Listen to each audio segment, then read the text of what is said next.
Shaddah Da. Shaddah Da. Yo, good, bro.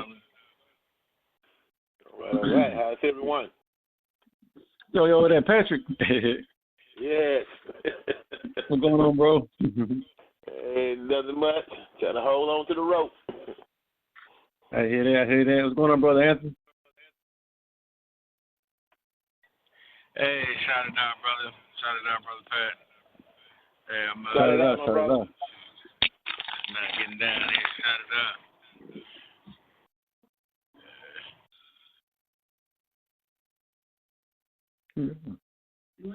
Yep, we're gonna let some more people come on, jump on, and we're gonna start. I'm here, young elder, see what he up to.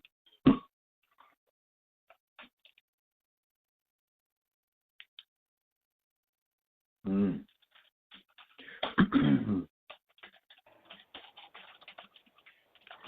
about to be unloading my trailer here in a second, so I'm going to have it on mute for a minute because I don't want to have the noise interrupting. Okay, that's cool.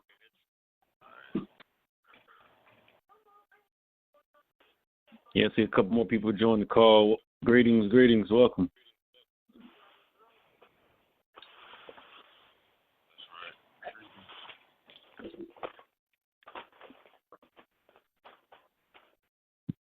I guess they don't want to speak, so I'm going to reply back for you. Hi, I'm the invisible person that don't want to speak back. I don't know why I don't want to talk back. You ain't got to go there, bro. This brother Ed on the line, man. Shaddah Da, fam. Oh. Well, Ed, how you doing? What's going on, brother Ed? What's going on, family? How y'all doing, man? We good. Good to hear from you. Yep. We having 10 to 15 plus people on the line, and they don't be saying nothing. Every call. Yeah, I'm out moving. I'm out driving, man. I was on my way to pick my wife up from work. Yeah, you good though, bro. You check in, but I'm not talking about those ones out there. It's all love though, Yeah. How everybody today was, man? Everybody They was good. Yeah. You out on the road now, brother Anthony? Yes, sir. I'm down here in Cincinnati right now. Just showed up. Oh, okay. I got family there, man. I ain't seen them in years, but I got a auntie and an uncle there and a cousin there in Cincinnati, man. Oh, yeah. Shaddah Da family. Shaddah Da, brother. Shaddah Da, brother Pario. Yes, Shaddah Da. Is that you, brother Consus, elder? Nah, we got brother Ed on the line, brother Anthony. Who else is out here, y'all? Who's on the line? Brother Patrick's on the line too. Cool. Yeah, so far that's all I heard. And Tank, of course. Brother Tank is on the line too. Yeah, it was good. Yo, what's going on? Brother Tank. I'm well. Yeah, man. Good. I tried to I hijacked the those new rocket ships on the lower left wing, and I got as far as I can go before I realized I had to go back. Okay. It's only by yourself. I got way halfway across the galaxy. But you know what? Let me just go on back. Yeah. Aaron Tubman went back a lot. You that full circle. So you get on that side, be the same shit. Right. But it's all love though. Yep. Going through the motions. Yes, the job is hard when we, decide to choose to come to this Blue Rock and fulfill this mission of, accomplishing what we all. These are all our thoughts, because all of us are like, about thoughts of our imagination. A lot of us dreams and these things manifest. So we're all like one mind, like ATUN-RE teachers. So we're all in this together. Okay. But those new rocket ships on the lower left plane, I like how they coming out, like the new versions of of beings and technology was coming out, was to be. It's looking quite elevated. I'm excited about what's to come. So I guess it's a reason. That's a reason to fight. Reason to live, right? To see what's to come. Give you hope. Yeah. We all love hope. Yeah.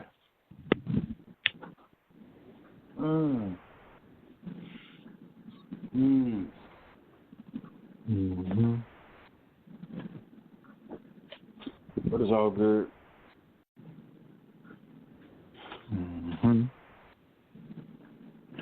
Yep.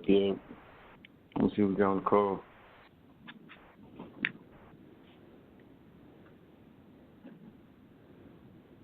Y'all got your seatbelts on? Say it again. So y'all got your seatbelts on? I don't know. I mean, I'm strapped down, but I don't know. I don't remember locking myself in this suit.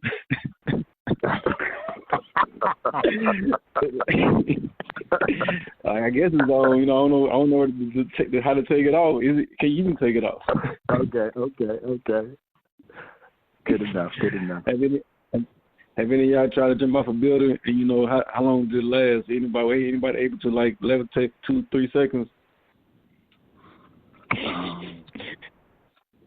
Or able to jump and able to hold yourself in flight? I felt like I've been able to do that before. I know these babies though, the generation basketball players, man, they can leap out the freaking building. Some of them, it's like they emulated Jordan and LeBron. Like they just you watch it so much on YouTube, they have they can research, so they just go out there and emulate what they see. Like that Zion dude out of I guess he got a Duke. He he can dunk from the free throw line. It's easy. That's why it's so important for them not to allow us to see images of success. They try to shoot every image of that's a success to us down. So, and Pops pointed that out. He said there's a campaign. It's a campaign to smear any Nubian image. So, because who would ever thought Bill Cosby for real? And then it just keeps coming, and it won't stop coming. That James Brown thing, they made it like a chase. But he was on a one-lane highway. He couldn't stop and pull over, and he wasn't going that fast. Anyway, yeah. I know, that James Brown it touched our heart because that's family. But listen, I can't watch the new movie. I can't even watch the James Brown remake. I'm like, I can't give it 5 minutes. I can't even watch the daggone. It's just it's like I know I see what the younger brother attempting to do, but it's just we just sensitive to watch. But then when when he was getting older in his life, how they put him out there as trying to rob a bank and how he was looking, he just was trying to stay, keep his mind right, but his world is just, drugs. But he didn't have Pops, or access to Pops. Pops probably could pull him to the side and talk to him, you can't be doing all them drugs like that, you can't be wild. You're older now, the body can't take all that. Mental, we had Pops tell us man, don't do that, right knowledge, sound right reasoning, look at everything, so able to keep, our mental state strong. Yes. Yeah, but he did get a chance to talk with us though. What? Yeah. Oh, you got to share that story. I'm gonna be quiet now. You got the flow, Patrick, brother Patrick. Because when Haru and his mate, when they had the bookstore in Augusta, they even took pictures with him. What? Well, I seen those pics. Yup, sure enough. What? Okay. So he did get to know us.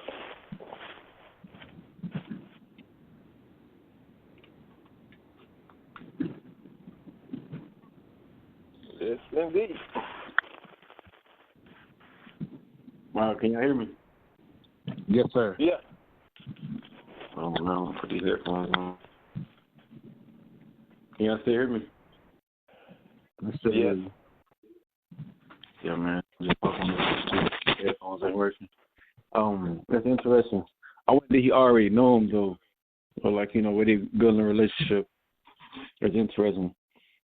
Mm-hmm. Yeah. No, I thought, but Pops had a house in Athens too. I know he had a house in Athens. Yeah. He probably he did too. Living legends, one of one. Them are one of one beings, but they still here. Pop's still here, but it's like you ain't seen no copy. I mean, because some of these songs we're not gonna say are perfect. Like, the song I'm admiring right now is that Marvin Gaye, "I Want You." Mm-hmm. Like,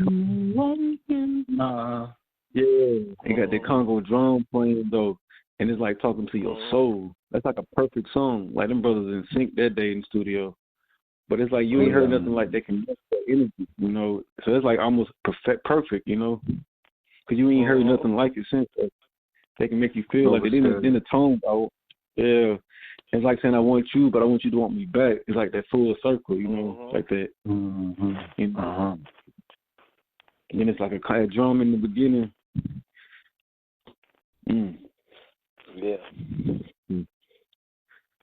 Yeah, that's good energy.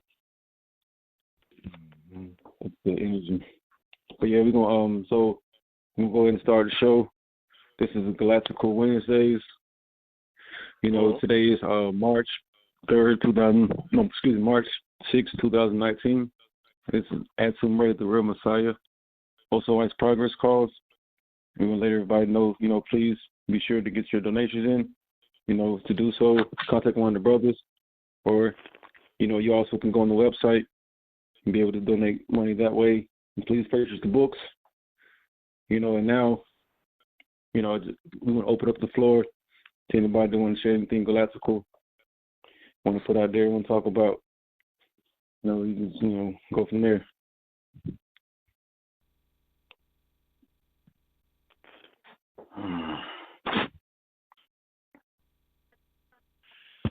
Hey, y'all. As soon as I get done working, man, I'll start communicating. But I'm in here, they got me in here humping. So y'all go ahead, man.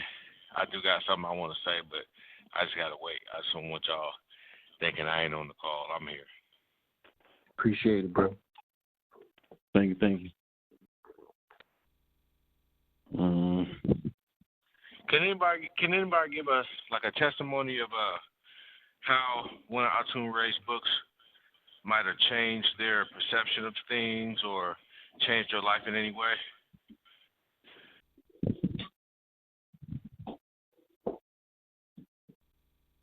Yeah, the style of writing, is very like modern. I think when people catch up to it, the way for example, like the Living Book and the Circle and the Square, the way it's written is very it's using very positive, elevating words. It's very in there now, right now, in this day and age. So it's like a new lingo in a sense. It's like very futuristic in a sense. And it's like it kind of pulls you and it kind of helps you to forces you to go within and to do a self-check of yourself, of how to, to pick yourself up and, to get through this life. I noticed that about it the most, how it makes you look at things from a different perspective. In the Circle and the Squares, and all that is outlining about, how this people use the square to like block us in, and trap us. And that right there was like a way big, huge eye opener because I didn't even think about that after Ray came around, like pointing it out, So that was extremely elevating. Any other brothers want to share anything? Yeah, because I was reading the Mary Jane book, and it opened my eyes up a lot about the marijuana, what's the thing that we use for peace at a time, and how the evil ones can get in there and just change the whole perspective of it, change it around. And I'm like this, wow.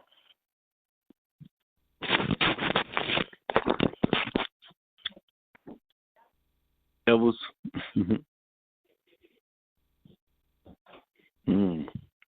Yeah. Yep. And he was showing us a way that how we got to go and try to break that hold, break that spell of that.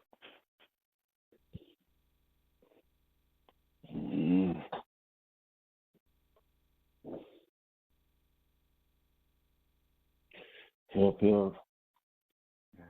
What would it say? How y'all doing, bro? Oh, I'm sorry. What's up, Tank? Yeah, it was good, Roger. What's going on with you? Not much, man. I was looking at that on that the oil I was talking about. We was talking about today, that CBD oil. Yeah, CBD. That was what Fred was looking for. Talk about a little bit so everybody knows what you're talking about. Yeah. Well, it's just like a cannabis, It's a cannabis, but the thing is, I guess they take what they call it, the THC out of it, extract that out of it, and it just lead the CBD oil in. I mean the CBD off in it, but they make it. They sell oils and stuff too. Right.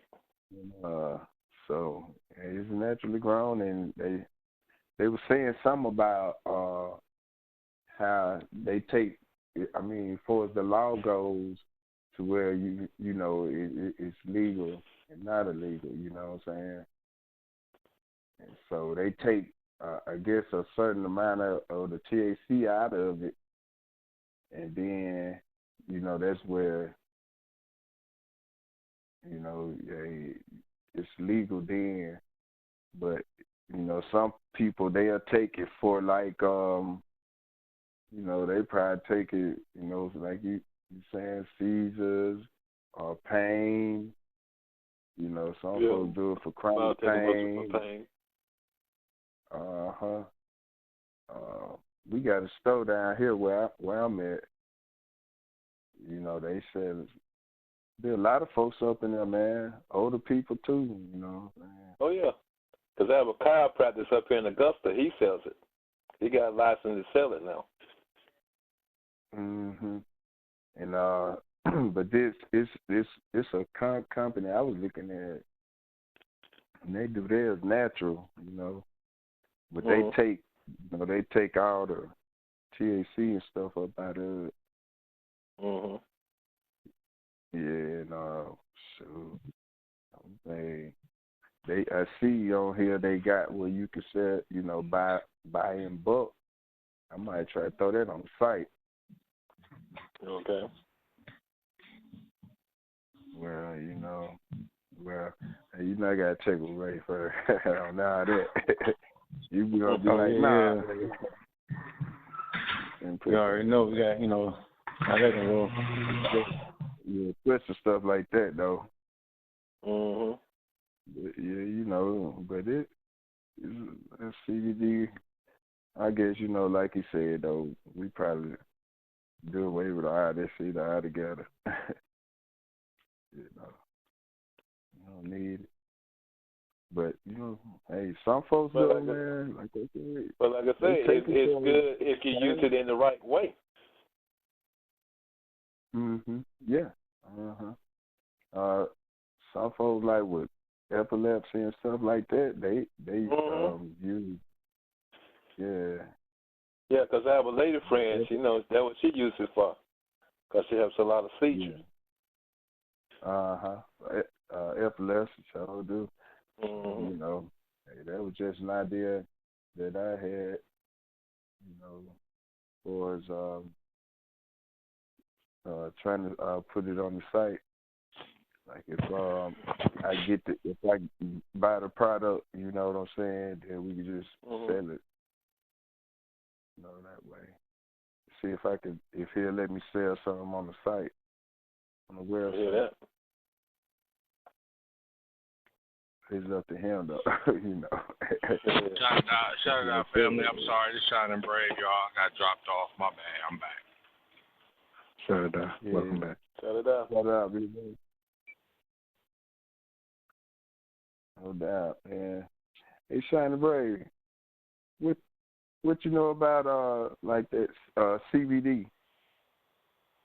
You said CBD, like the oil, you talking about the medicinal oil that's made from the cannabis? Yeah, Man, they've been trying to get it was some shit coming through my email about a free trial on it, like they was gonna send me some, but I didn't want to get involved into the many variations of things that the government got going on with marijuana, because I knew as soon as they got going with marijuana that it was getting ready to be some shit that they getting ready to administer to people through marijuana. Yeah. They don't ever make nothing legal without intentions. They have intentions on doing something. So people got to watch close with these dispensaries and stuff and how they going to try to, you know how a young elder and them be telling us about the Wong Tong suit? Yeah. Mm-hmm. Hey, you know how they've been you right on the line too, yo. Yeah, I was just going to say they know what they know our algorithms because of how much phone usage and computer usage we put out. So the artificial intelligence is picking up on the things that make us tick, you know, the things that we like, the things that we're attracted to, and it throws it in our face constantly, right? So marijuana is one of those particular things that we're going to gravitate to, and they know that. So if they wanted to poison us, that's one way. Food is another. Fast food is another. You know, so, yeah, I just wanted to give my 2 cents on that. Sorry, man. Word. Yeah, I was just saying earlier how, you know, how they said it helps some folks, you know. And, you know, just think about trying to sell some. That's the reason why, you know, the conversation came up. Oh, okay, yeah. I mean, shoot, if you got a trusted source that you going with, you know, hey, that's up to you. I know. I mean, particularly, you know, if you ask me if I've done it, huh? Yeah, I was gonna say if you ask me if I've done something like dab or something like, you know, those particular things, I say yeah. I've tried them out. You know what I mean? So I don't think that it wouldn't sell. I know as much as we're into it, you know, it'll definitely sell. Yeah, they say you know, they take the THC up out of it. They take the THC up out of it and they leave the CBD. Right. It's a new leaf. Yeah, they always trying to divide something. Hey, you right on point with that. Yeah, you right on point with that too, you know. Hey, get some money Tommy gold. Yeah. That's I'm looking forward to trying that. Yeah, you got to get you some of that, man. Yeah. The source that I don't know if many people know about, but I know ATUN-RE was talking about one source beforehand, but I got some Ethereum gold from Dr. Delbert Blair's website. And the only reason why I did that is because I had the privilege of meeting Dr. Delbert Blair in person, you know what I mean, and sitting with the elder and talking to him and things. And, you know, I bought some of his products there at the Meta Center before in Chicago. And, you know, it was a very, you know, it was on point. Let's just put it like that. He's a very humble elder, too, man. And the things that he opened up about, like, you got to think, he wasn't talkative at all until I started bringing up stuff he was interested in and stuff that he was knowledgeable about. Like, he literally did not want to discuss anything other than what his mission was to discuss. You know what I mean? He was very unique individual, man. Very, very intelligent as well. And I trust his product. I trust the guy that's still there. His name is Tony as well. He's a good brother too. You can talk to him about the Ethereum Gold, and he'll let you know how they get theirs, how they develop theirs. And I think they do it through the liquid method. But it's pretty good. Yeah, I think I remember. I'm still taking it. Oh, okay. So how has it helped you since you've been taking it? Well, since I've been taking it, I've become more consciously sharp. Okay. You know what I mean? I'm a whole lot more sharper. My diet ain't cleaned up yet. Okay. I know when I start going full-fledged alkaline on what I'm eating in my lifestyle, that right. The type of clarity in my senses, where smelling something and from across the room, those types of things will come back to you too. Those abilities to be able to do that, but you can block that. And I'm blocking mine right now by not cleaning up my eating habits. Okay. So you can disrupt some things. However, because I'm on such a I'm on a consistent dosage of it, I still believe I'm reaping the effects of it psychically. A lot of times, y'all brothers be on the phone about ready to talk about some shit that I'm already thinking about, or vice versa. I'll speak on what you've already, that's the connection right there that's becoming more abundant with me, no matter who I'm on the phone with. Balancing me out as far as my mood goes, dealing with my children and dealing with the rise at work or with my children homeschool and all that. Like, I'm able to deal with it, you know what I mean? And so it definitely balances you out. It'll even you out. Level you off, so to speak. So, I like it. It gives me energy, too, man. When I'm getting ready to paint, and because when I get up in the afternoon is when I'll take, what I'm going to take for the day. I don't really take over two capsules.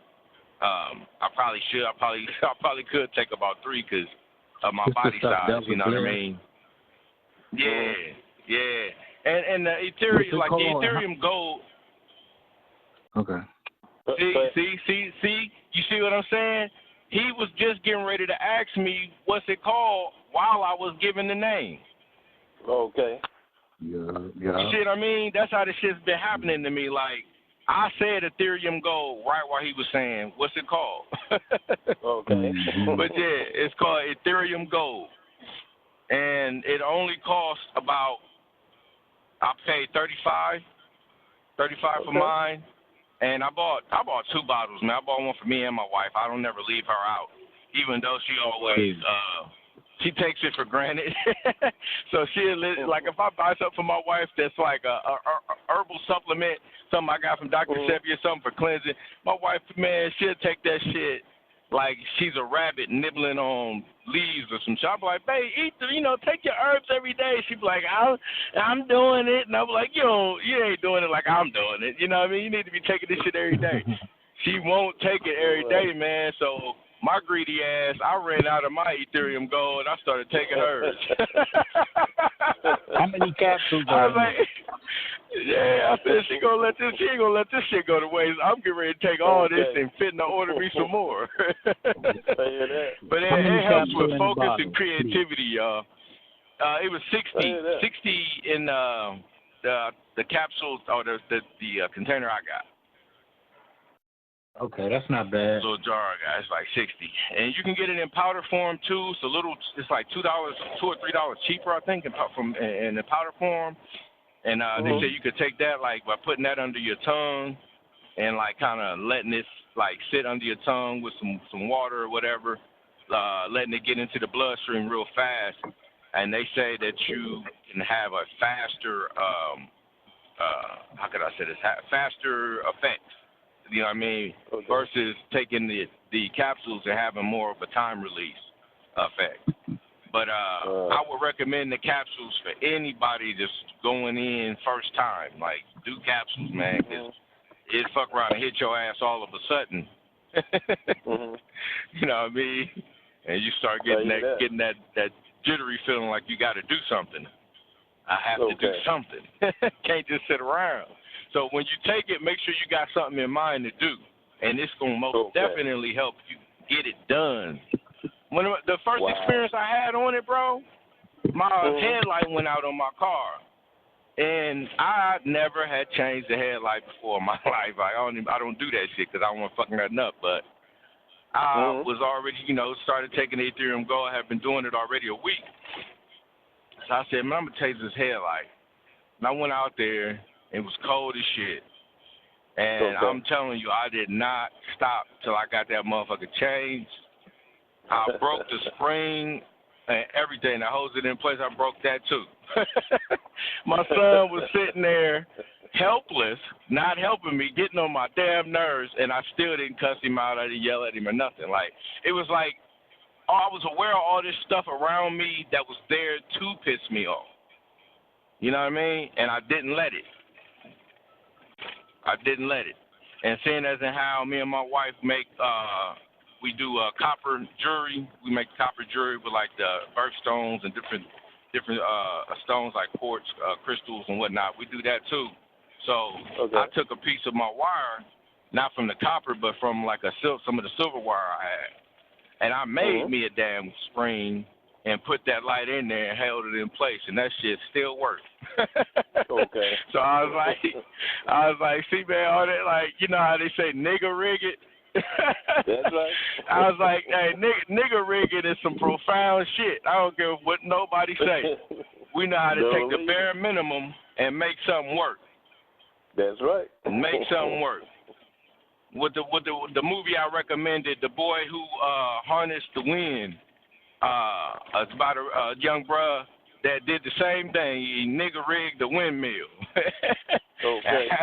I had power in the whole village going, like, you know what I mean, when during a famine. So that's what we do, man. And I'm gonna tell you, getting that Ethereum Gold is gonna have you on fire with your creativity. Telling you. That's how I came up with the daggone bird hoodies. The ideas, man, I'm telling you, the ideas, they flooding in, but I'm like, it's so much, I can't handle all of it at once. Working a job, you know how hard it is to work a job, thinking as fast as this shit be having you thinking? Good, googly moogly. I'll be out here frustrated sometimes, like, I want to do something else. But you be thinking so fast, man. So, yeah. I recommend it, man. I recommend it. It's good brain food for any elder. Anybody above the age of 40 should be taking Ethereum Gold. Yeah, and I'm 57. Yeah, see, and you sharp. Now just imagine, you start taking this Ethereum Gold, you know what I mean? It's gonna fine tune you too. And what was I gonna say? Anybody that's worried about prostate. Start taking Black Mission figs and make sure you eat about 7 of them a day. Black Mission figs. Black Mission, yup, MISSION. Figs, FIGS, figs, like Fig Newtons. But you get the Black Mission figs. This right here will help your prostate out. This will help your prostate out. And take about 7 of them a day. It's for women too now. Anybody got a wife that's having any kind of issues with her reproductive organs of any sort, she could take these 2 and they will assist in aiding her as well. And they look like what they help. They look like a pair of testicles. So while you eating the Black Mission figs, you could be looking at them going, this looks kind of nasty. But I'll tell you, hey, this shit's good for you, bro. This is good for you. Walnuts as well. Walnuts are good for that particular hormone and those glands, and also getting rid of parasites and stuff. All right, so I set a mouthful. I'm ready to let somebody else talk. So that also help out with the intestine too. Clean the parasites. Which one? Walnuts do. Black walnuts do for sure. If you do papaya seeds, Those you can grind those up. It's a bunch of recipes on different parasite cleanses other than the turpentine and castor oil or turpentine and sugar cubes. Like it's other remedies for parasites that are easier on the bowels, so to speak. And you take that turpentine, you better make sure you're already shitting 3 times a day. Because if you don't, you're going to be on the toilet for 8 hours. Find that turpentine. Yeah, you got to, I will order mine from her, from Dr. Jennifer Daniels. I will order it from her. If you don't, you can get it from other people online. And, you know, it's a food grade version of it. It's called Pure Gum Spirits. You're right. Pure Gum Spirits. And you get that turpentine there and get you some sugar cubes, or you can take some castor oil. But I'll recommend the sugar cubes because the parasites, they'll come out to eat that and die. Okay. You feel me? The turpentine, like if parasites come in any distance of turpentine, they die. Like they can't even smell it. Like, you know what I mean?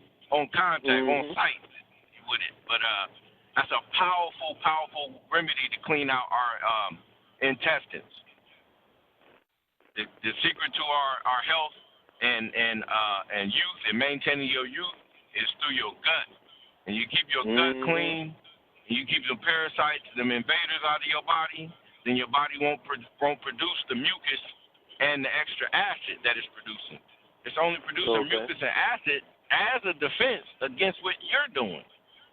Okay. See what I'm saying? So we definitely get this clean. We got to clean our guts. I recommend if you don't take a turpentine cleanse, just fast more often. Fast at least 1 day a week. 1 day out of every week, don't eat nothing. Just drink water. You know what I mean? You're going to sweat.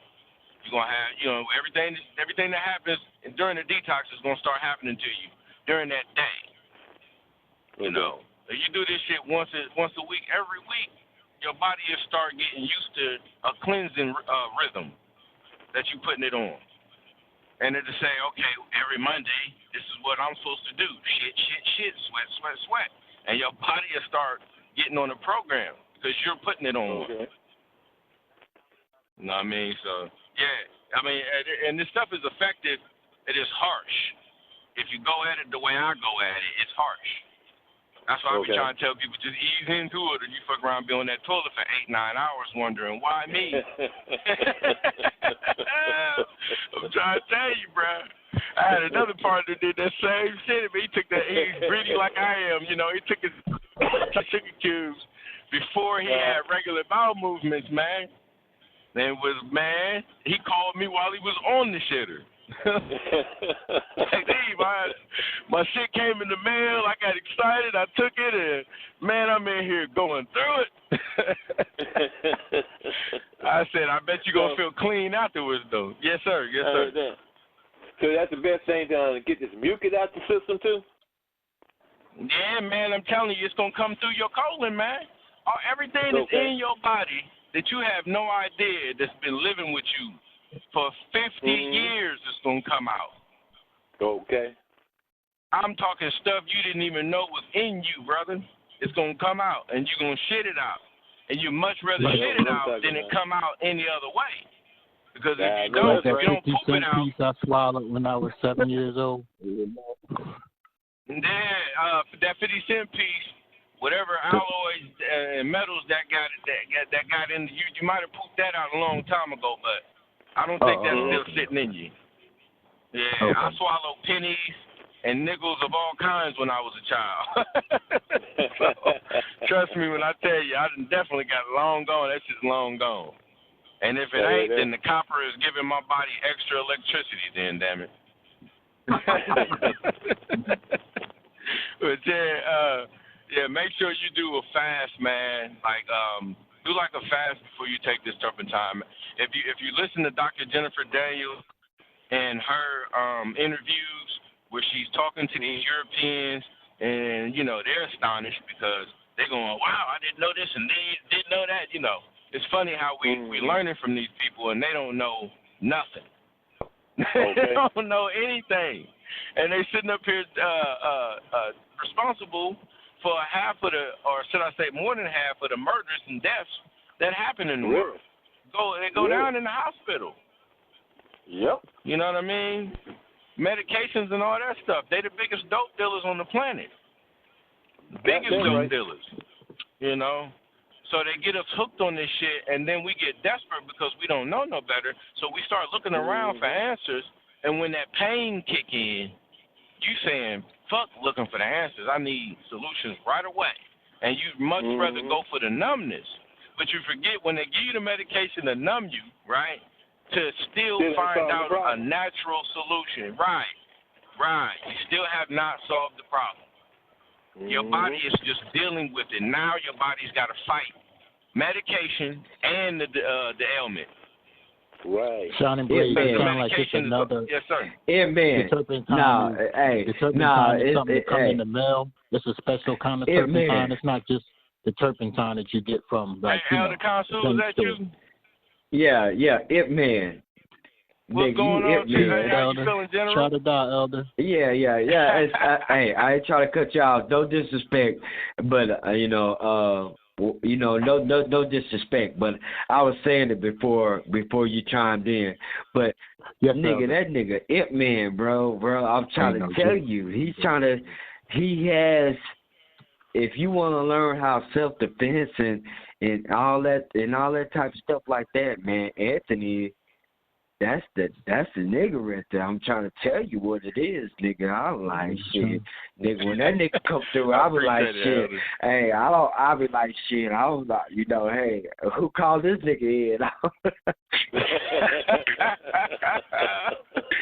Cause he be knowing, but see. Listen. Anthony is a very humble person, but Anthony knows a whole lot. You know what I mean? And see, this is why it's so important for us to coagulate. You know what I mean? To come together as one, to where we're able to communicate. You know what I mean? And share information and build amongst each other. You know what I mean? And to make ourselves better people, so therefore when other people are coming in, we'll be able to give them that same information because the actuality is starting from us. You know what I mean? It's starting from a heart central, which is who? Once again, it's ATUN-RE. All right? Right. ATUN-RE he's the center seat. And the center seat, you know what I mean, creates electromagnetic pulse. You know what I mean?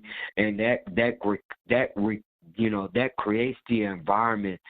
The best way that I could try and tell you this, and I'm gonna let Anthony after this, you know what I mean? Well, it's not even let, but what I'm trying to say is that I want him to continue to talk because he's a wealth of information. I'm telling you.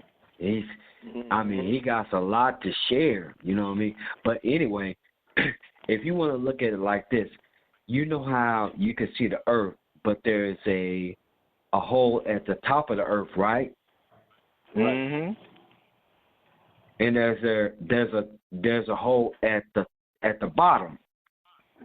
Mm-hmm. Right? Right. At the center there's a sun, a central sun. Right. Right? Right. That's how everything is governed. That's how all your universes, all your galaxies, all your universes are based on that principle, a central sun. You know what I mean? And that central sun, that's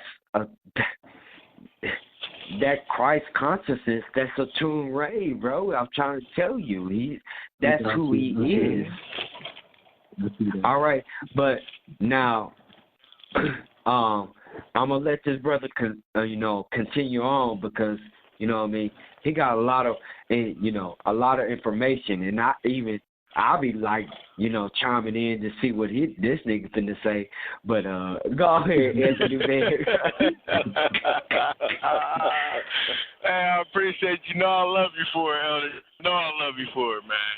I just be trying to make sure I get all this information. Go ahead. I forgot. Opariel wanted to say something. My bad, brother. No, it's cool. Before you got off, I wanted to ask the elder, does all planets have a central sun, or only certain ones? All right, say it again. Does all planetary bodies have a central sun, or only certain ones? Absolutely. Yeah, no. Everyone does. Everyone does. Everyone does. Everything has a central point. Okay. You know what I mean? All right. So I'm gonna say it like this, and I'm gonna say it in simplest terms, because see, most people be thinking just because I'm an elder, you know what I mean? It's like I'm coming giving some type of profound information. No, like I keep telling y'all, I'm a nigga just like y'all. You know what I mean? Even though I know things, but I speak in a language that that everybody comprehends. I'm not out here trying to get orders, nigga.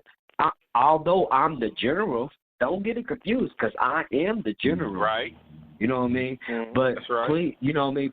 Please, I'm not gonna be out here giving y'all orders, and I'm not out here doing it with y'all. I'm gonna fight it with y'all. I'm gonna be the first nigga in the first line. All right, so here it is. Listen. All right, that what you're talking about, that central thing, you know what I mean? Yes, everybody has that. You know what I mean? That central sun. You got to learn how to go into the central sun. And that's the whole thing, is that once you chime in and you understand and you tap into it, then that whole phrase, I am ATUN-RE, what's your name, ATUN-RE, is not a mystery to you no more. Amen. Yeah. You know what I mean? So in other words, what I'm trying to say is that all through all these, what you want to call galaxies and universes, and galaxies are based on a measurement of populations. You know what I mean? That's kind of like basically trying to say is that, you know what I mean, how many galaxies within that universe. Well, that central thing is who you are. But see, you haven't turned within to understand what that is yet. Because listen, all right, and we talked about it. But y'all wasn't on the line. All right, look at it like this: is that it's like an ocean, but every droplet of the ocean is that central drop within you. That is God consciousness, or the Christ consciousness within all of us. But see, you haven't chimed into it yet. You haven't connected harmoniously into it yet.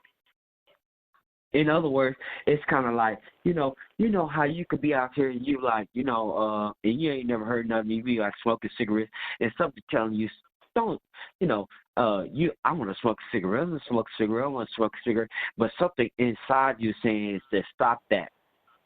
Then when you start to listen, when you listen to that inner voice that's telling you to do that, that's that Christ consciousness. That's ATUN-RE. That is I'm trying to tell you, like, quite literally, this is that being. He is the being that encompasses everything within himself. And if you notice, he's not asking. Listen, when he's asking you for things, what he's trying to say is that to get you to understand how to love, because he really doesn't need anything from us at all. Right. He's trying to see. He's trying to get you to develop your loving aspect about you, which is what? Giving. And it's not necessarily giving money, but you got to give anything. In order to receive anything, you got to give first. That's a natural law. But what when you're giving something, what is it based on? Is it based on love, or you're looking for something?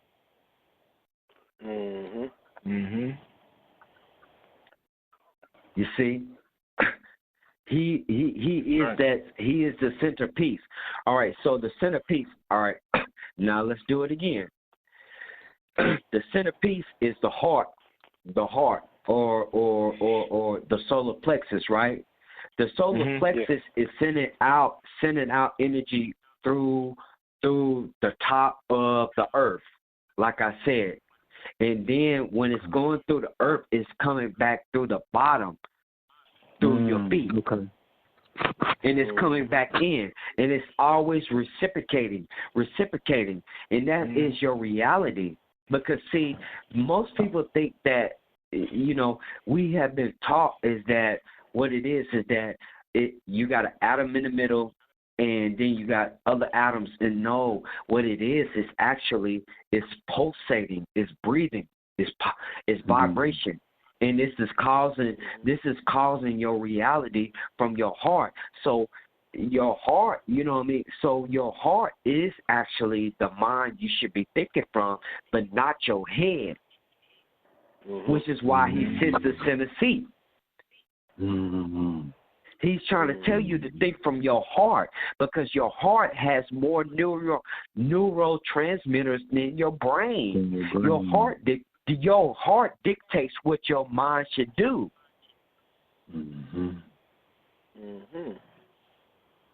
So you having this whole thing. All right. So look at it like this. You got the circle in the middle, which is the solar plexus, right? And it's radiating, and it's going in from the top, and then it's coming down from the bottom. But at the same time, it's reciprocating. It's coming from the bottom and coming in. That's called what? Magnetism. Like a tube torus. There you go. The torus field. You get it? Yes, sir. Yeah. That's exactly what it is. And if you notice, now watch this. I'm not trying to cut you off, but just remember that. Remember what you was going to bring in, because I'm just going to say something else. If you notice with Baba, when he was sitting on the altar, it was a circle right in the middle, and then you had a upside down triangle, and down on the bottom part it had up. That is your inertia. That is the hyperbola. That is your inertia. You know, as above, so below. Right. See, in other words, what I'm trying to say is that we're gonna get on this level of information, but see, we gotta make sure that everybody's there. Yeah, that's why ATUN-RE ain't saying he gives you clues, but he ain't really just open up the floor doors like that, because guess what? We got to get to a certain level of understanding before he could teach us anything else, because otherwise he's playing you. Because you ain't ready to learn that. So, all right, so watch this. Now, and this is what me and Anthony was talking about. Anthony is, for some odd reason, he pays attention to where letters are interchangeable. So you got what? You got what? A. You got the vowels. You got A, E, I, O, U are interchangeable. Yeah. All right. And then the consonants. Are interchangeable too. So when you're saying, like, for instance, etymology, that is spelled what? E, T. Right. But it could be a D. All right. So. Right. All right. And then M. All right. So, but you could change the vowel. So you could change it to a E, I, OM, but the sound, the vibration is basically the same. So etymology is really etymology, which is atun is one. That's where it's coming etymology. Yep. Etymology. In other words, so you could say like this. Watch this. You could say, alchemy, which is dealing with us, and that's with attune too. Amicamy, atukamy, anukamy. Same thing.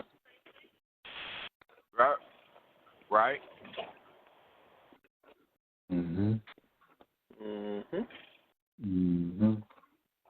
You see, that's what's going on. That's what's going on here. Is that we're confused. We're being distracted. But see, once we get out this thing and we're gonna learn about these things, we're not gonna be distracted no more. We're gonna pick this shit out like it's baby food. And guess what? It doesn't have to do with. It doesn't have to do with a person knowing any more or any less. It has to do with us coming together as one in one tone and saying we're going to change this whole thing, which is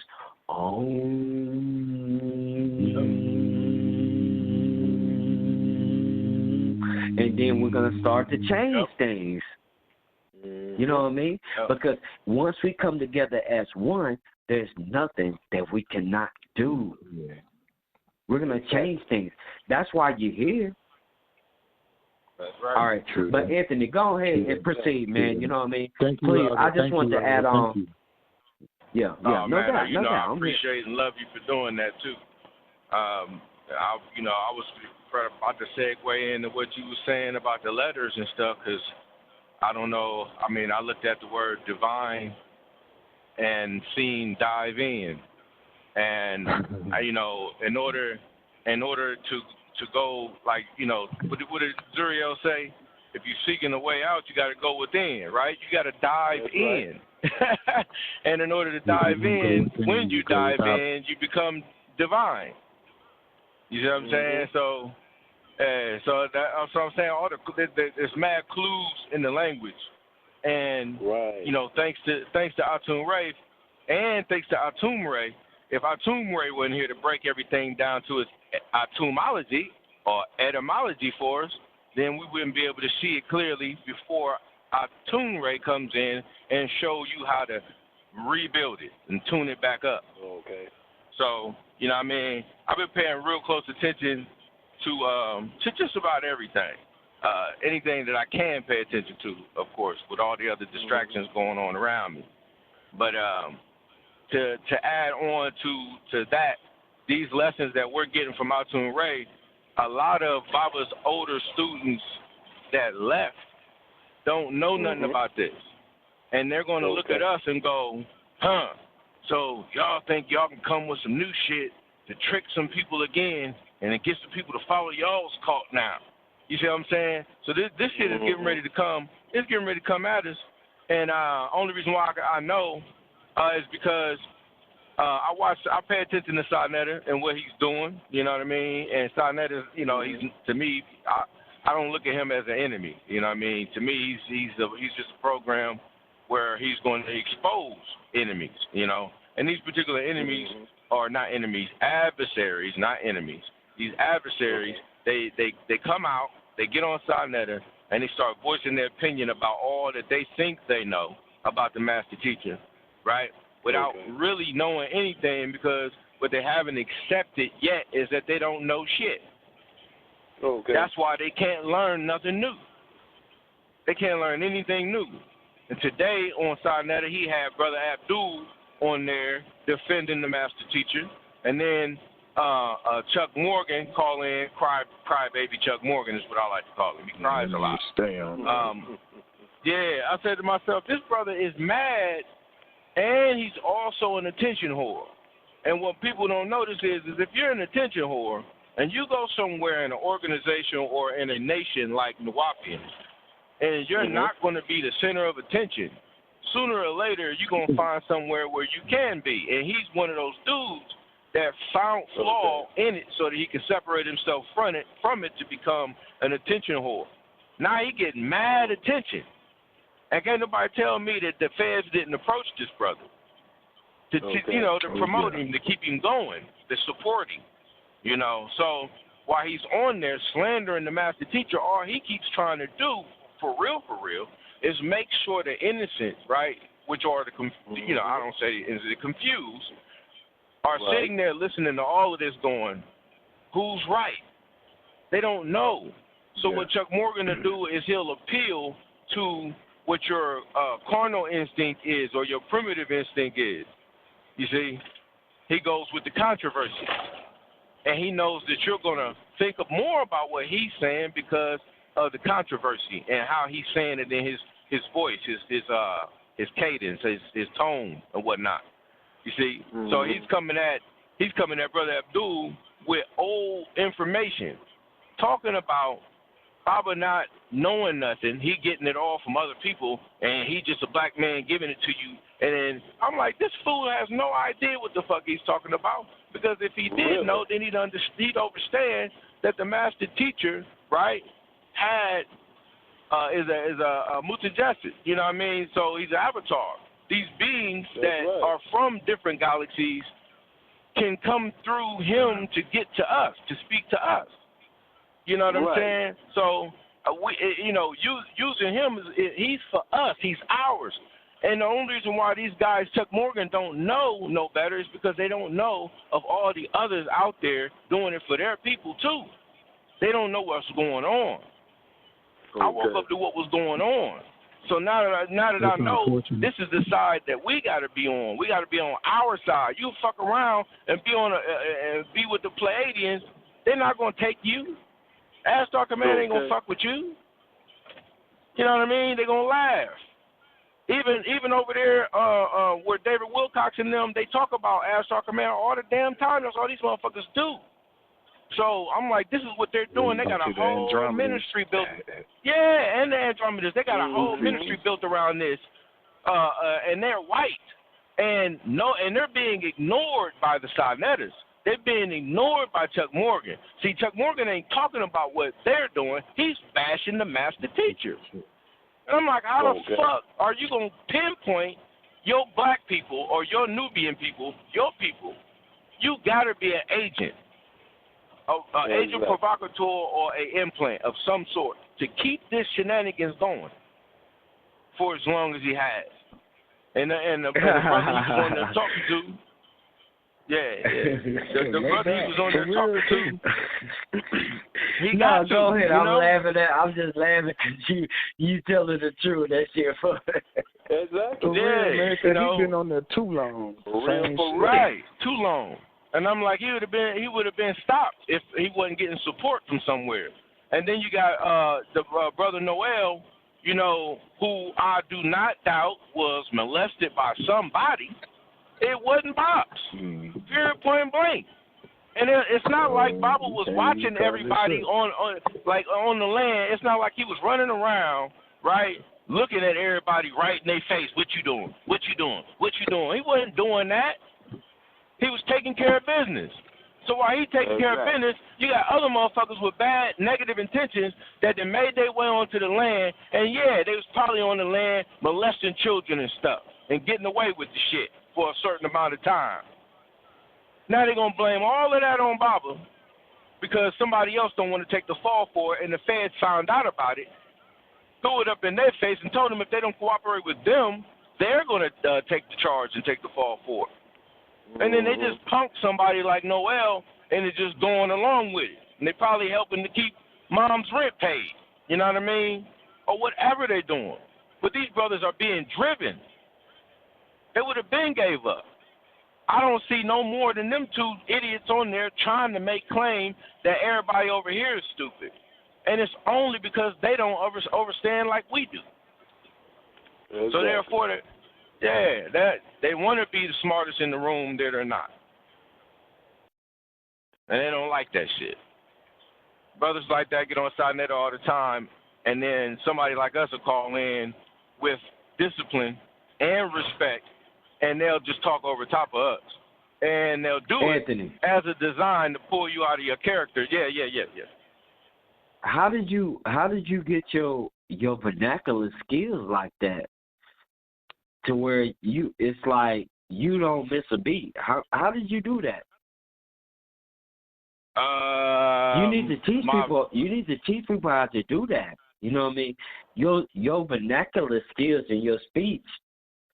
What I'm saying is that I'm not talking about your vocabulary, but your nomenclature, the way that you express things. Yeah.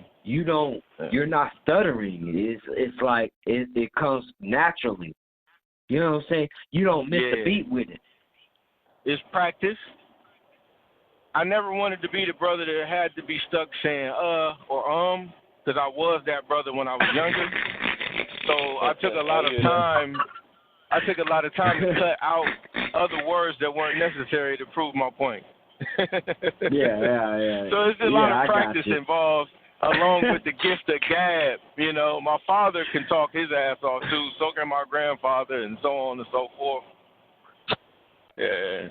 But that's all it is, brother. I appreciate that, man. I'll take that, man. I can see it because that's the way it needs to be. You know what I mean? Because we're OSOICE. You know what I mean? We're OSOICE in everything that we say and we do. So when we're expressing ourselves vernacularly, you know what I mean? Vernacular, everything is coming across sharp all the time. So it ain't gonna be no infiltrating. And guess what? We don't have to sit up here and tell you that it's just bullshit. We just overtalk you. You know, we just overtalk your ass. You know what I mean? But guess what? It ain't gonna be. But listen, it ain't gonna be that way anyway. Because you know, the fact of the matter is that guess what? Here it is. And I thought about these things. I thought about these things deep within my heart, which is what? What is the balancement? Because you got a whole lot of people like, for instance, Sarnetta, and Brother Polite, Bami Hermit, Elijah Muhammad. And when I'm saying that, when you hear me saying that's really what I'm doing, is that I'm saying I'm saying chanting. I'm getting this I'm getting this information from a higher source. Yeah, well, it's not really just remembering, but it's just getting the information that's coming through, the energy that's coming through, and I'm interpreting it to give it to you. You know what I mean? Because I'm part of the mind male. ATUN-RE, ATUN-RE talks to me. You know what I mean? He talks to me all the time.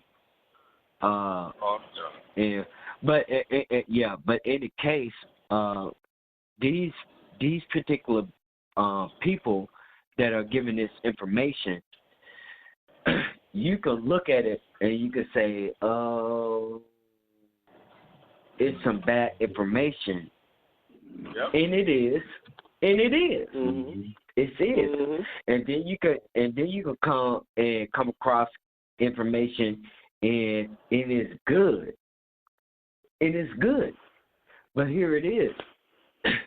You got to have a discerning spirit to know these things. You know what I mean? Mm-hmm. Because guess what? Everything that you hear from everything that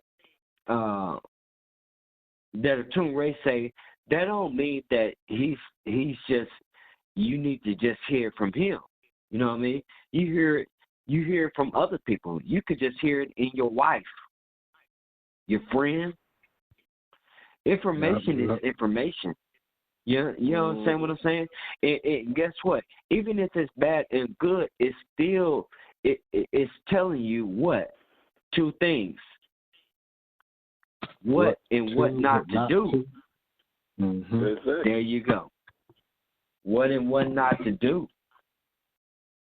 So you got to understand that, because guess what? When we start moving on a higher plane like this, we ain't gonna be looking at these people talking about these. He's white. He's Mongolian. He's black. You won't even be able to or anything like that, because you gotta be able to look at things just not subjectively. But object. In other words, what I'm trying to say is that just because you see something and it appears to be something that way, that's not that way. You know what I mean? Everybody's on this pro-black shit, but I'm trying to tell you straight up is that guess what? It's black devils. You need to be paying close to them motherfuckers than anyone. Anyway, fuck them. We know who they are. But what about these new motherfuckers that they infiltrating into this society, and they're inflating you? You know what I mean? You know, it is every single time you ask them, he's like, "Where you from?" And he's like, "Nigeria," and stuff like that. Well, guess what, nigga? Why we got no restaurant? Oh, y'all doing your thing because guess what? They got an alternative means, because guess what? Everybody's not like us. See, we're royalty blood. Our blood is different. Right. Just because a nigga is black don't mean that he's royalty. Okay. That don't mean that he got that Christ blood in him. Do you understand what I'm trying to tell you? Yes. Just because a nigga is black doesn't mean that he got that raw divine blood within him that makes him to be able to see through these things. Because guess what? If that was the case, these niggas would be seeing it from that end. These African motherfuckers ain't fucking with you niggas. No, are they? Are you? Not all of them. Mm-hmm. There you go. The majority. Let's just do it out of 1 to 4. How many African niggas that you know that's fucking with you like that and built and you in that kingdom? The reason why I know it's not true is because they not over here doing the shit that we doing. Right. I'm trying to tell you what it is. Just because they're Africans, that we gotta overstand and start to look at things objectively. It's not about a color anymore. It's not about anything like that. It's about energy now. Mm-hmm. And if it's a bad energy, man, you need to get that shit up out the way. It don't matter no more, by no color. Talking about everybody wanna, I'm from here, I'm from there, and to want to justify themselves, nigga. If you're wrong, you're wrong. If you're half wrong, you're wrong. Mm-hmm. That's it. If you bullshitting, you're bullshit. Mm-hmm. Exactly. Mm-hmm. It don't matter what color. It don't matter. Like, for instance, right now, I could be talking to you right now. If I'm telling you some shit and you be like, nigga, and you ain't never seen me no more, you be like, wait a minute, this nigga's lying.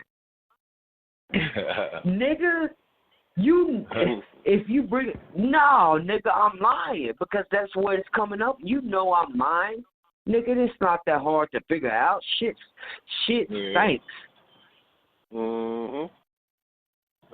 It don't matter what color or what being or what planet that you're on or what universe, you still fuck it up wherever, and we ain't into that type of shit like that. And this is what we're trying to tell you.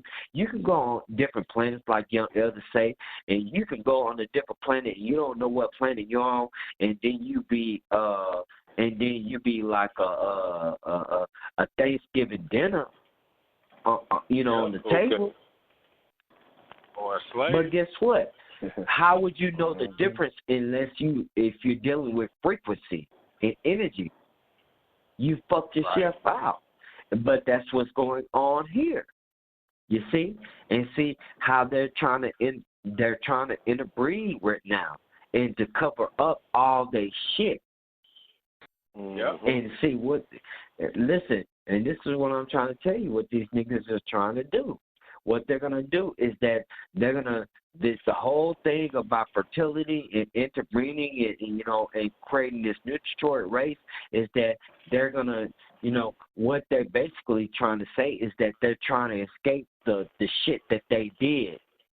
Yes. Because we're going to wake up and understand is that, guess what, where they came from. But once you're mixed in, it's like, oh, well, let's just, you know, forgive and give. But guess what? A demon is a demon. You know what I mean? It don't matter if it's red, yellow, and blue. It's straight up demonic, the shit you do. Yeah, that's right. Now, I want y'all to remember that.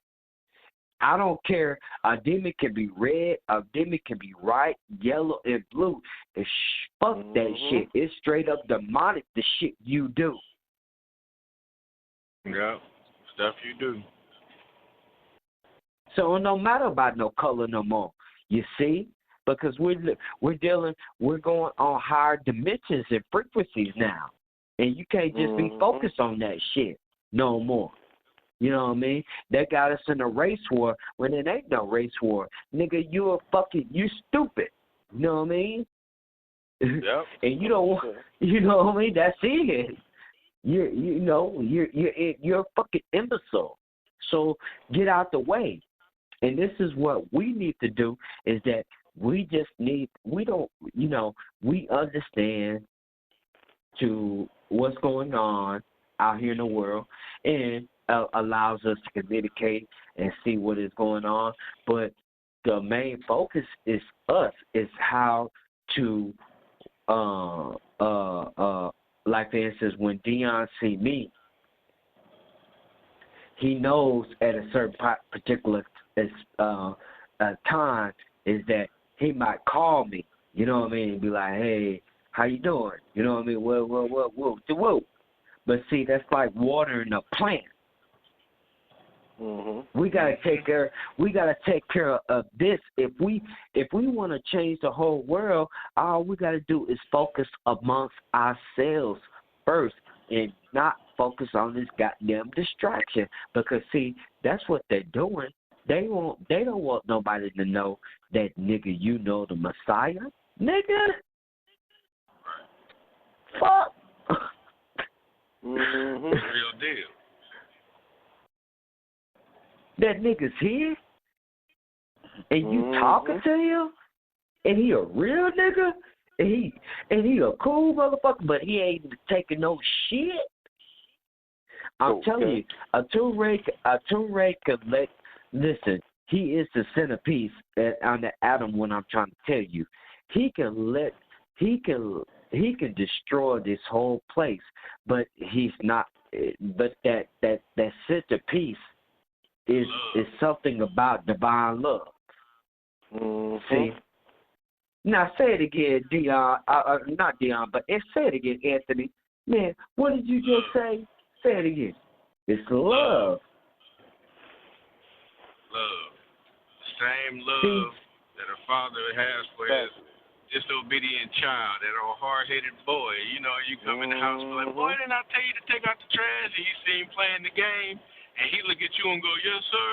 And you go, well, take it out there and get over that damn game. And then you feel sorry for it after you done yelled at him and sent him to his room and took his fun from him, and you don't see him smiling no more. You come right back and go, now, you know, my bad for yelling at you. You know I love you.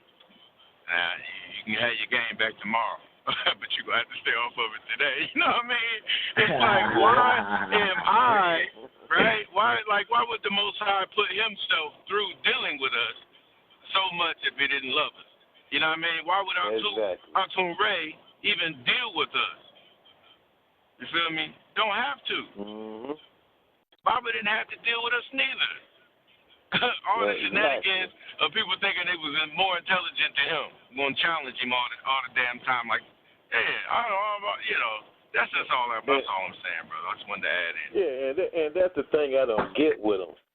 And he knew what they were thinking, and they thought they was as smart as him.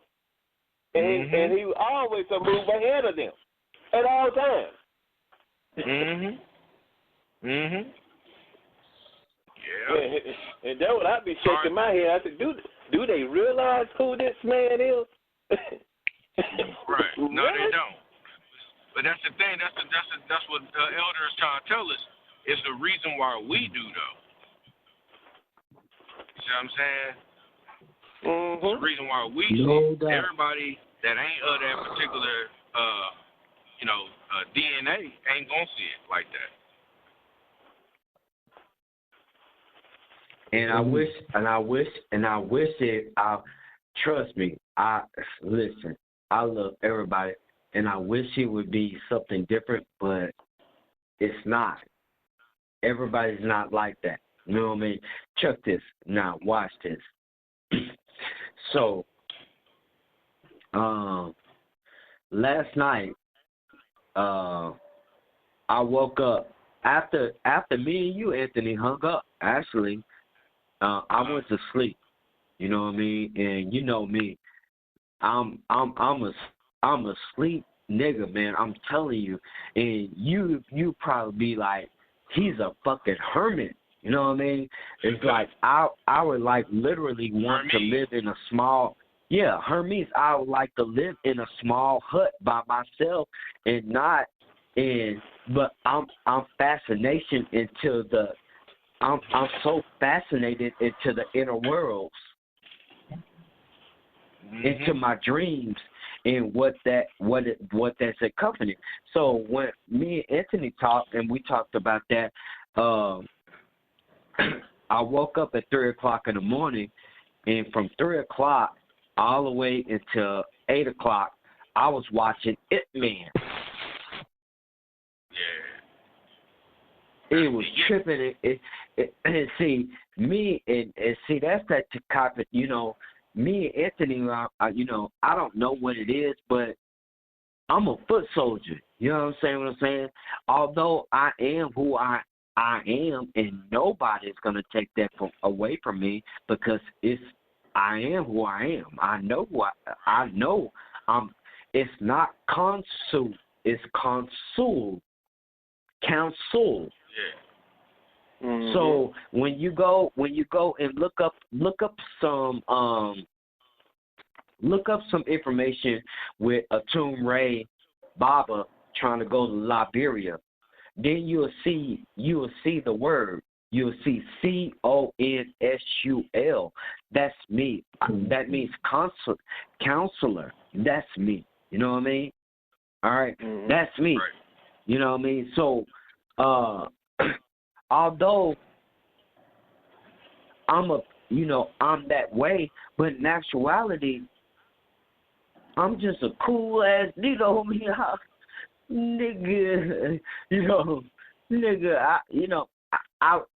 I'm amongst you. It's not anything better than lower than me. I don't even know what y'all talking about. I have no idea. Although I do, but I don't. You know what I mean? I'm not. You know what I mean? Because y'all are deities too. Y'all are deities. Y'all are gods. You know what I mean? I don't look at anything like that, because I look into the, like I said, the inner core of who you are. So, all right. So with this thing, and let's talk about this thing. See, talk about it. It's a. Sorry, I ain't trying to cut you off. You finna say something? No, I was just excited, Elder, about what you were about to say. I'm all ears. Excuse me. I didn't mean to interrupt. Yeah. All right. See, the basic core of this is that anybody that has the ability to lead black people to this esteemed estate, they try and to character assassinate or anything like that. It's always been like that. You know what I mean? The search for the black Messiah. But guess what? Here it is. You know what I mean? Is that they know. You know what I mean? That's what they're just telling us. They know that they can't stop us because they know who ATUN-RE is. You don't think that they do? Mm-hmm. They do. Mm-hmm. He just keeps rejecting them. He's saying, no. They know that they can't touch this particular deity. You know what I mean? And they don't want y'all to find out who this particular being is.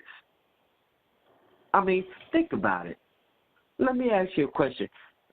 And I'm just being, just being genuine. How does it feel like, somebody tell me, I know, but I'm just hearing it from another perspective. How do you feel about, who Jesus is? It's hard to put in words, but at the same time, it's like it's, Sorry. I tell people that at work, man, they think I'm crazy. One dude bust out, I'm talking about Jesus on the main line. Nigga don't know how real that is. Literally. Yeah. But see, you know that I think but I'm gonna give you the remedy. Yeah, no, go ahead, Anthony. Go ahead. Hey, I was gonna tell you, and I'm telling you right now, more and more. Like when I post stuff on Facebook about ATUN-RE, if y'all pay attention to my page, my mama is in full support of me and full support of ATUN-RE and what we doing. It's just like most of our mamas do. They're gonna stay with it, doing what they're doing, and they're gonna watch us. You know what I'm saying? But at the same time, she know because she listens to me. My mom, man, she'd tell me right off the rip when I was younger. Her and my father used to tell me all the time, I was their strong son. I have no fucking idea. I thought that was in terms of strength, physical strength. I didn't know what they was talking about. I had no idea. But I do now.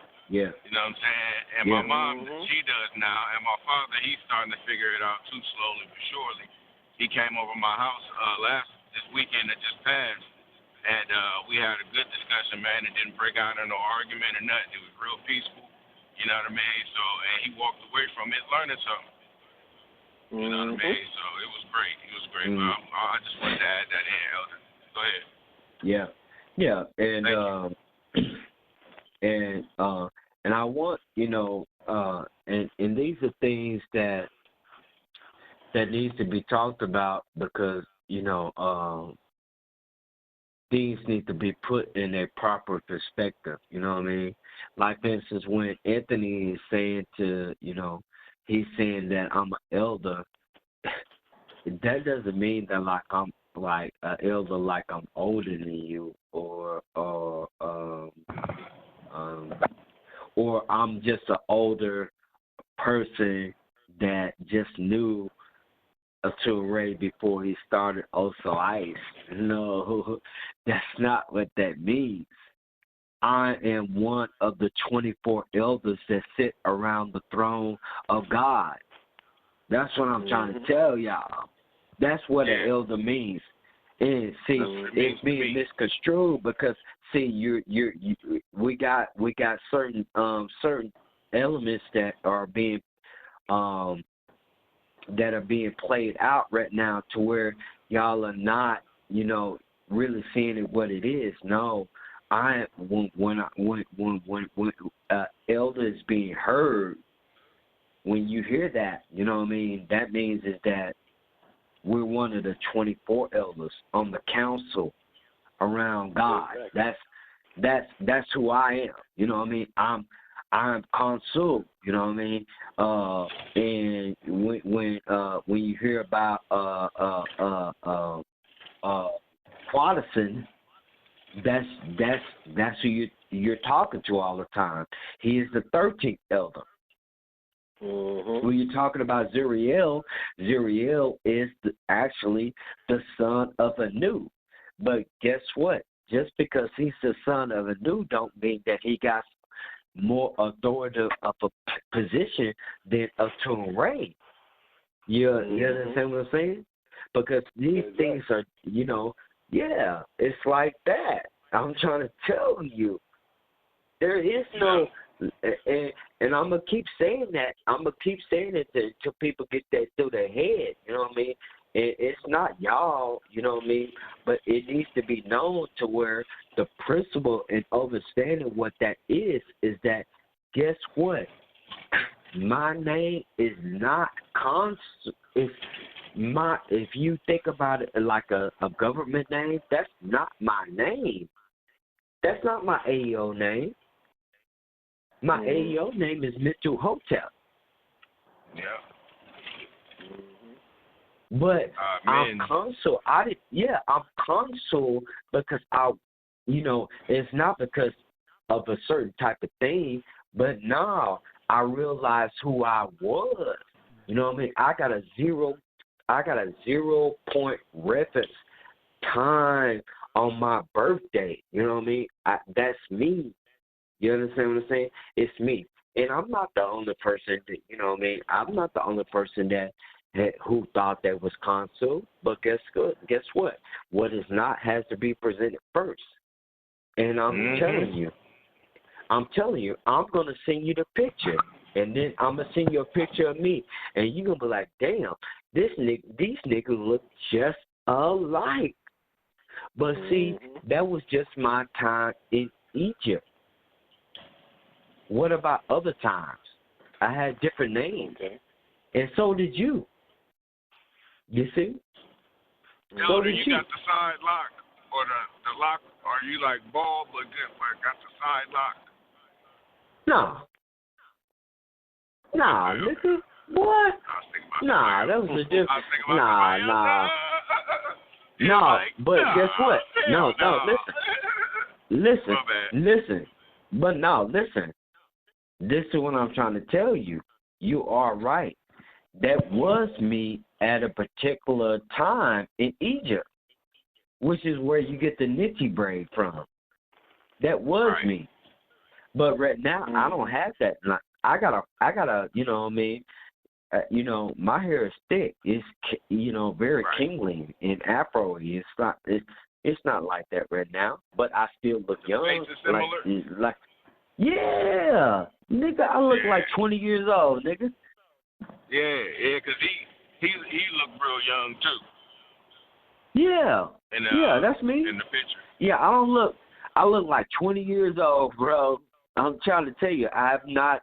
You look at my face, you were like, damn, this nigga look like 21, 22. I still get ID, bro, and I'm 43 years old, bro. Man. I still get ID. They be like, can I see your ID? And I just laugh. Yeah, consul the child. The Nitty braid comes from adoration of someone that was a little bit older than me, and I kept doing that because she kept doing it. She always wants to braid her little braid in there. That's how she is. You know what I mean? Which is my mother. You know what I mean? Which is what? Nitty. Y'all see that? Y'all see how he broke down the real and how that braid popped up instead of somebody on some scholarship thinking that they know, giving a class. You see what I'm saying? He just flat out told you. And divine and clear. That's what I love about it. You know what I mean? The realness of this, man. If it wasn't real, like, bro. Yeah, I'm sorry, Elder. Go ahead, finish, please. No. I just get excited when I hear these stories, man. I love to hear because knowledge. All right, because knowledge. Listen, knowledge is necessary. Always remember this. Knowledge is necessary, but it is not a sufficient condition. Knowledge is necessary, but it is not a sufficient condition. You know what I mean? You can know things based off of what? What? Experience, evidence, and reasoning. Yep. Evidence and reasoning. You know what I mean? But guess what? The two ones, you know what I mean, is experience, evidence and reasoning. You know what I mean? But the one that is, you know what I mean, that is solidified is experience. See, I'm not telling you something. I'm not telling you something based on something that I read. I'm telling you because that's what I know. This is what my soul is telling you. Lived it. That's what. So I'm telling you something. Yeah. So in other words, you're starting to understand and experience things from beings that are not book read, but actually learned that. ATUN-RE ain't read no books, and that's what I keep trying to tell y'all. I have not. Listen, I traveled with this nigga across the United States and went to California. And once we got to California, he was like, "Nigga, make your own way back." And it wasn't nothing bad or good that I, like that. He wanted to see if I could handle my own, and I made my own way back, and I survived. I took ATUN-RE. Listen, I took him on the trip from clear across the United States to California, bro, and made sure that he was not touched. Right. Not once. He didn't have no problem. Nigga, we went from South Carolina all the way to California with no driver's license and no license plates on a car with a gun in a fucking back. Now, how did we fucking do that? Wow. Yeah. And then once we got there, he was like, "Okay, Terrence, you know what I mean? Thank you. Make your own way back." And I made my own way back. And I found out who I was by being around him. That's when I found out that I was who I was. I can remember it like yesterday. I'm telling you, we was in Atlanta, Georgia. That, man. We was in Atlanta, Georgia, chilling and shit at a gas station, and he was like, "Okay, let's go get some pizza." And we get some pizza and chill it out, and we eating, and then we came back and we went back to the car, and I felt like I could pick up the car, and I was like, "Wait a minute!" I was like, "That's me." I was like, "That's me." He was like, "Ding, ding, ding, ding, ding, ding," and he's like, "You got to figure it out." And then and then my birthday came because I started to remember. And I was like, "Wait a minute, I remember certain things happening." I was to babysit you because see, I was to babysit ATUN-RE when he was in a different life, not the life that you think because you don't know that. You know what I mean? But it was a different life where he was to sneak out. The royal province, you know what I mean, and used to hang out with the hard niggas like y'all. I mean, well, I'm just saying, I'm not saying that y'all hard niggas, but I'm just hypothetically speaking, he used to hang around with niggas and smoke weed and do all of that type of stuff like that, right? And hang out. He's a real nigga. That's what I'm trying to tell you. So he used to hang out and do all that type of shit like that.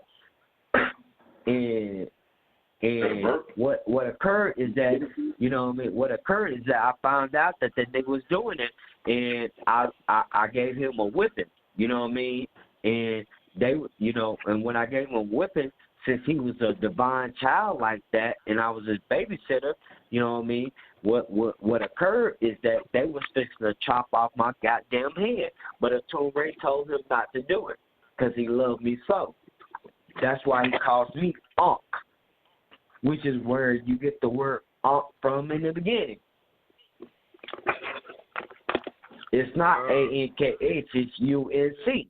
You know what I mean? It's which is what? It's to love each other like you love yourself, or vice versa. That is the key to eternal life. And that's what he is represented. So, all right, so after that, in a different life, because guess what? You have to understand is that this thing, as far as in the 24 elders, this is not just one thing. We've been on countless missions. You know, just because you think that this is just one planet that we're just here and this is all it's about. No, we go to other planets and do the same thing. You know what I mean? And change these things. You know what I mean? Because that's who we are. All right, so check this out. Man, this dude here, bro, it's kind of trippy. This nigga, man, one time in his life, bro, this nigga put himself in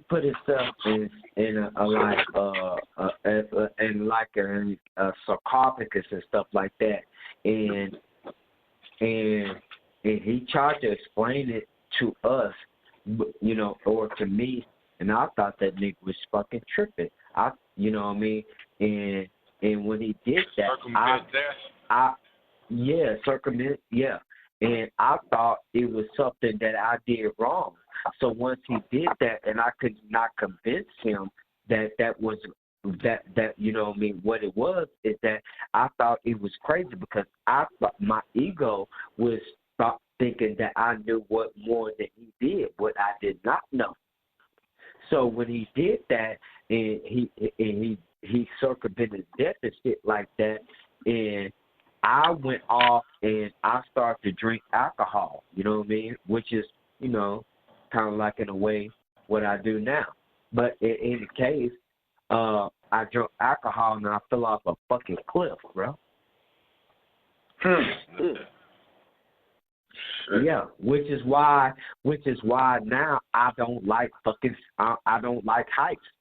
But I'm not scared of heights like that no more because I just overcome it, you know what I mean, within the last year.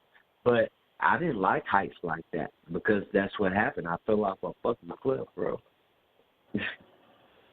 Wow. Yeah, because I thought it was my fault. By allowing him to do that shit that he did. But guess what? The thing is that he did that, you know what I mean, because he was doing some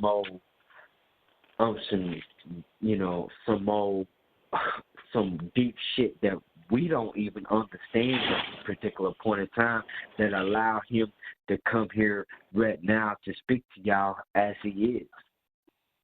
Mm-hmm. That's what that thing occurred. You know what I mean? He was time traveling. It kind of like in a way to keep it simple. And I didn't know.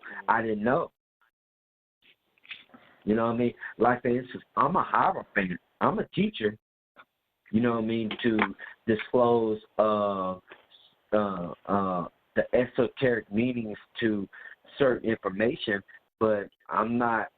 I'm not attuned, right? No, I'm not. I'm sorry. I wish. You know what I mean? Maybe in a different space and time, but no, I'm not him. You know what I mean? This is that guy. He's really sincere about it, but he's not no fool either. You know what I mean? Because a whole lot of people are gonna come and they're gonna be looking at him like he's some type of fucking animal in the zoo. You know what I mean? And that's the only concern. They just want to be like, oh, pinpoint. This is his being. This is his being. And then there's others that's gonna come and say, well, guess what? I got this knowledge from him. But do you really, really, really care about what he's really, really trying to get to you? Mm-hmm. You know what I mean? Which is why you have to focus. I mean, think about it. I mean, he is totally out this goddamn system. You know what I mean? He could be making a whole lot of money, but in actuality, his concern is about each and every one of us. You know what I'm saying? The reason why he wants money, a two-ray could probably have a mansion if he wanted it. You know what I mean? But his concern is about keeping himself in a certain position to where he can share information to you. Because believe it or not, he might come on here and and say, well, this is a new book, and this is a certain amount of money, you know what I mean, and stuff like that, and sell it. And that's true, but guess what? Since y'all around him, Atun ain't gonna change. He ain't gonna charge y'all for that goddamn book, nigga. I mean, he might, but most likely he's not. I'm telling you what it is. See, this is what we're trying to say is that we're supporting something that is very valuable to us. So, out of all the things that we're doing through our everyday life, and it's different because you got family and all that type of stuff, and I can understand that. But when it comes to a particular being like this on this statue, guess what? The way that we support this being and make sure that's all right is determining everything that is fixing to come to light for all of us. You understand what I'm saying?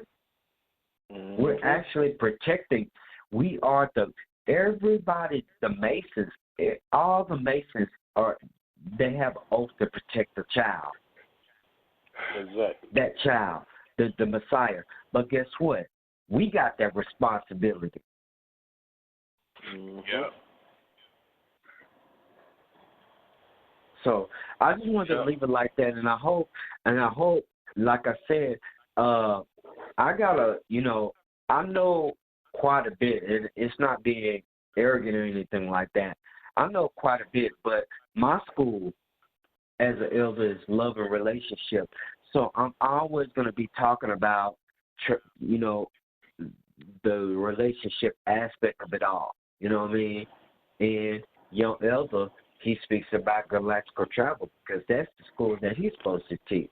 But I'm like I said, when it comes to me, I'm concerned about, you as an individual and how we relate and how, we're coming across, you know what I mean, and dealing with what we're dealing with, you know what I mean, and just to keep it simple. So that's it. And that's all I got to say. Keep chiming on, you know what I mean. I add in or whatever, but, I don't want to say any much more than that at this particular point. So. All right. Appreciate you. Love you, Elder. We love you. Young, appreciate that. I want to ask you, so Zuriel, he is would be in there. I know Inky is Uriel, right? No. No. No. All right. When you it's Enlil. It's Enlil and Zuriel. I mean, it's Enlil and Enlil and Israel. You know what I mean? Yeah, I think that's the way to go. In other words, Zuriel is Zuriel is the God of the heavens, and what is the number so I can keep it Inky? You know what I mean? Yeah. Inky. Yeah. Inky. Yeah. Inky is the opposite of Enlil. Yeah. That's the Sumerian way of saying it. Huh? Enlil, he was like stayed in the skies. Yeah. There you go. You know what I mean? He's staying in the sky, and the other ones on the earth. So when you're speaking to Zuriel, that is our new son. But the difference between the things is because most people will hear that and say, okay, just because he's a new son that he has the authority because he's a new son. No, it doesn't work that way. It doesn't work that way at all. You know what I mean? He's not. You know what I mean? He's not. Although he is a new son. Yeah, because you got to understand is that at that particular time, things were fucked up. You know what I mean? Certain decisions were made that threw things off of course, which is why things occurred. Do you understand what I'm trying to tell you? You know what I mean? And Lil, Lil was always doing a certain thing, but Inky was over here when he was sent to do a job. He didn't do the job. He was fornicating this shit.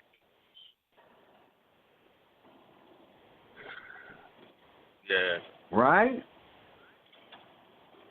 Right. Yeah. So that caused. So in other words, it caused a diffusion. You know what I mean, amongst things that was going on, because you got to understand is that, you know what I mean, people don't understand. They just think that, you know what I mean, it's like God said let's make the earth poop and stuff like that. No, it was other beings here before we, what's inhabiting this place, even though it was created by us, but at that particular time it was already beings that was here. And to disrupt some shit, because guess what? We fucked some shit up. You know what I mean? We want to make a mutual agreement in things, which was cause is a slice within the family, because we had to mix in. You understand what I'm saying? Now check this out. Now, nobody asked this question. Like young elder said, is that he said that Anu has a brother, right? All right. So all right. Asher. Now check this out. All right. Say it again. Asher. There you go. I watched all the young elders classes over and over too, so I know quite a bit about what he was teaching, but I'm not right. All right, so maybe the overall philosophy of it is correct, but guess what? When there was a war in the Galactic before Halal occurred, it was between him and Humbaba, correct? And Humbaba was saying is that, you know what I mean, is that a particular type of being was not suited to rule. Mm-hmm. So the twin of ATUN-RE would be something like Humbaba, which was the father of Shalal. You understand how this thing is going on? Because guess what? They're telling you what is being sold, or no, what is being said is kind of like it's telling you the truth, but it's not telling you the full truth. Who, if Anu is the Most High, the highest, and stuff like that, and there's no other. All right, so you have to ask yourself, well, who's his twin? And how do we know? How do we know about that? So if that's the case, well, guess what? That means is that affirmation, as far as in saying the all, is that you could be in all and you want to be in all, as long as you don't go outside of all. That got to be true, because guess what? If Anu would have failed, guess what? His brother would have been ruling. And we don't know nothing about his philosophy now, do we? Exactly. How else could it be? So these are things, you know what I mean, that you have to keep in your mind, which what? Escapes you from what? Fanaticism. You understand what I'm saying? ATUN-RE loves us, but he's not here for us to worship him. But that's how niggas be acting, though. Right. Mm-hmm.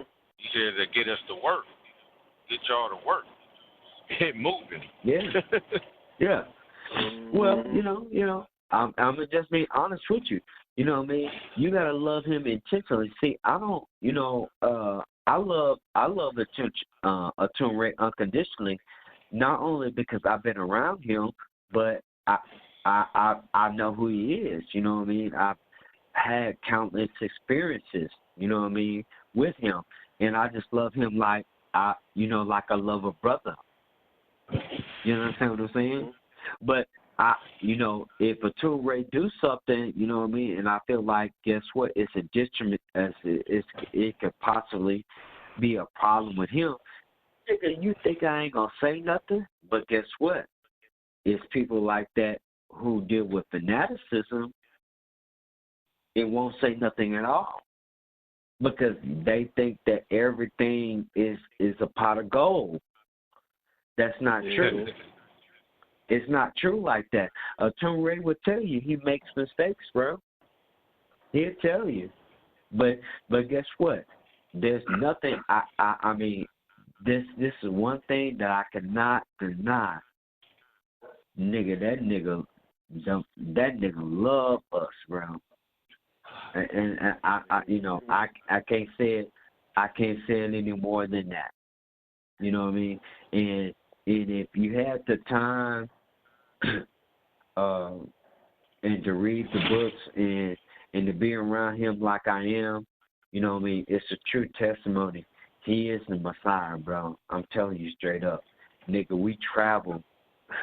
Think about it. We travel from South Carolina all the way to California with no driver's license and no driver's license on the plate on the car with a gun in the fucking car, bro. How the fuck how do you go that far and don't get touched? Not one time? Not one time. That's about license plate anyway. It's called divine intervention.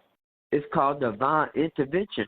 I'm telling you, we went up to the border and he just looked at this guy for like 2 seconds and the guy just said, go by there. And I said, what the fuck was that? I was watching him, bro. I'm telling you. Okay. I was watching him the whole time. It was tripping. So this is what I'm trying to tell you. I'm not telling you to believe me, but what I'm trying to say is that give yourself some time and you're going to have that experience with him. Straight up. You know what I mean? Like for instance right now, ATUN-RE is looking at me. He's not saying anything, but he's looking at me, and I can feel it. Mm-hmm. But see, but what it is that based on the level of vibration that I'm on, he's trippy like that. He be like, nigga, you know what I mean, say something, but you know what I mean, or stuff like that. But I'm not developed that, although he thinks that I should be. Mm-hmm. That's what I'm trying to say. I can see him right now. You know what I mean? Now I can't see him right now. I can feel him. I can feel him. You know what I mean? What's going on? And he's saying certain things to tell me, to tell y'all, bro. And it's like that. You know what I mean? Because all these things, like what y'all seeing right now, and I'm gonna tell you the truth, bro. All the website and stuff. Brandon built the website, but these were not Brandon's idea. These were ATUN-RE's idea that came through me to tell Brandon to do these things. I'm telling you straight up, that's how that occurred. So So in other words, here it is how the best way I can say it.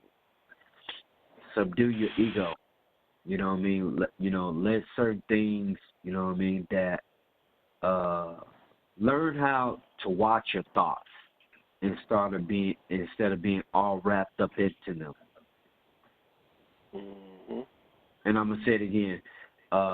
Learn how to watch your thoughts, how they come and go, instead of being so wrapped up into them. You know what I mean? And being a part to them all, wherever they go. That's the first step in meditation. You know what I mean? And once you're able to still the mind, you know what I mean, for, the comings and going, you can start to tap into who you are. And and believe it or not, there's a million people that can tell you a different interpretation what I said, but it's all one and the same. And I'm about to give him one too, Elder. Yeah, go ahead, bro. Go ahead. I was gonna let you finish off. No, I'll finish. Think about this. What he's saying, right? Mm-hmm. You focus in a moment. What moment can you say you've been in where if you got distracted, that was your ass? 9 times out of 10, if you're fighting a man or in a fight, period, mm-hmm. you're in that moment, ain't you? Yep. You ain't thinking about nothing else. Because if Yep. you are, that could be your ass. Yep. So you have to go into such an intense focus. It's like meditation. You got guys that are martial arts masters that are not threatened by certain movements that guys do. People raise their fists like they're going to flinch at you, try to get you to jump. Man, I know some dudes that don't move at all because they already know if it hasn't come within a certain amount of inches within their person, they don't move. But they're fast enough to respond if it does. You see what I'm saying? So they don't panic. They have that much focus in that moment. They block everything else out. While the dude throwing the wild punch, he probably thinking about his baby mama that pissed him off earlier, or his kids kicked out of school, or whatever it is. The guy, his emotions going all crazy. So that's just, that's one instance of meditation in a moment where you have to be in a meditative state of mind to be in a fight. Most people, they go, I blacked out, I saw red. You know what I mean? At that moment, you feel like you're not responsible for your actions. But you really are. You just went into a different heightened sense of awareness. That kill or be killed awareness is primal, but it's a form of focus. Okay. Yeah, that's all. Painting is another form of meditation that requires focus and tuning things out. I tell you this, freehand, when you're doing something freehand and your hand be shaking and shit, you want to go straight, you want your line straight. Buddy, you don't want nothing bothering you in that moment neither. You got to be in that moment to get that line straight. And it happens for us for seconds at a time mostly. But we got to get the mastering it to the point to where we can drag that second on for, minutes to hours. Your focus, ATUN-RE, I heard him tell me a story one time about, because I asked him, I was talking about the, how they said the Messiah is supposed to have eyes like fire, right?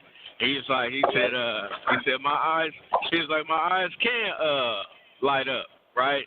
And I said, like, on fire? He was like, no. He said, but like Raiden on the game Mortal Kombat, with the white eyes, with the the eyes look like electricity's flowing through him. He said that he could do that. And okay. hold on, y'all. Hold on. Give me 1 second. Hold on. Hold on.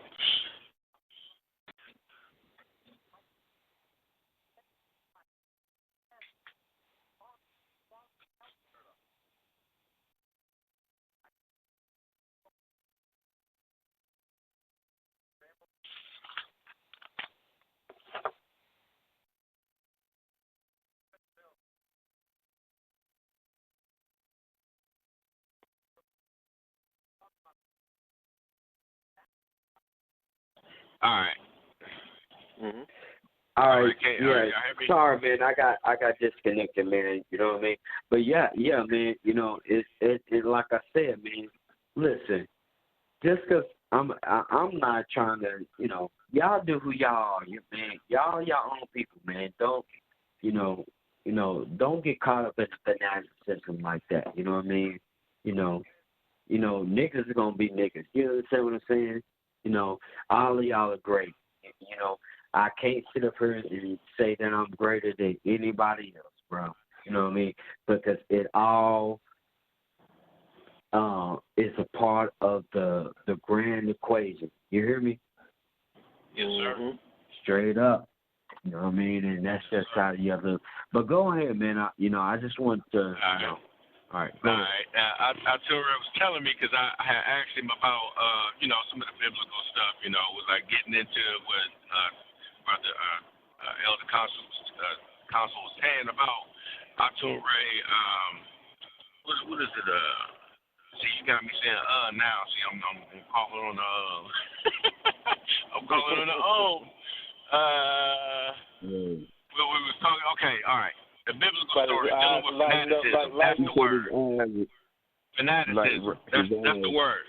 Now dealing with fanaticism, right? In the Bible, you know how they be like, he's gonna have the eyes like fire and the hair like lamb's wool and feet like burnt brass. Mm-hmm. So I'm like, man, so what is he gonna look like when he comes? Like, is he gonna be a monster? Like, what kind of shit? Is it gonna be R2D2? Like C3PO? How's he gonna look? You know what I mean? So it used to bother me. So I asked him about that. I said that particular characteristic they said he was gonna have about eyes like fire, and he kind of chuckled and I laughed and I thought it was completely a joke. And he was like, no. He's like, I can do that. I was like, oh, how? And he was like, well, it takes not only intense focus, but he said, man, his eyes got to stay open, right? And he did it for like 13. No. I think he said 11 hours. And I think he said Baba can do it in like 8. You know what I mean? My time frame might be off a little bit. I got to ask him again. But if he gets on the call, man, I'm going to ask him to tell y'all about that and see if he can, just run it down for y'all how he did it. But he said he can achieve that. And you can imagine how much focus he must have to be able to do. And he said he had to stare in the mirror to do it. Like he was staring in the mirror when he did it. Without blinking, right? Without blinking. Wow. That's what I'm talking about. Without blinking. Your shit dry all the way out. Okay. Now I can stare for quite a long time, and I'm telling you, your eyes reach a certain amount of dryness, bro, where you don't see nothing. You can't see nothing. You'll go blind doing that shit. Now, according to my understanding, he pushes it past the brink of blindness, obviously. Okay. Pushing it to the edge and then bringing it all the way back. And he know how to do that. Now, that's some shit I want to learn how to do. I want to learn how to do that shit. That's intensity right there.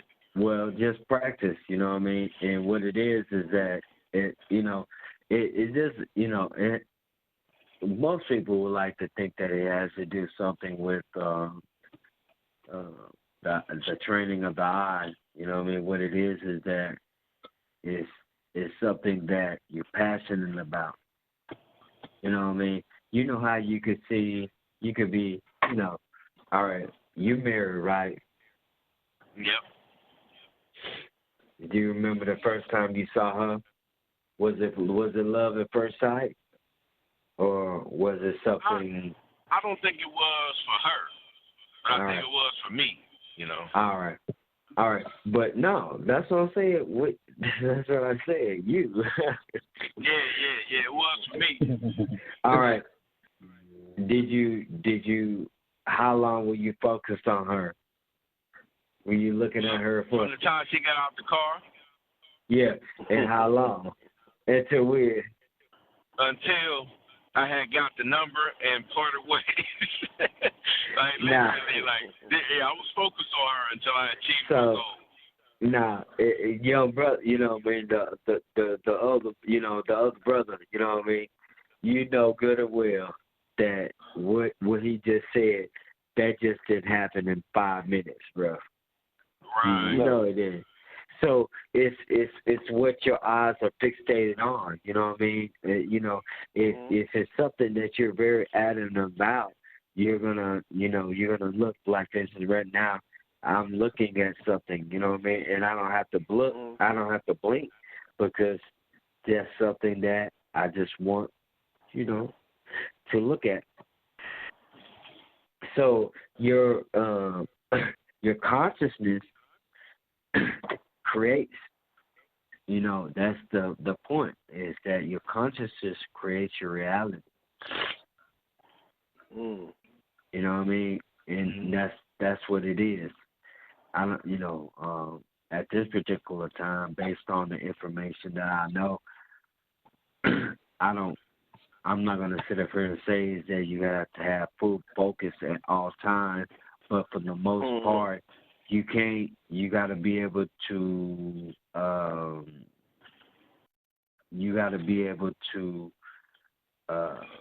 what's the better way of saying?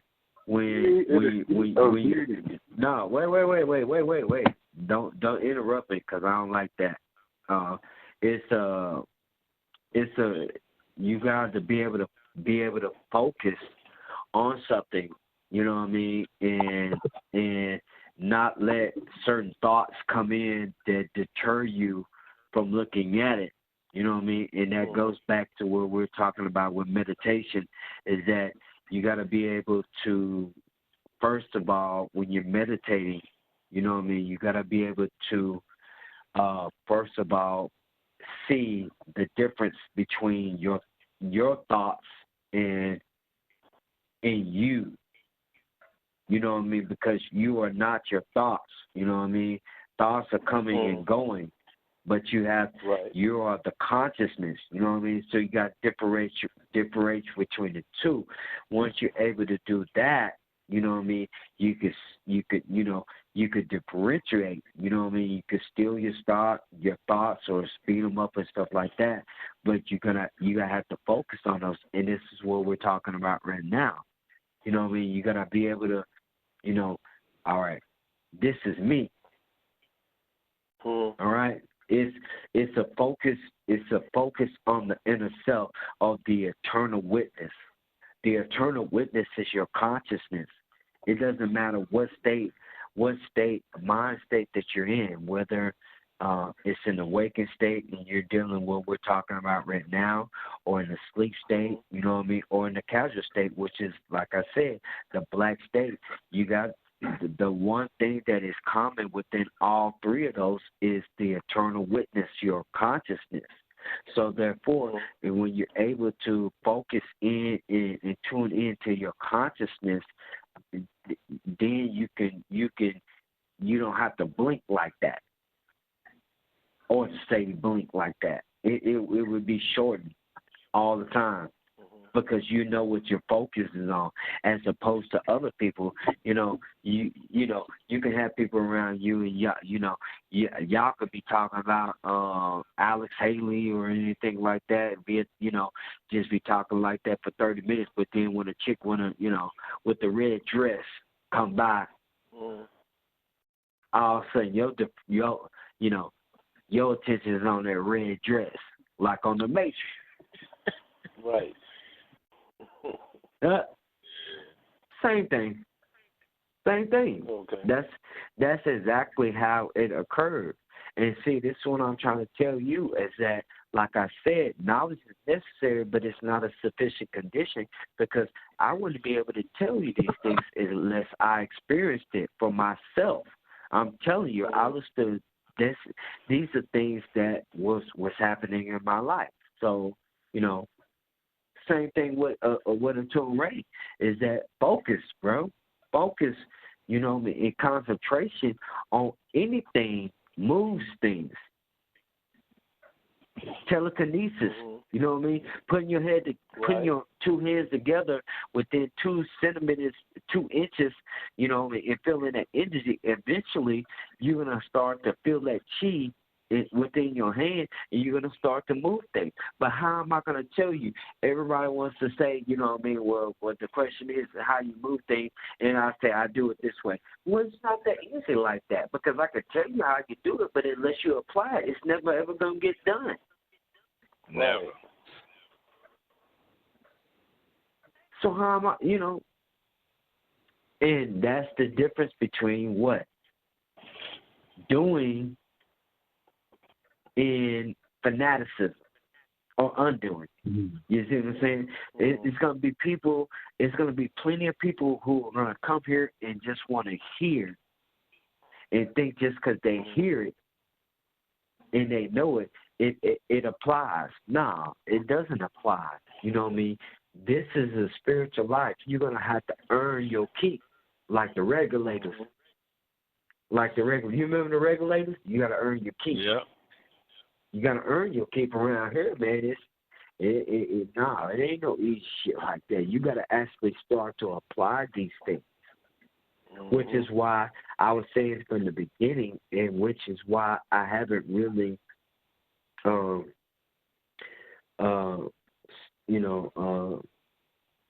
start to do classes like ATUN-RE told me to do, mandated me to do it, because I can't teach you. I can't teach things if you're not doing affirmations, if you're not tapping into your subconscious. I'm wasting my time. I'm looking for those are actually doing it. You know what I mean?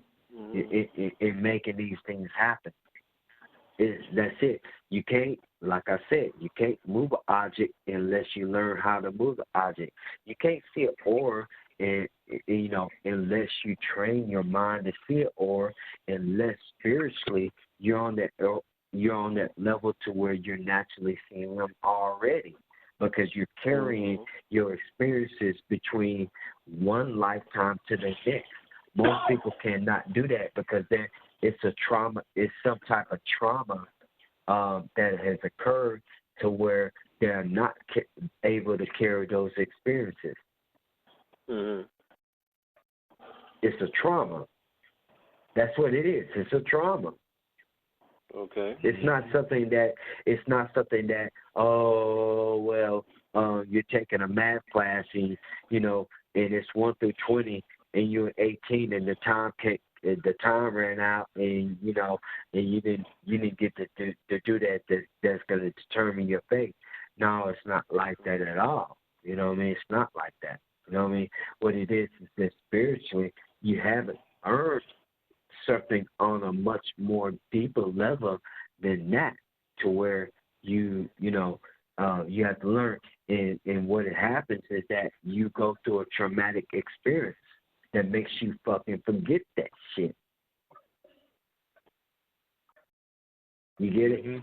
The in other words, the karma that caught up to your ass. you hear what I'm trying to say? The karma that caught up to you to where you didn't forgot about that. It made you forget about that shit that had occurred. You know what I mean? Or the better way to say it, let's keep it simple like this, is that you seen a book of life and it was like a math test. You got the SAT to get into college. All right? You're looking at this book and you're reading it and stuff like that, and it's a week before the test. know good and well that you probably should be at home, but your homeboys come to get you and they wanted to party, and you just took the 5 out of the 5 days, you then took 2 of them off, and you wonder why your SAT score is down low because you weren't focused. Yeah.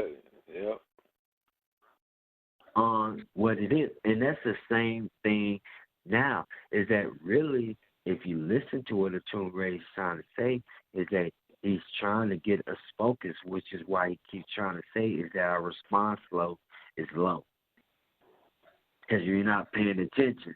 That's what he keeps trying to say. You know what I mean?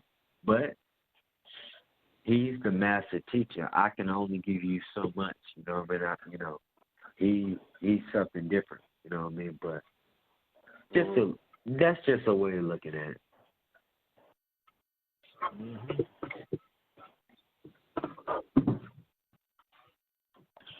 If y'all, I recommended a movie a while back too called Focus with Will Smith in it. It's a pretty good movie, man.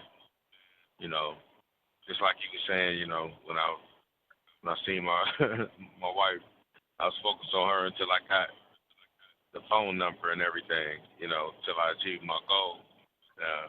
And in this particular movie, they show a lot of particular heists and tricks they pull off by being focused as a team and what they could get somebody to focus on themselves to a group effort.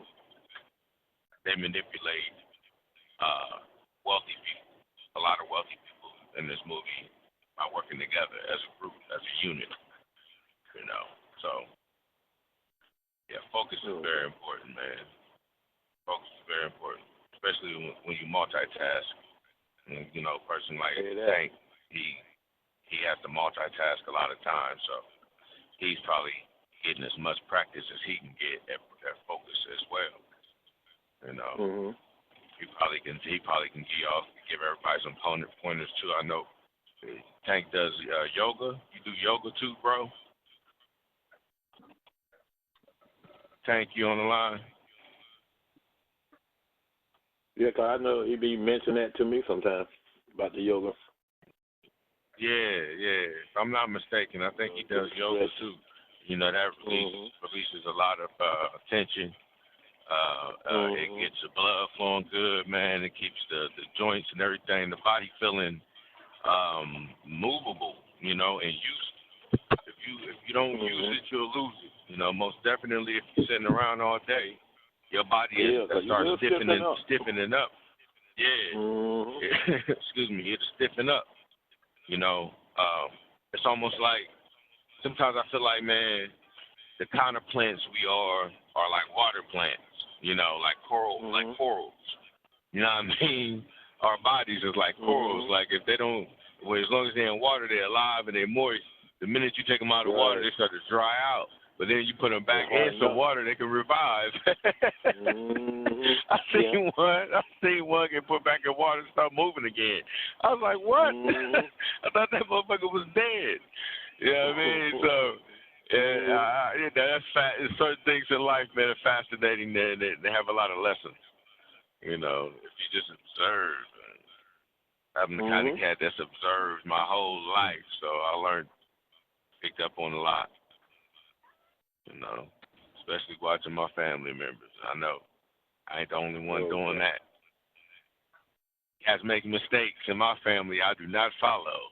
I mean the big mistakes, because I make my own, but I'm not about to follow after somebody doing some crazy shit that I know damn well they didn't get away with, and they can't teach me how to get away with. Okay. Yeah, man. But yeah, man. Back, on some galactic stuff though. If you don't mind me, I'm not trying to change the subject, but I know the topic tonight for real, it's the galactic studies and stuff. And I'm gonna tell you straight up, bro, Anthony. I'm gonna tell you straight up, and I'm gonna be honest with you, bro. Never, ever think for a second, bro. That's just, my school is love and relationship, but I know about galactic shit. You know what I mean? Come on. Mm-hmm. You understand? Yeah, you could ask me any question, and if I don't know, I'm just gonna tell you to your face, nigga. I don't know. Nigga, ask the two race. I'm a real nigga. I'm like, I don't know. You know what I mean? I don't know. Ask Brandon. That's right. You know what I mean? Some shit like, I don't know. Ask Brandon and tell Brandon and tell. You know what I mean? That's what it is. But answer any type of questions. You know what I mean? Come on, man. Okay. And guess I got what? one question. If we don't know. Yeah, I got a question. Yeah. What? Cause this is one thing that's been bugging me, and it's been in the work. What is sin? Sin. Well, because the church are always talking about sin and sin and sin. This I want to know for once and for all, what is sin? Well, I mean, because they don't make big money off this word sin. Yeah. All right. Well, the word. All right. First of all, let's just deal with the word. The word sin. Okay. You know what I mean? Is dealing with. You know what I mean? That's dealing with a particular deity. Right. It's dealing with a Singarta. You know what I mean? Ashtar. The Isis. That's sin. All right. That's where the word comes from. But see, that's not what you're really asking. You know what I mean? And see, this is where a hierophant as myself would be able to come in and to answer that question for you. A sin is, you know what I mean, what you determine a sin is within your heart center. You know what I mean? Yes, there are galactical rules. You know what I mean?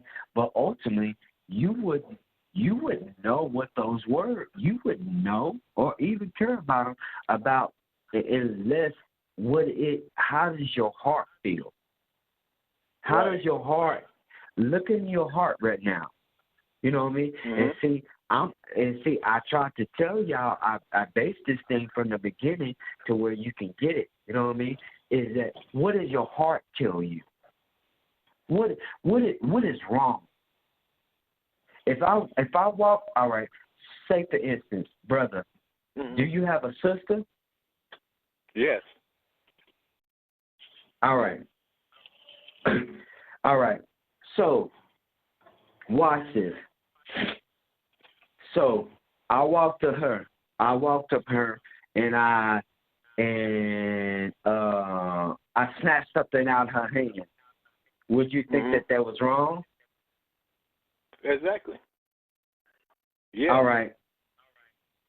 Yes. All right. Now check this out.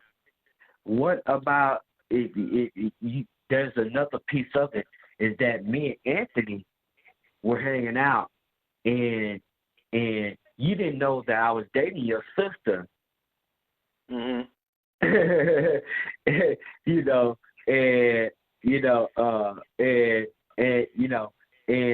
I had and I got something from her.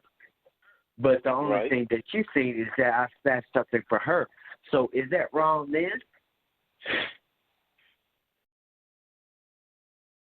Okay. You dated my sister and you snatched them from her then. Would that be wrong? Yeah, I'm dating. Yeah, in other words, what I'm trying to say is that probably like a play thing between y'all two then. That wouldn't be wrong. Yeah, in other words, you don't have enough information to make a proper judgment on that thing. To make that. Yeah, to make that decision. But the average person would. The average person would. So in other words, a sin is sin. Yes, there are galactical rules, but the average people are not on that level like that. When you get into the galactical rules, it's not dealing with extremes like that at all. You know what I mean? There's these are things that you have to learn beyond the regular teachings. You know what I mean? But basing on a basic level, what it is that sin is what you believe in. It's based on your perspective. You know what I mean? It's based on within your heart what you feel that is right or wrong. Because your heart is always going to tell you that's wrong. Because guess what? You could be arguing with a female all day, all long. You know what I mean? But guess what? At the end of the day, you're going to wake up, you're going to be like, your heart going to be telling you, shit, I shouldn't have did that. Right. So where'd that come from? Where'd that come from? It come from in your heart. That come from you. Yeah. Yeah. That come from you. So you already know. You know what I mean? You're not stuck in between a rock and a hard place, but by knowing the right and wrong, the right and wrong thing to do. You know the right and wrong way to do because your heart is going to dictate it. But see, they've always been telling us from scientifically is that we're supposed to think from our mind, and that determines our heart. No, it's actually opposite. Your heart should actually determine the decision that your mind should make. You see? Which is why if you look on my Facebook page, is that my heart is upside down, which is why, they've been hanging y'all up from, upside down since birth. Since birth. You know what I mean? And you wonder why you're seeing things backwards. You see? You know what I mean? You come out the mother womb, they hang you upside down instead of upside right. Right side you up. You know what I'm saying? And you've been introduced to light a little bit too soon and a little bit too fast, man. Yep. When you should be introduced to the darkness, you see how they're trying to do you? Trauma, smacking you. Yeah, I'm trying to tell you what it is. Yeah, that's what occurred. That's what's going on with you, man. You know what I mean? But yeah, go ahead and talk, man, because I'm gonna continue to talk, man. I'm doing something right now, but I'm gonna be on the line. You know, man, I'm here. Trust me. Yeah, I hear that. All right. Yeah, I like that now. That sort of break it down for me. Hey, Zosa just text, we might get the nigga Zosa, from London on the line. That nigga Zosa kind of deep, bro. He kind of trippy, bro. But anyway, keep talking, man. I was going to say, brother, hey, you go ahead. I done got here to my stop because it's going to take me a minute. I'm going to be noisy.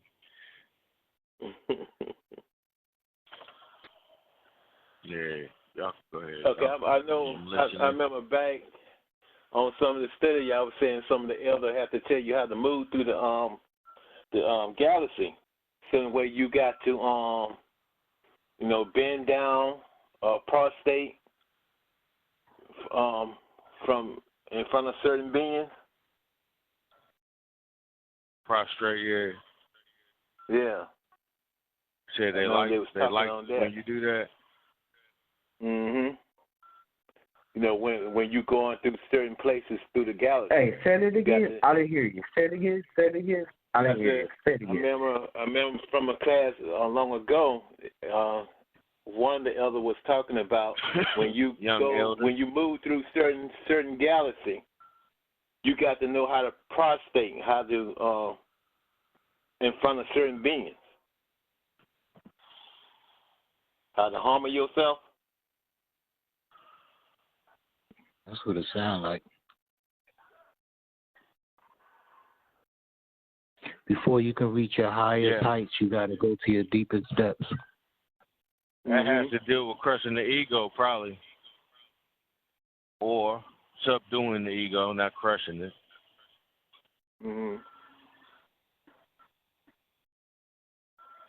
Yeah. Maybe, you know what I mean? Just a thought. Just a thought, not a thought. Yeah. Because I guess the reason I'm asking that is that's like doing your prayers, your tafu,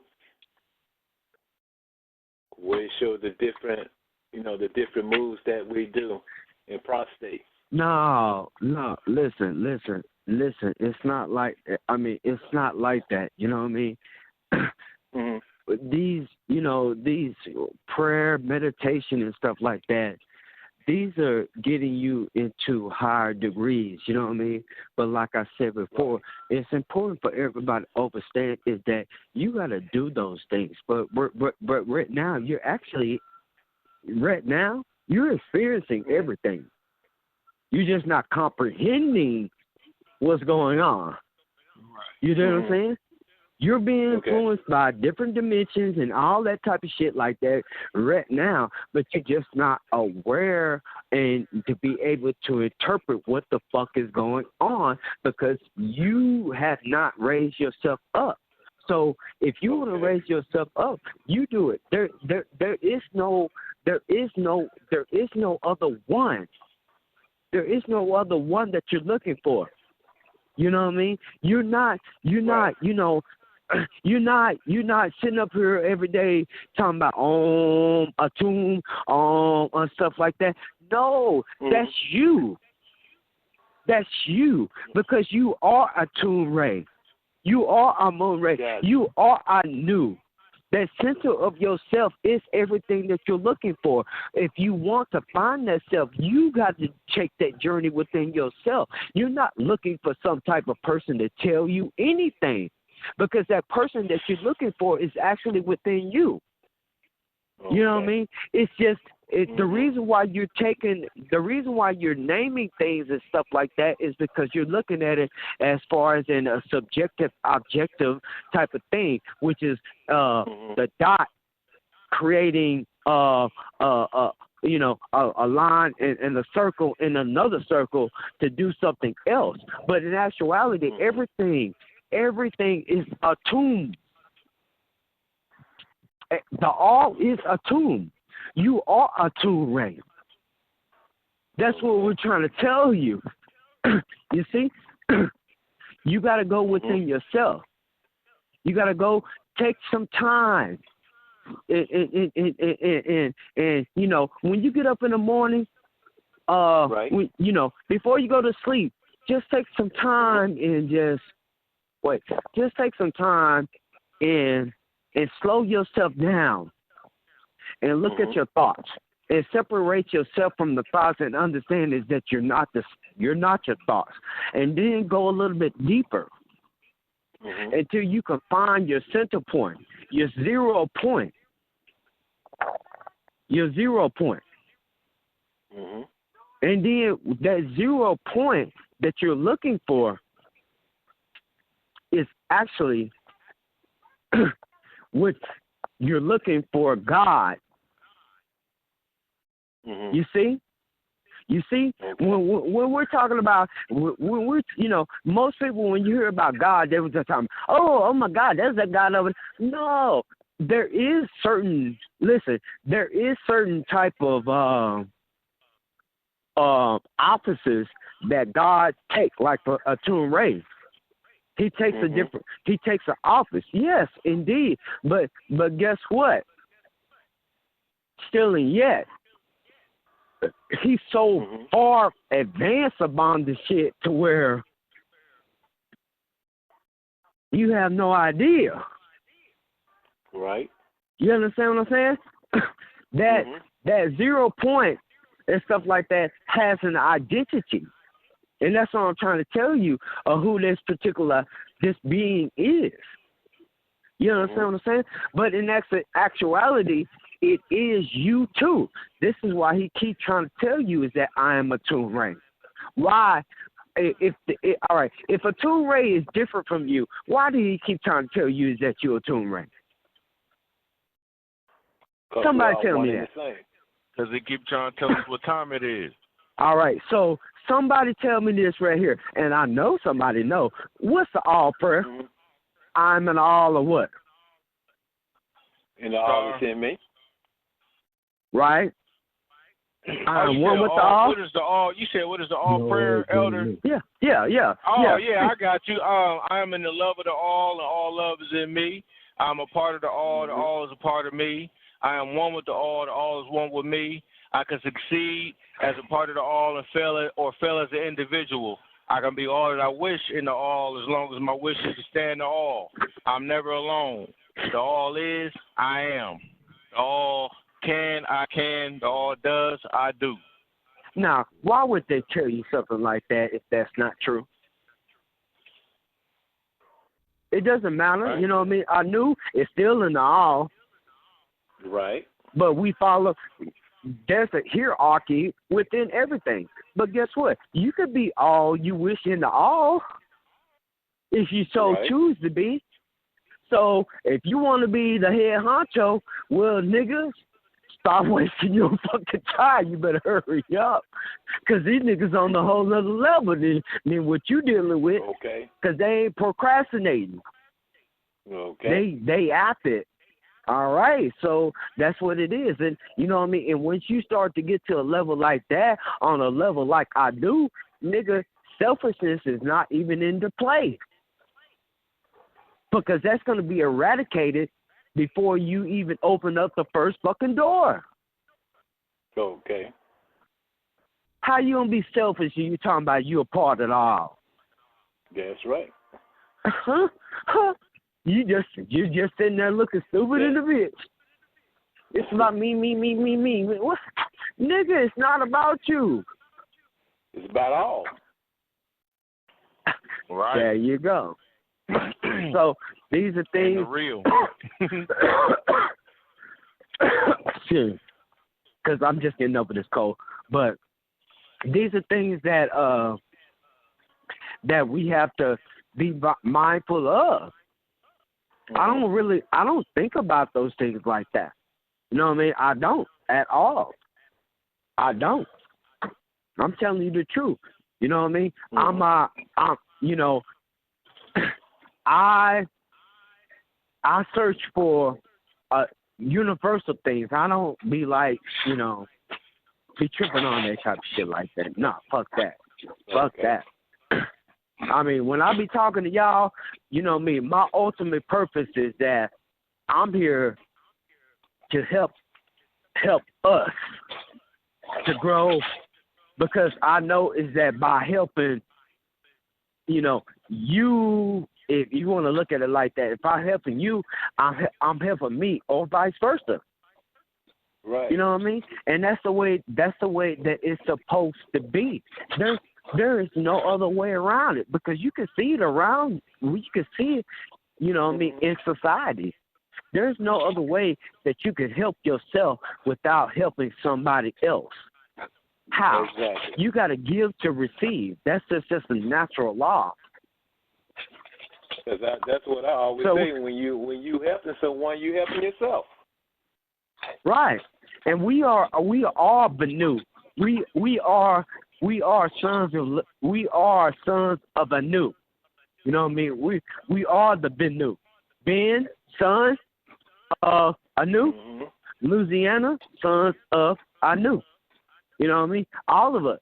You know what I mean? Because this is where this is all coming from. Believe it or not. You know what I mean? But beyond him, it's obviously something else that's going on, which is the all. You know what I mean? So, you know, maybe one of y'all one day, y'all might want to, you know, challenge Anu in the Galactic Confederation. It's possible. Mm-hmm. It's not because guess what? If you think about that and you just think that just Anu is just the obsolete thing, that's an egotistical way about thinking it anyway. Do you understand what I'm saying? Think about what I just said, what I just told you. That is an egotistical way of thinking it. Right. Because if you're saying that he is the highest, that means is that there's somewhere the lowest of the lowest. And if you're thinking that it's just obsolete, just dealing with him, that's an egotistical statement when you just said it. Mm-hmm. Mm-hmm. And I could be wrong, but I doubt it. Makes sense. Yeah.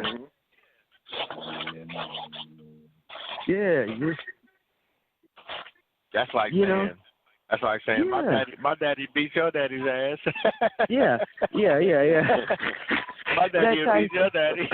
But see, I'm trying to, and here it is that, you know, it's not saying, because this, listen, it's, you know, I mean, Brandon has a lot of information that I don't know.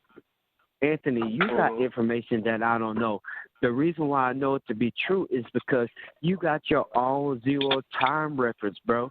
There's things that you see that I couldn't see, but based on your time reference. So it's always something to give and to share amongst each other in the build and make each other better. You know what I mean? But see, we got to let that ego go and start to understand is that we are actually a part of the all. And once we get that to our mind, it's not going to be no egotism like that. You know what I mean? If we know, which is occurring. Yeah. Right. And see, if you notice is that, guess what? We've been doing this. Listen, I think I've known Brandon, let me see how long I've known Brandon.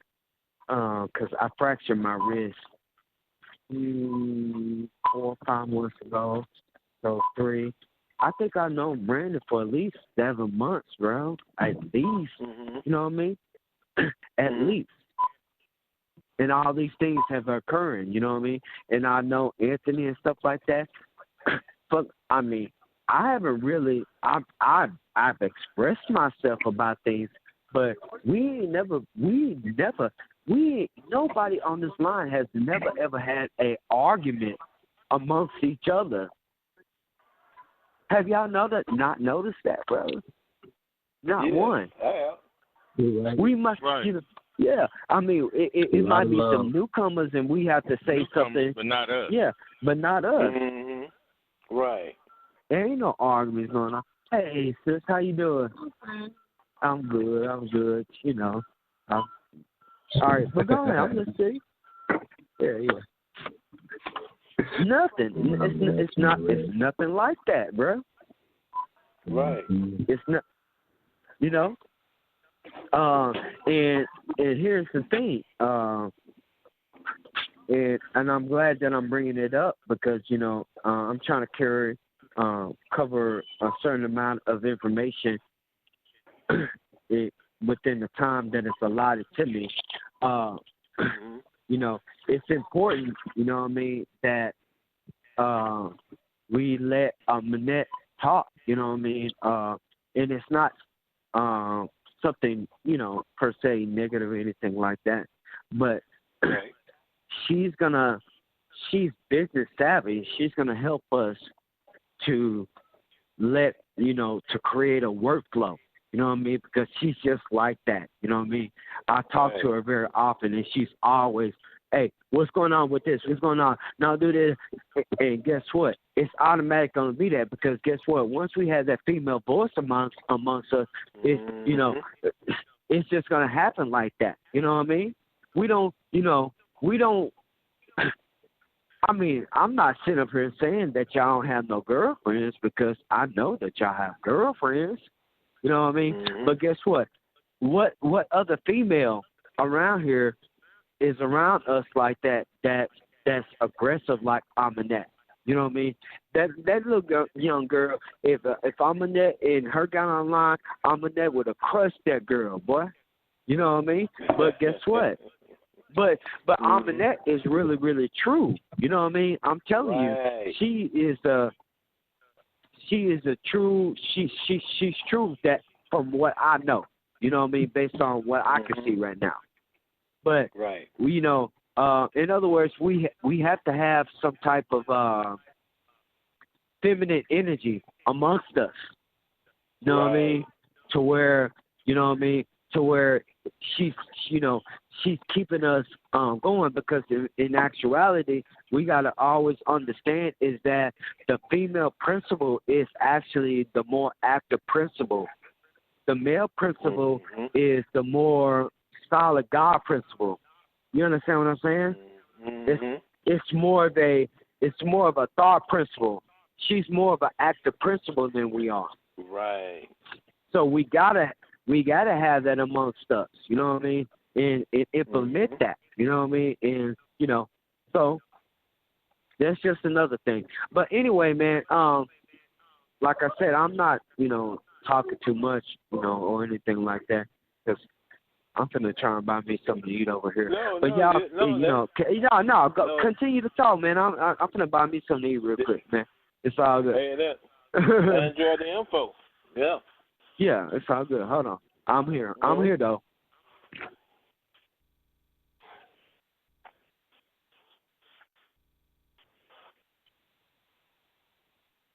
Everybody still there? Yeah, I'm still here. I'm just backing up. But, you know, I'm about swapping trailers, man. So I got to keep the noise down to a minimum. I'm going to put y'all back on mute until then. Okay. All right. How many people on the line? I'm over here, Oak. What's up? Shout it out, Big Brother Tree in the house. Shout it out, Big Brother off Tree up anything. Off plane in it.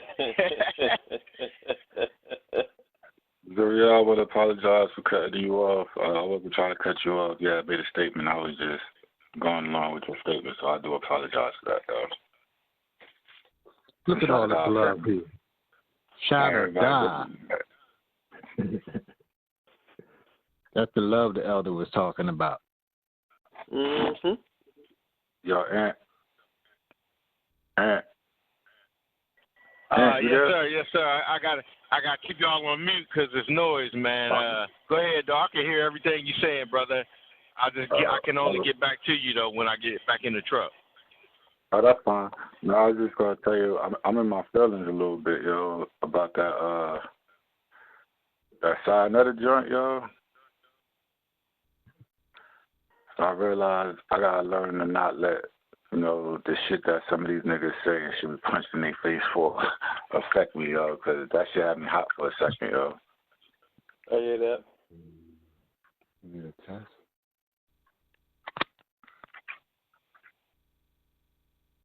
I really, yo, let me tell y'all something. Mm-hmm. Panabab Yanun, the master teacher, right? That man dedicated his life to all the information or what they would call doctrine that he gave us. Yes. Right? Okay. Exactly. Now, Panabab is the master teacher, and it's the reason why we call him the master teacher. And the reason is the different chambers, school of thought that he walked, the masses through. And if you was into Islam, he walked you through that school and walked you out of that school.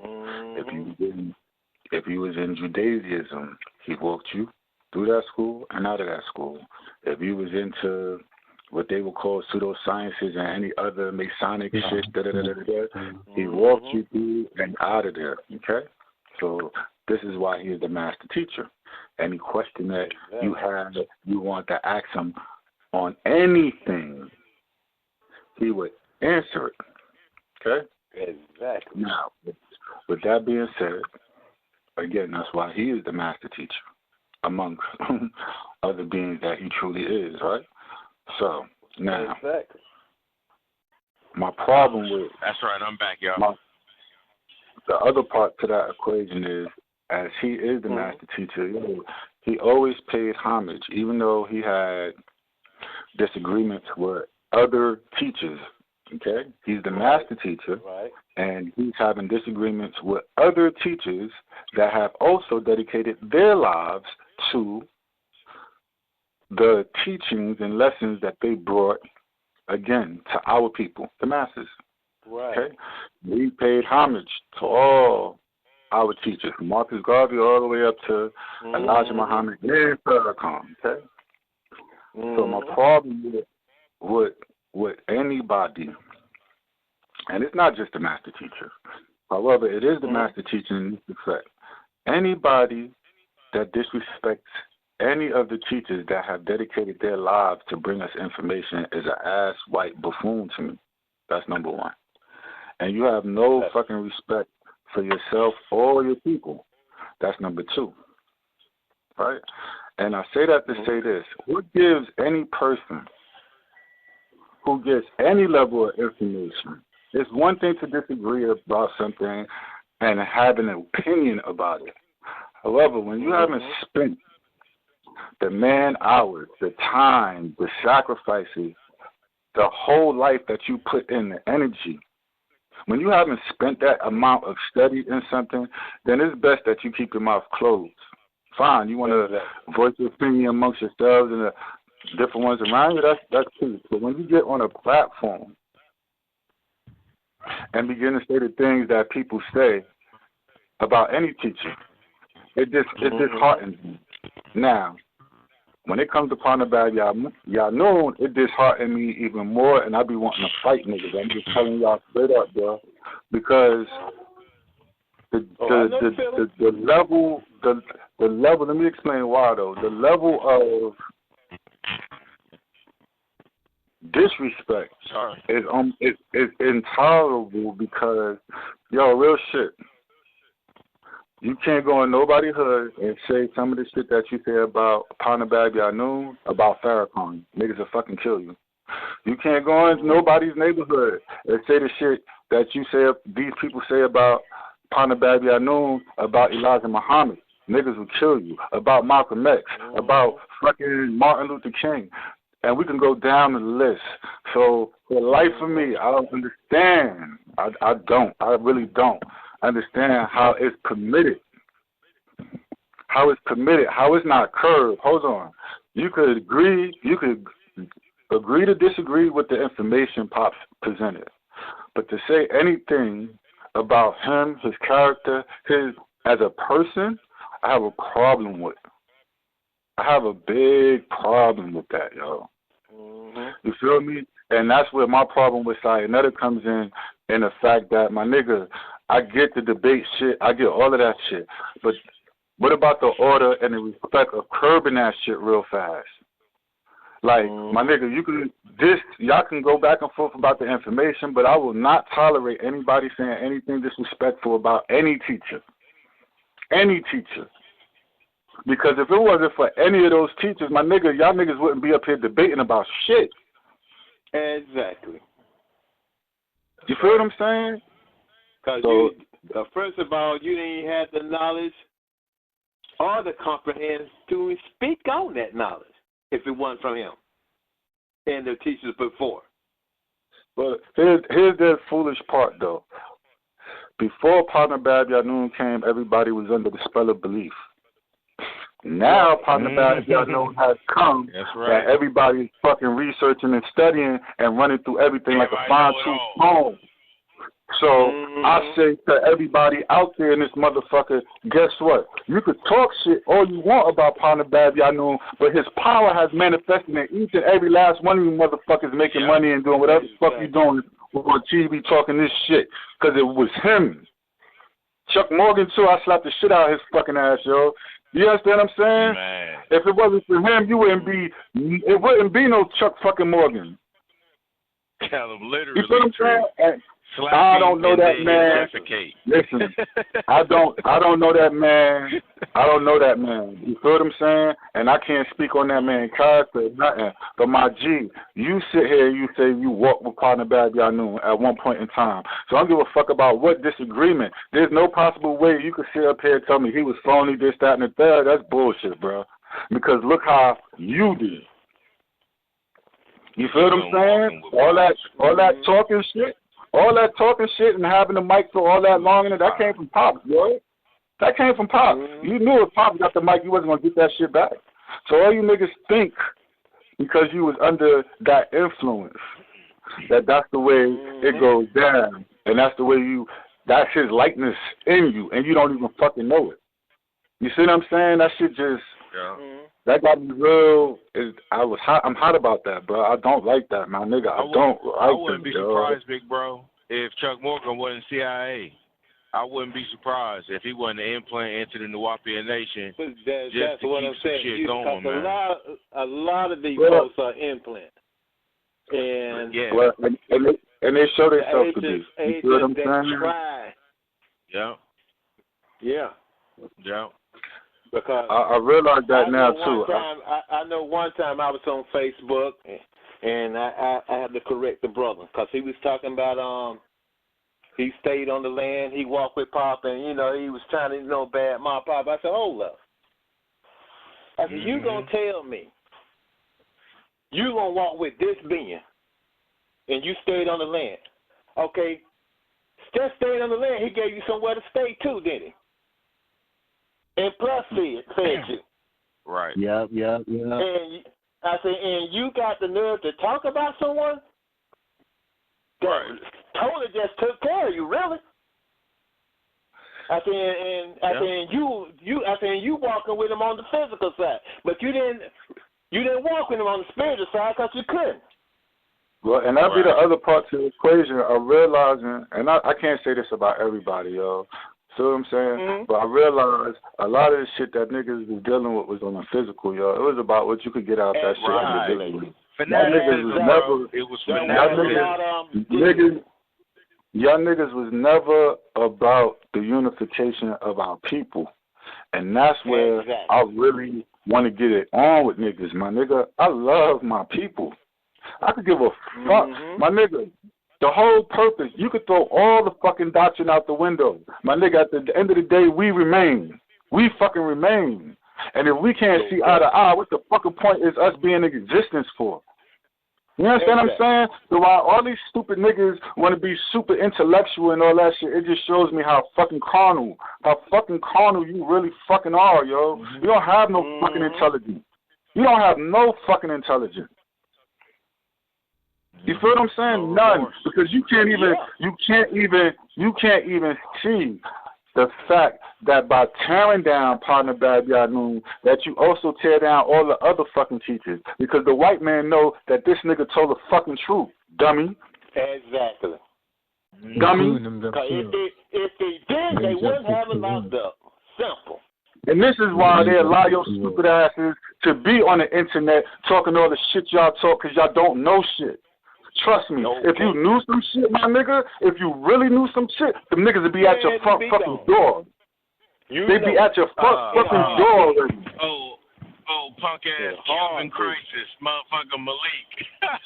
Chill. No, I'm gonna keep it respectful, bro. I'm not calling nobody out their name because I'm really not mad about him per se. You feel what I'm saying? I'm not mad at him per se. I'm mad at the fact that nobody curbed him. All you elders out there running around, all you teachers out there running around, all y'all niggas on side of the circuit, y'all not curbing niggas from talking about any teacher? I wish I would get on there and say some crazy shit about Dr. Ben. That nigga dedicated his whole fucking life and was left in a fucking hospital to die by his fucking self.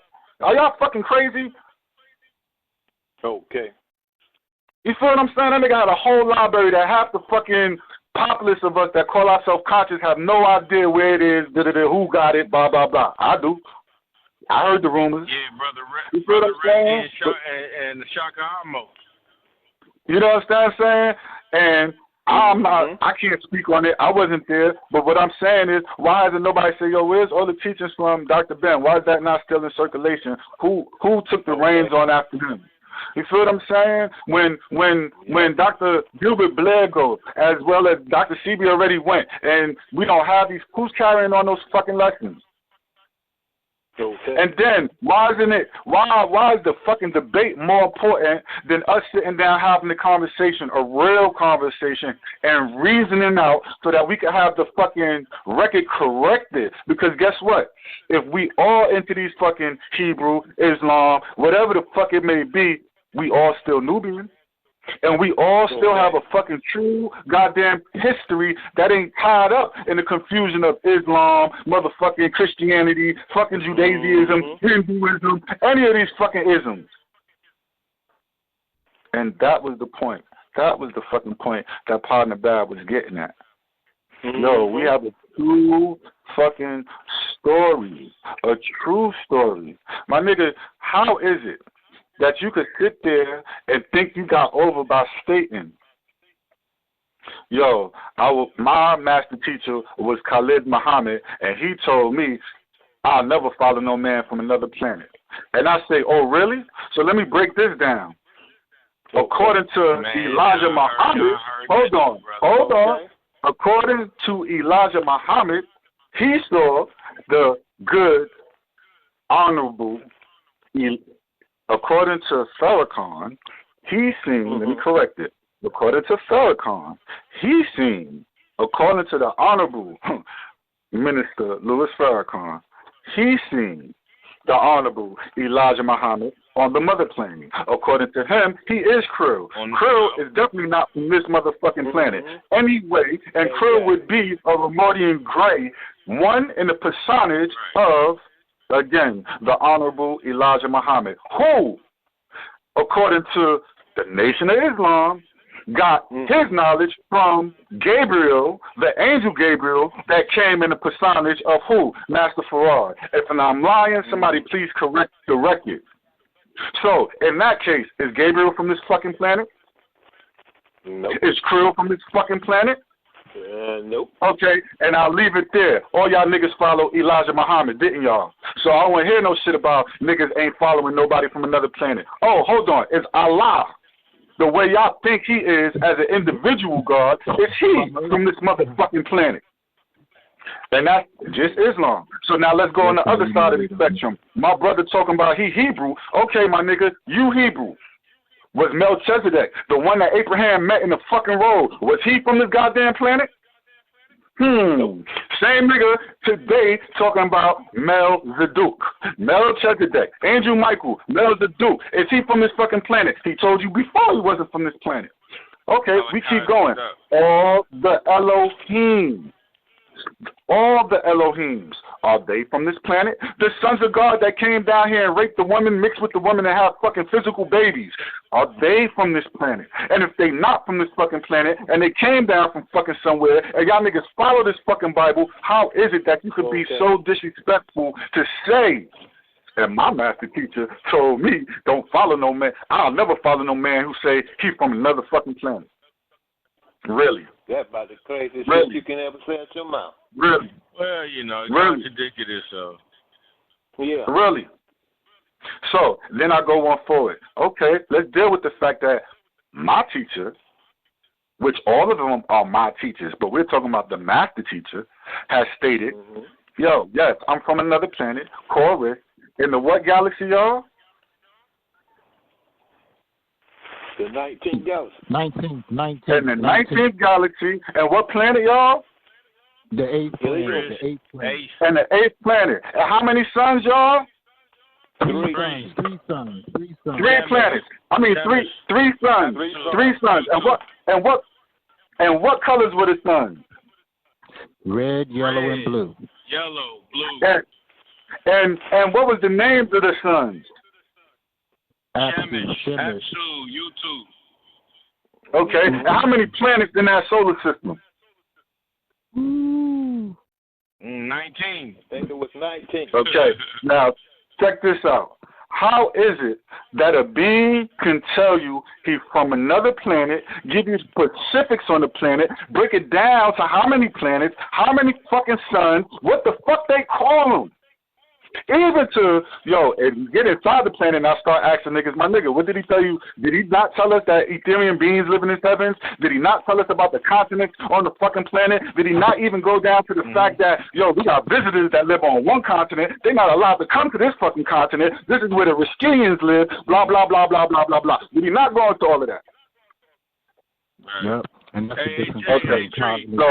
Hold on. Real quick. I'm not trying to cut you. I'm not trying to cut you off. I promise. I just got to say this. Just let me say this real quick, brother.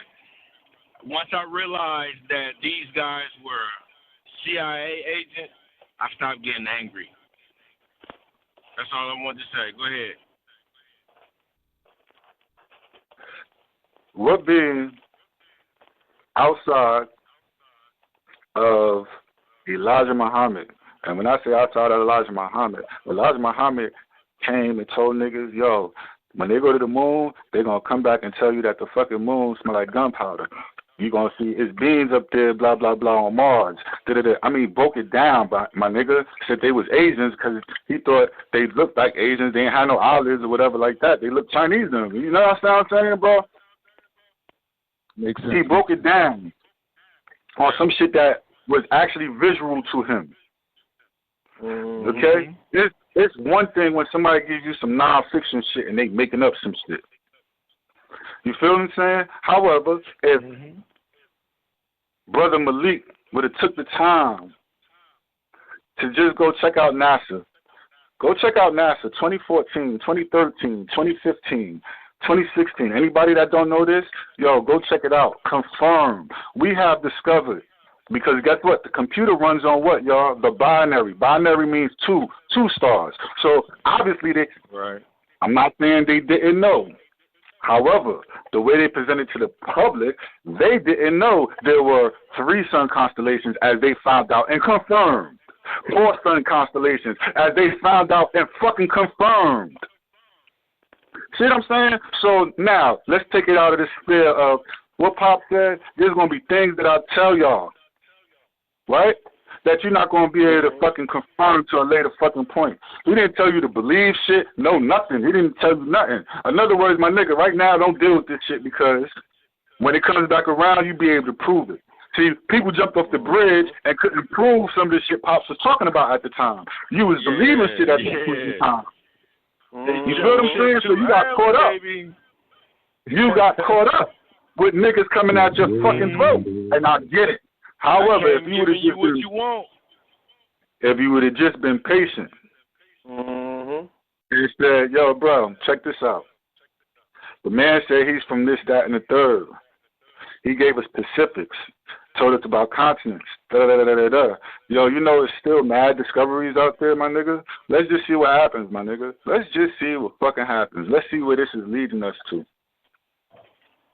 Because for the most part and for all parts, every part of this information that didn't get tainted in the books that came out that when it got published, you feel what I'm saying? They went in and fucked shit up. See what I'm saying? So now, let's go back. This is what I want to tell niggas. Let's go back, since they keep bringing up old books, right? Let's go back to them books and see how much shit got confirmed in 2019. We in 2019. This nigga been around since the 90s with us. And before us. Let's see how much shit he had taught and got confirmed out this motherfucker. And then we start talking about some divine shit. But y'all niggas ain't ready for that. Y'all rather debate and fucking keep the masses in silliness. Because your numbers is up. Yep. How the fuck you call me you a truth seeker? You about seeking truth and you can't even open your mind up to the possibility of life elsewhere. You got a fucking book in your face telling you about life from off the fucking planet. Nigga, Genesis is the fucking genealogy of the fucking heavens. Come on. That means it's DNA up in the heavens. So now, you going to sit here and tell me that our DNA originated on the planet Earth? Is that what you're telling me? Because if indeed it did not originate on the planet Earth, here you go, silly. We all from another fucking planet originally. So you going to tell me you won't follow your goddamn self? And guess what? That's the goddamn problem Zuriel was just talking about. Niggas not following what's in their fucking heart. You looking for something goddamn externally all fucking day long. Instead of just traveling inward. And yes, it's a hard motherfucking road. I know. That shit gets frustrating as a motherfucker. But guess what? I also know that when you get there, it got to be the most beautifulest thing, my nigga. You made it inside to the most beautifulest part. You, nigga. You. And what's most beautiful than you? When you see yourself as part of the all, which you really are. What's more beautiful than all, nigga?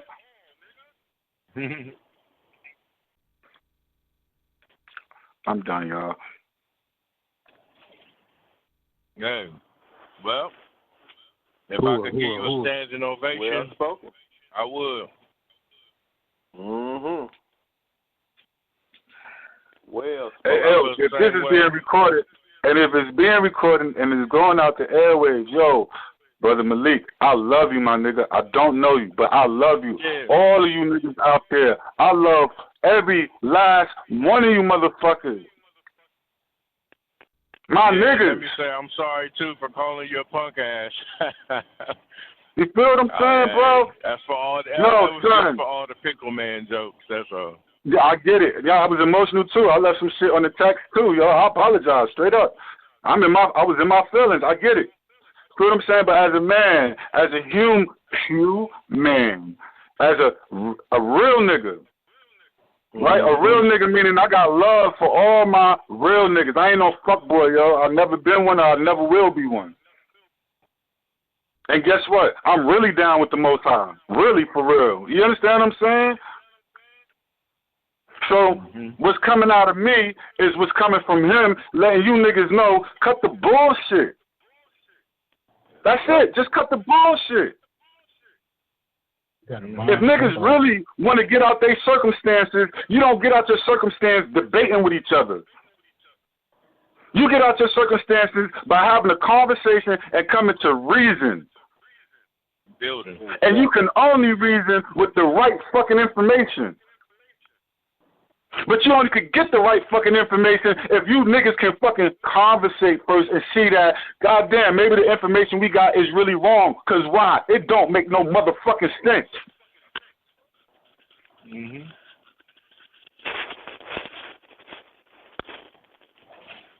You sit there with the Bible, and it's telling you, in the beginning was the heavens and the earth. The sea, which was in fucking darkness. And darkness fell upon the face of the fucking earth. Okay, let's go back. Niggas that say no, say, in the beginning, God created the heavens and the earth. Okay, God created the heavens and the earth. What came first, the heavens or the earth? And if you create the heavens, right, why is it a fucking point of view that you got to say you created the heavens and the earth? Because guess what? In our solar system is other fucking planets. So why are they unimportant? And wouldn't they be part of the heavens as well? And if you go down in Genesis further enough, you will see where them niggas try to reiterate, because I guess they wasn't talking about the heavens of the heavenly bodies where the planets lie, because they go down and say, oh yeah, and God made the stars also. And the stars is the stars in the heavens? Is the stars in the heavens?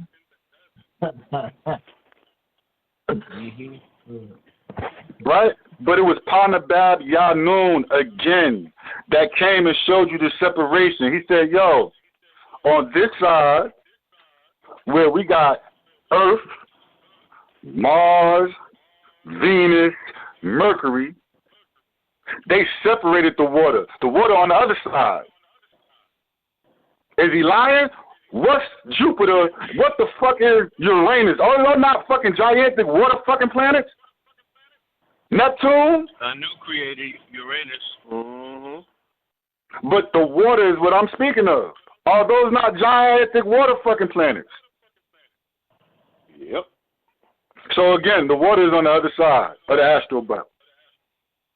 How come he knew that and the scientists confirmed?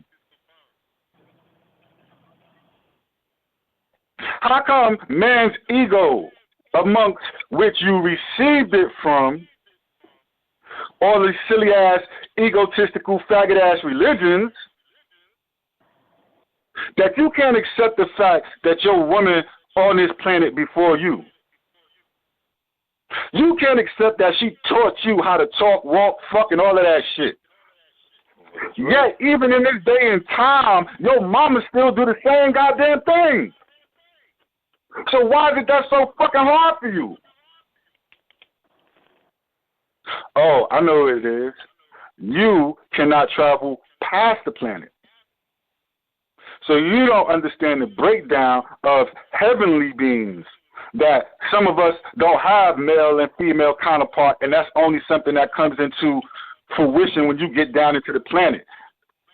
Yet you won't fucking examine the amoeba who's asexual.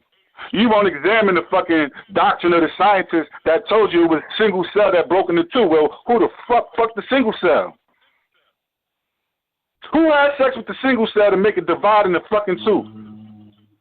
And there's an answer for that too, my nigga, to all. It was already fucking imprinted in the fucking intelligent DNA of the fucking single cell. Vibrate. So why is that not hard to understand? Why? And even on the planet today, you still got animals that are asexual. Certain lizards that don't have to fuck nobody and fucking produce on their own, stupid. And ain't you part lizard? Mm-hmm. It's insects on this fucking planet that don't need a male counterpart per se to produce or reproduce. So again, being out of tune with natural nature has blinded you to the fact that, yo, some of the answers that y'all niggas be debating about is right there in your motherfucking face. All you need to do is but look at who? Anu, El Kalum, the all is right there. It's hard for you to understand that there's beings that may look picklish, yet you take a fucking bath all your goddamn life, and if you sit in the water too long, your hands come out looking like pickles? But he's telling you about a water being, the swamp thing, and he's telling you that his appearance is pickle-like, and you dumbing out. Come on, y'all. Come on, y'all. Do you not run your hand in water, soak your hand in water too long? It turned gray. Again, another confession and confirmation about him telling us about the gray shit in us. Your shit turned straight gray in the water too long. And then it started to shrivel up like a prune. Am I lying, y'all? Has anybody sat in the bathtub too fucking long? You know, so now you got a being. Agree with you. Now you got a being that live in the fucking water. He ain't had a chance to dry out. And he came to the fucking surface, and somebody saw him, and he's green with these fucking bumps on him, and he looked picklish. Last time I checked the fucking pickle, that kind of how a pickle looked.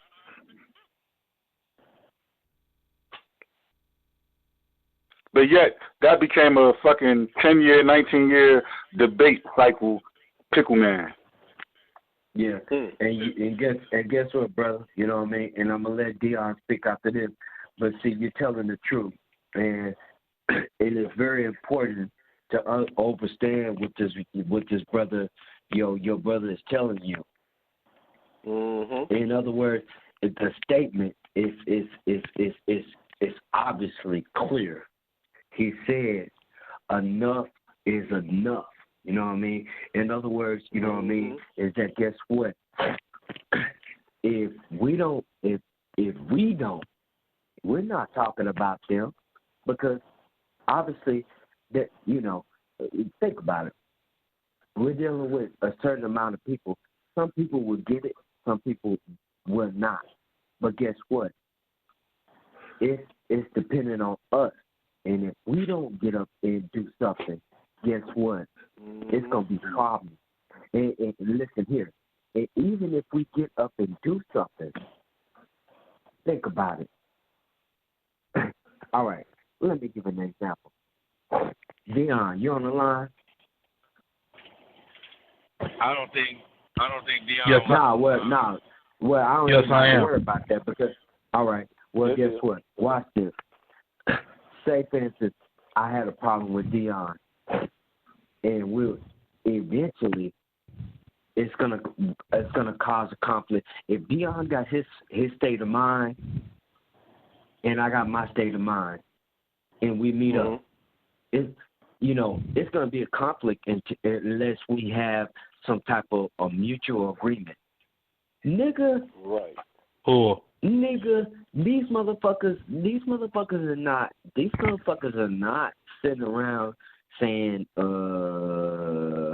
nah, we coming to some type of agreement. Nigga, they wiping out Walmart. They wait for FEMA. They finna put some motherfuckers in that bitch, boy. And what I'm trying to say is that unless we come together and collaborate, you know what I mean? And to where we're moving in a concise order. Guess what? We're gonna have to fight. And guess what? Even if we come together collectively and do the things that I just said beforehand, nigga, you still gonna have to fight. So nigga, ATUN-RE already said that. He already said it a long time ago. What makes you think that this motherfucker is going to pack up shop and just leave it alone? Indeed. You can't. So I understand what he's trying to say. Well, it's not really what he's trying to say. I understand what he is saying. That brother right there, what he's trying to say is that guess what? It ain't no time to waste. We gotta start to move now cohesively. You know what I mean? So therefore, it's cool. You know what I mean? When we're talking and stuff like that, and we're talking about what we're talking about right now to understand, but we definitely got to start to implementing these things. You know what I mean? Otherwise, it ain't gonna be no change because it's all really just depending on us. You understand what I'm saying? Mm-hmm. You know what I mean? And see, and I wanted to say this, which is why I chimed in. That's why ATUN-RE, sometimes ATUN-RE be cool. He be real humble. Oh, yeah. Oh, yeah. But then he be like, nigga, if you niggas don't get up and do something, that's why he be acting. See, that's ATUN-RE talking to him to tell y'all we gotta stick together and we gotta start to make power moves. And see, we can't let nobody know what power moves we doing. We got to talk amongst ourselves. You know what I'm saying? No, that shit ain't going on YouTube, how we're making power moves. Right. Period. That's not going to be concerned. What's going on YouTube is the information that they need to be able to connect with us. But as far as in what we're doing as an OSOICE, that's OSOICE. You understand what I'm saying? That's what it is. Now, if I'm wrong, tell me what type of organization move like that to where they just let everybody know what they're doing. Nigga, if I know what you're doing, I'm going to copy your shit and try and get the shit out before you do. Mm-hmm. Yep. Or you give them the tools to block you. Exactly. Now we got to do it. We come together now. That what we can say is that what? We can't hear you. We can't hear you. You're fading out. All right. I can't hear you. All right. Can you hear me now? Yes, sir. All right. We're coming together right now and saying that enough is enough. What we have to do, the first thing, is that we establish that we have to stick together. No matter what. If there's a disagreement amongst us, guess what? Two niggas need to come in, Anthony and Theon, and say, guess what? You two niggas, we're going to have a meeting amongst us, and we're going to have to settle it. But there ain't going to be, there's not going to be an overlong disagreement where we are not moving forward in our agenda. Okay? You know what I mean? Now, and then and our plan as far as in, we got to have a workflow. We got to generate money. You know what I mean? We got to generate money as far as in our ideas, because if our ideas are not manifesting, and it's taken away from the head, which is the chief, and we know who they is. But I'm just saying that right now to exercise it, because we don't have to tell anybody who this guy is. Period. You know, and I'm not saying that's the idea, but the idea. But what I'm trying to say is that we don't have to express we're doing it for that. But guess what? If we lose that head, guess what? You know what I mean? That's like an necessity. We're done. Okay? So therefore, if we're not supporting him, you know what I mean, and stuff like that, well, it's going to be an issue. Well, guess what? How long are we going to be able to support him based on the money that we're generating, based on what we're just doing individually? Eventually, that's going to dry up. So so we have to focus on the tools that he has provided us to generate income, and we have to market that. You know what I mean, and get this thing in effect. So therefore, it's not not only is it's not gonna not only is it gonna help him, but it's gonna help us to free up time on our thing. Because guess what? Time is something that you can't pay for, nigga. That's it. You know what I mean? Time, you can't pay for time, nigga. You can't pay it now. Time is gonna move regardless. Time making a whole lot of money than every one of us. Now, that's the truth. Yep. Every second that's going by, that's $1. Or however you want to value it. You know what I mean? So this is things that we have to put in effect and start to get it together and get it organized and get this organization. We got to understand what is the components of an organization or a business or OSOICE, and understand is that there's particular parts and roles within this situation. So we have to compartmentalize. You know what I mean? Everybody can't be on the same thing at every particular time. We got to use our talents, you know what I mean, and put it in this particular organization, and we be the head of it right now. Because guess what? That's what actually is occurring right now. You know what I mean? We got people who are marketing experts. We got people who can the head to the music department. We got people that can do trading and stuff like that. But we got to put them in order. So therefore, when we're coming, you know what I mean, we know how to put these things in a particular situation so we be able to move and move precisely. Because guess what? ATUN-RE said the time ran out a long time ago. You know what I mean?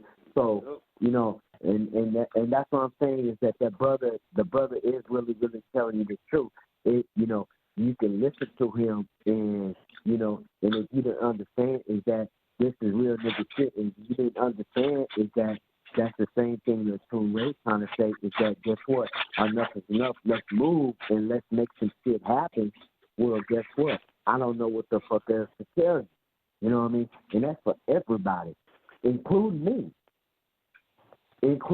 bro. Everybody. We gotta start to make power moves.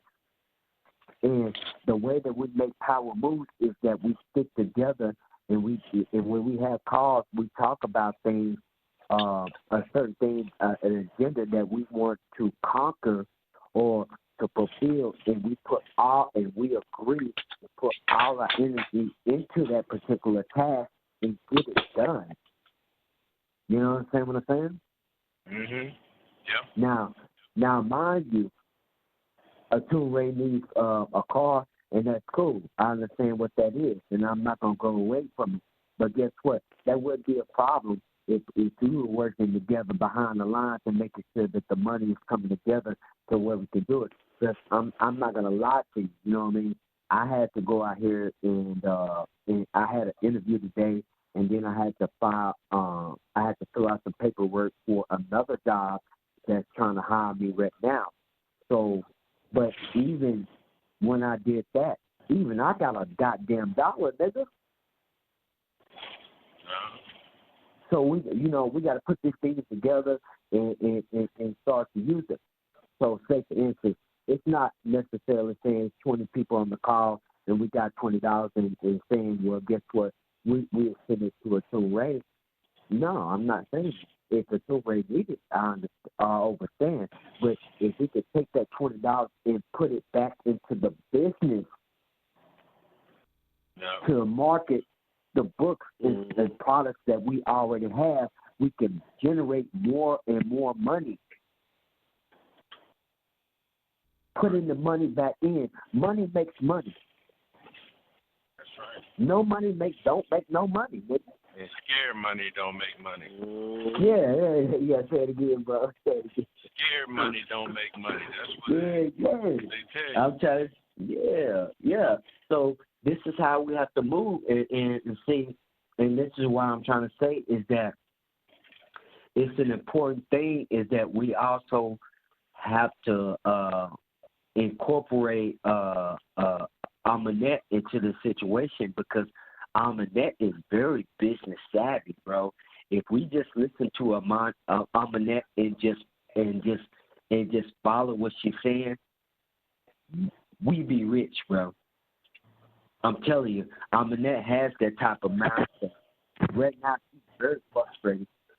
He's very frustrated with us because he's like, right now, what the fuck are we doing?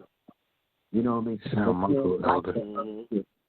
No, Amunet is the real, and even ATUN-RE is very fond of us. You know what I mean? So we can learn a lot from this girl. But we have to, before we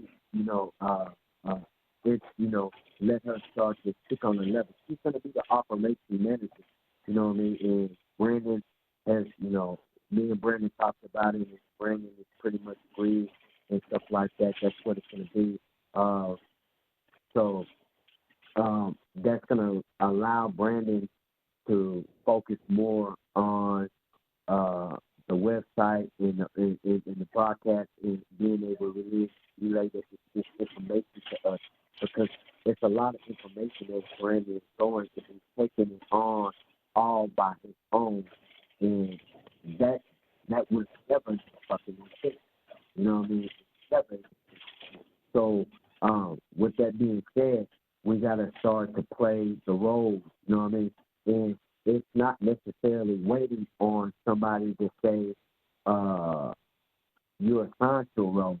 Take the responsibility of it, and it'll be yours. Quite naturally, wouldn't it? You know what I mean? So this is the way. This is the way that it has to be. So we can make these moves and make it sound and precise, because you know what I mean. What's going to happen is that now that I got my laptop, I'm going to be able to help Brandon with the marketing. You know what I mean? So what we're going to do is that we're going to suck up all of the new lobbies, you know what I mean, and all that type of stuff. Because if you notice, go on the website right now, and if you notice is that the new information is coming out saying what ATUN-RE, ATUN-RE. You see, these books are coming out right now. You know what I mean? And guess what? Who you think they're getting that shit from? They're getting it from us. But see, they're capitalizing on it. They're making money. So we got to make money off this information. You know what I mean? So therefore, if we're talking on the phone for 4 hours, I guarantee you, if we go back for 2 days and listen to that and check out pieces of it, nigga, that's a book, nigga. We got to get paid. The game is not to be. The game is not to be told. It's to be sold. Otherwise, what we doing? Now, otherwise, we should be just doing it for free. But guess what? We don't pay the fucking bills, not do it. Oh, We doing it for free. ATUN-RE doing it for free. Okay. But guess what? That ain't paying the bills. We paying the bills. Shit. Let's be honest about it. Shit. Let's get real. This is how we gotta understand is that this is a family thing, and it's a family goddamn business, and that's the way we're gonna deal with this thing. And we finna get paid. You know what I'm saying? And nobody coming in is disrupting that shit. Period. And we're gonna fight about ours. That's just the way it's gonna be. Because these motherfuckers fighting about their shit, why can't we fight about ours? Nigga, if you get into it and you have to slap a nigga, we got money, nigga, we getting you out. And most likely you gonna be the case. But we gotta take that goddamn road. But we gotta make sure to not make those type of mistakes like, the so-called Black Panther shit. And the shit didn't fucking add on. You know what I mean? And then all the shit coming out right now, Tupac was a fucking COINTELPRO from the fucking beginning. God damn. And they got overwhelming evidence that making this nigga seem like this. This nigga faked all his goddamn death. He don't got no goddamn wound on his fucking face or arm or body, period. But he got shot so many goddamn times. When is enough is enough? We believe that shit. Now he's talking about thug life, and you wonder why shit fucked up in your fucking hood. So we got to be proactive, and that's what I'm trying to say. And there's nothing wrong with us expressing ourselves like this. You know what I mean? We gotta start to speak strong and be alpha males. You know what I mean? And guess what? Once you're alpha males and get it established, if you want to walk around talking about a flower, well, just hop like a flower. But right now, nigga, there ain't that type. We can't turn the shit, nigga. We can't turn the shit no more because otherwise, the terror dome is going to be in effect. And you can feel around you. You know that shit's going to be in effect unless you do something about it. We're the only people that's going to do anything about it anyway. Because who else has the information? Right. We do. Mm-hmm. So, but that's what I just wanted to say. Y'all add on, man. You know what I mean? Yeah, I was just going to add on and say real quick. And the craziest part about what he just said is that look how niggas is stuck in the fucking past, though. Well, all the shit that has happened on this fucking planet, how is it in 2019 you still don't know of or, in their terms, believe in extraterrestrials? Well, all the information, well, all the spectacular displays, how is it at this point in time? And then I have to ask, who is it that is keeping you blinded that you're not seeing what's actually taking place? Yourself?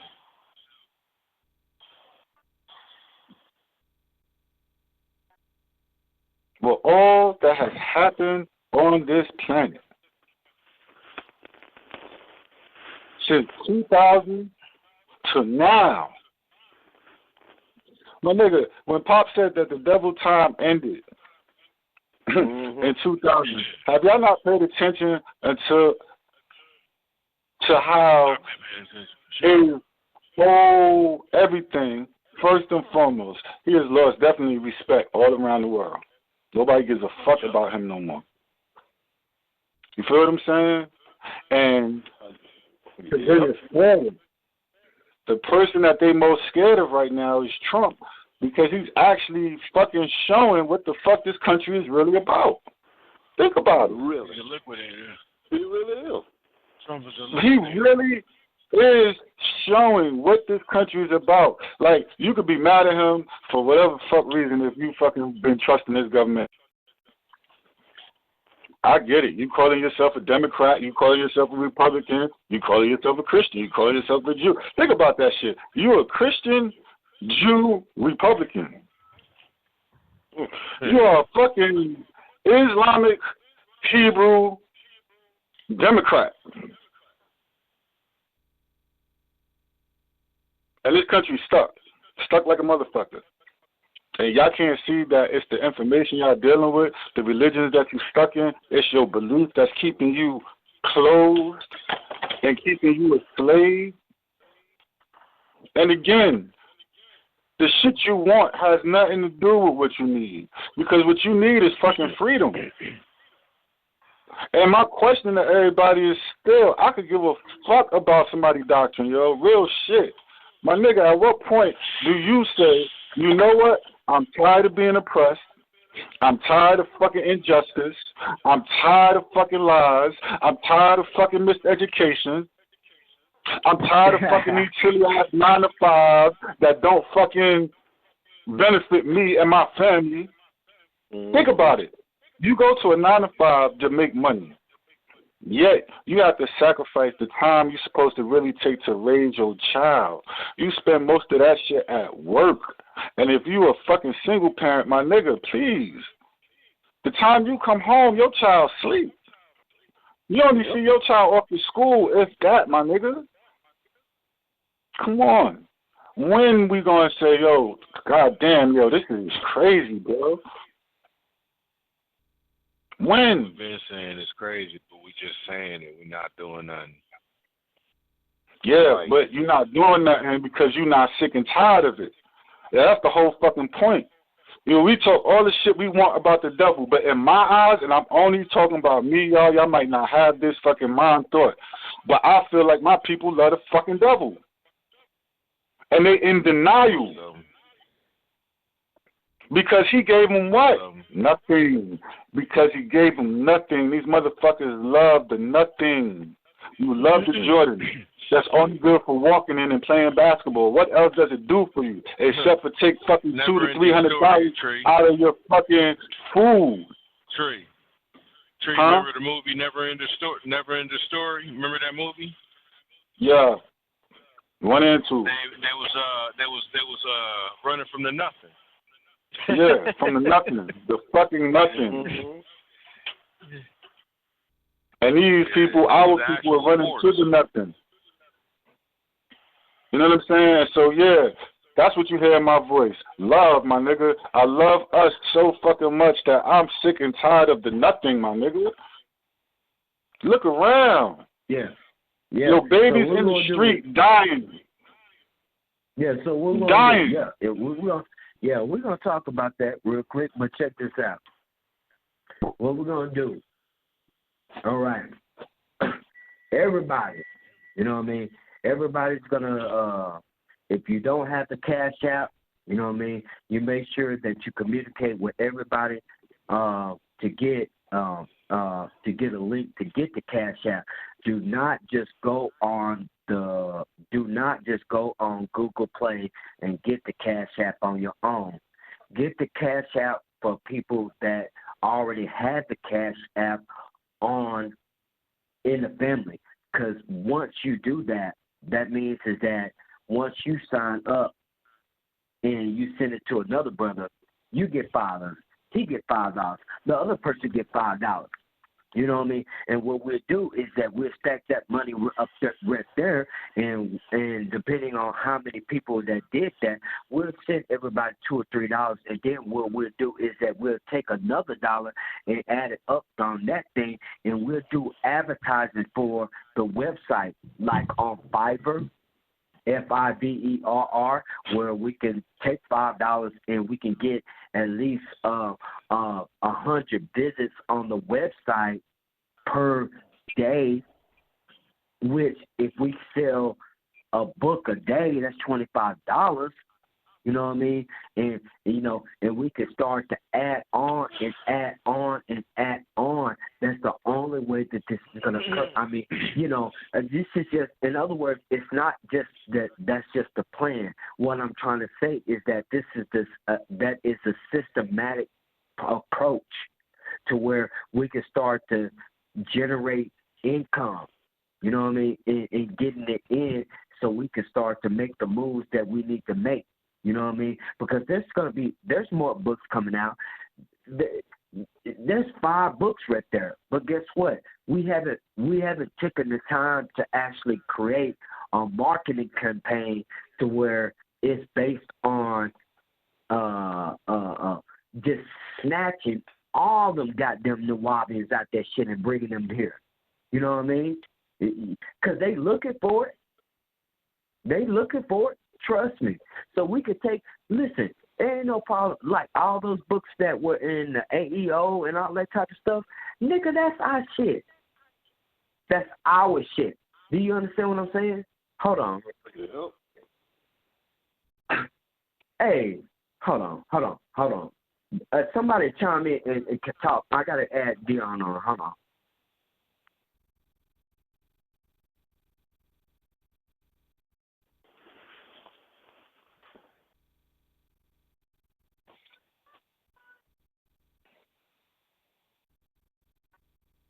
And all that we,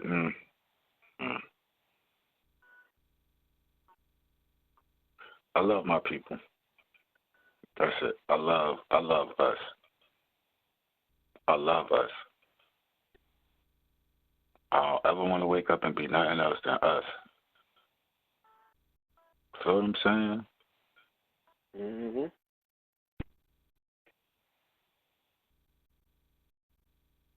I don't understand. I do. I overstand.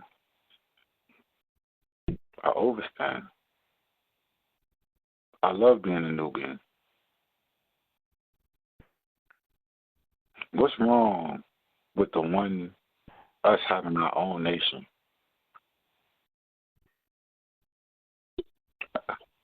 Aren't you tired of being split amongst yourself?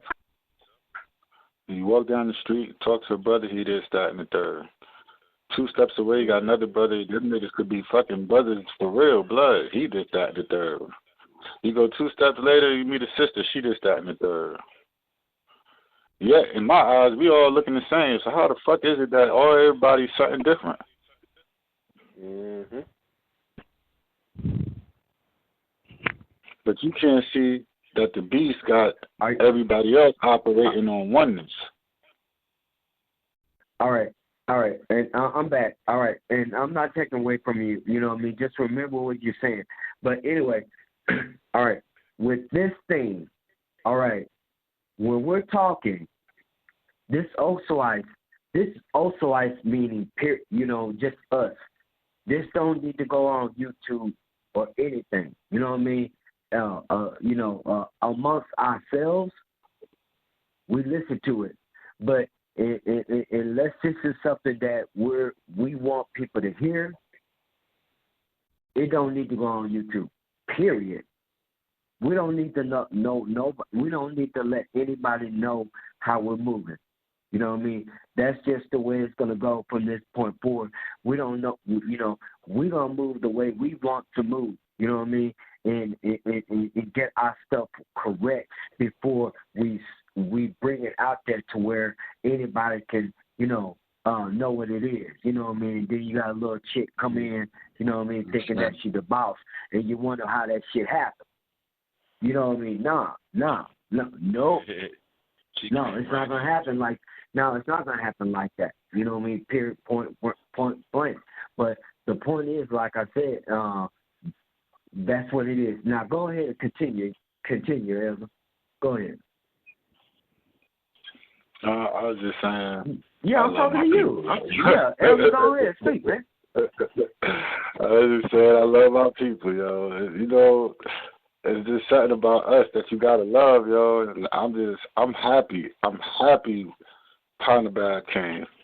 I can't even explain that to nobody how happy I am he came, yo. That he's still even here, yo. This nigga ain't even supposed to be here. He's supposed to have been gone. So imagine how many motherfuckers. I ain't gonna go there. Just, you know what I'm saying, for us. And then ATUN-RE come. Come on, bro. Like, I'm happy. I love us, bro.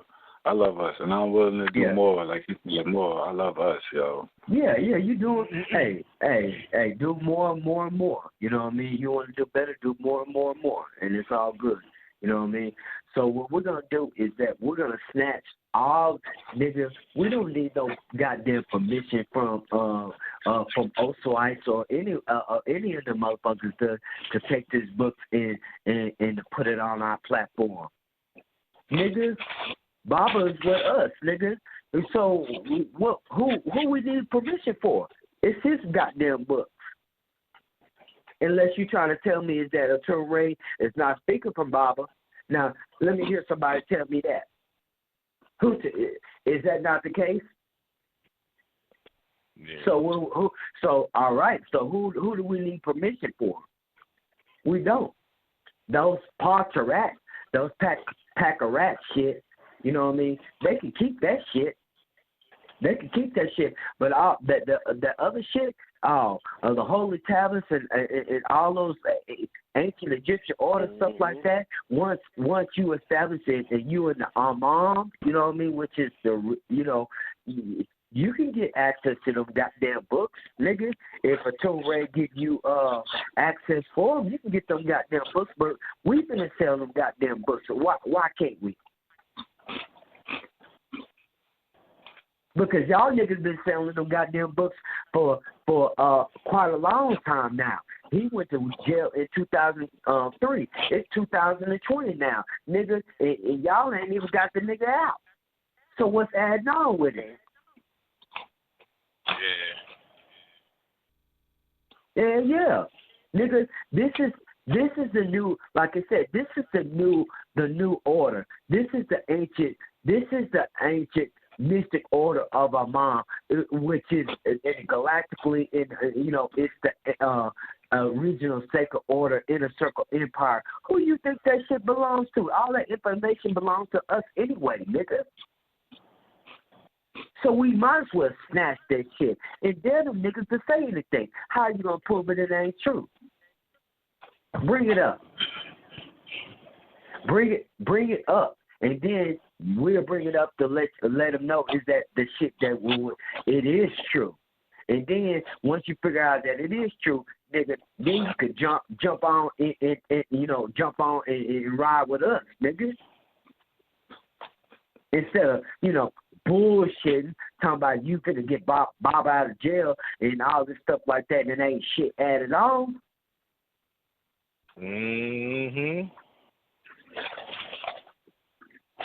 Running your mouth all the time, you know what I mean? Shit, Prince, nigga, Prince. I'm the son. I'm Malachi, your son, nigga. I'm Malachi, your son, nigga. How about that, nigga? But guess what? You ain't did shit. But keep running your goddamn mouth. You know what I mean? Using the fact that you just his blood link. Nigga, that's my father. How about that? That's my father. Yeah, that's my father, nigga. Yeah, that's all y'all father. Now how about that, Negro? You know what I mean? You know what I mean? You better jump on board, boy. I tell them we were family first, long before we took on bodies to come to Earth. We were family first. We sold family before we incarnate in the flesh. Yeah. I'm trying to tell you what it is, bro. You know what I mean? And I'm really kind of, to be honest with you, I'm really kind of like being kind of like monotone because I got family around here. You know what I mean? But I top a notch. I'm really adamant about this shit. You know what I mean? Fuck that shit. You know what I mean? Nigga, you got the land taken. You ain't did shit. You know what I mean? Y'all talking about y'all getting Baba out and going to Liberia and all that type of shit like that, but ain't nobody hearing from it. So what you're doing is you just taking that money and putting it in your goddamn pocket is what you're really doing it. You know what I mean? When you should be taking that money and giving it to ATUN-RE, because ATUN-RE got the plan to get him out of jail. And everybody wondered, well, why he said, well, how to get him out of jail. Nigga, do you think that nigga's going to tell you how to get him out of jail and ruin the fucking plan? Right. Okay. Especially no one since he's saying box it, bag it, and put it out there. Goddamn right, nigga. That nigga ain't stupid. He knows exactly what he needs to do. He knows what he needs to do. He just, you know, he just waiting for us to to get ourselves in order to where the shit can be implemented. Nigga, that nigga got the perfect fucking plan. And shit. Y'all should know it if you go back and listen to this goddamn show. He'd already told you how he gonna get Bob out of jail.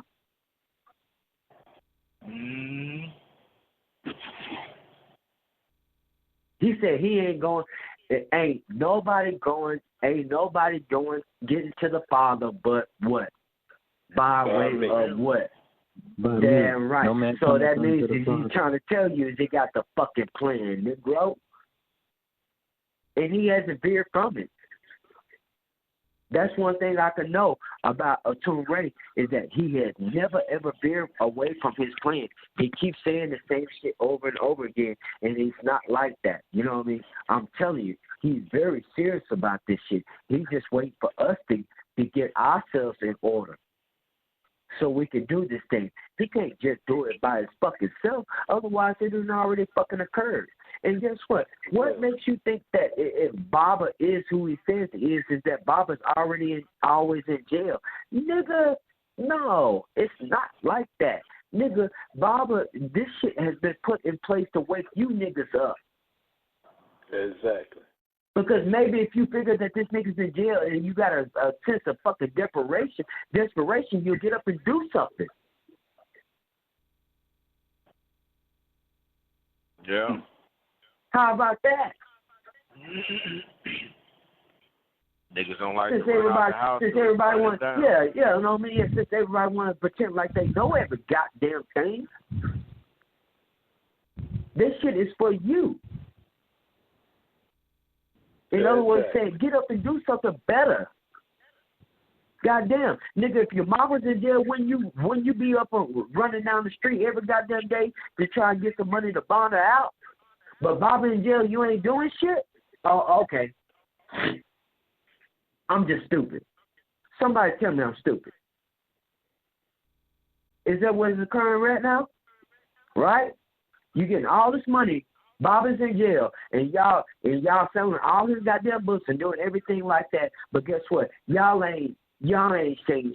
Y'all have not showed anything, any type of movement, positive movement to get this nigga out, because you didn't want to get him out in the first place. What you wanted to do is that you wanted to look at this nigga like he was a fucking animal in the zoo. You was a fanatic the whole way. Don't lie about it. And I'm not talking about y'all. I'm talking about them.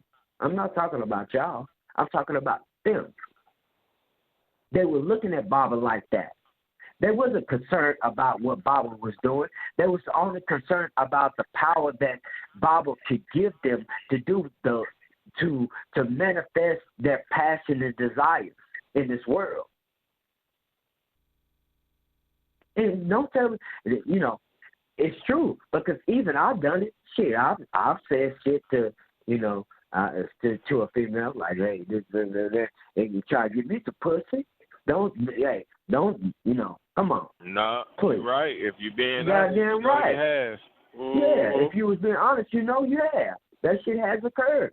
Nigga, you use the information just to get what you want. This is what they're doing on a massive level like that. You know hey, Elder, you don't even have to be having intentions on getting some pussy. A sister will throw it at you when you start throwing that knowledge at her. I'm trying to guarantee.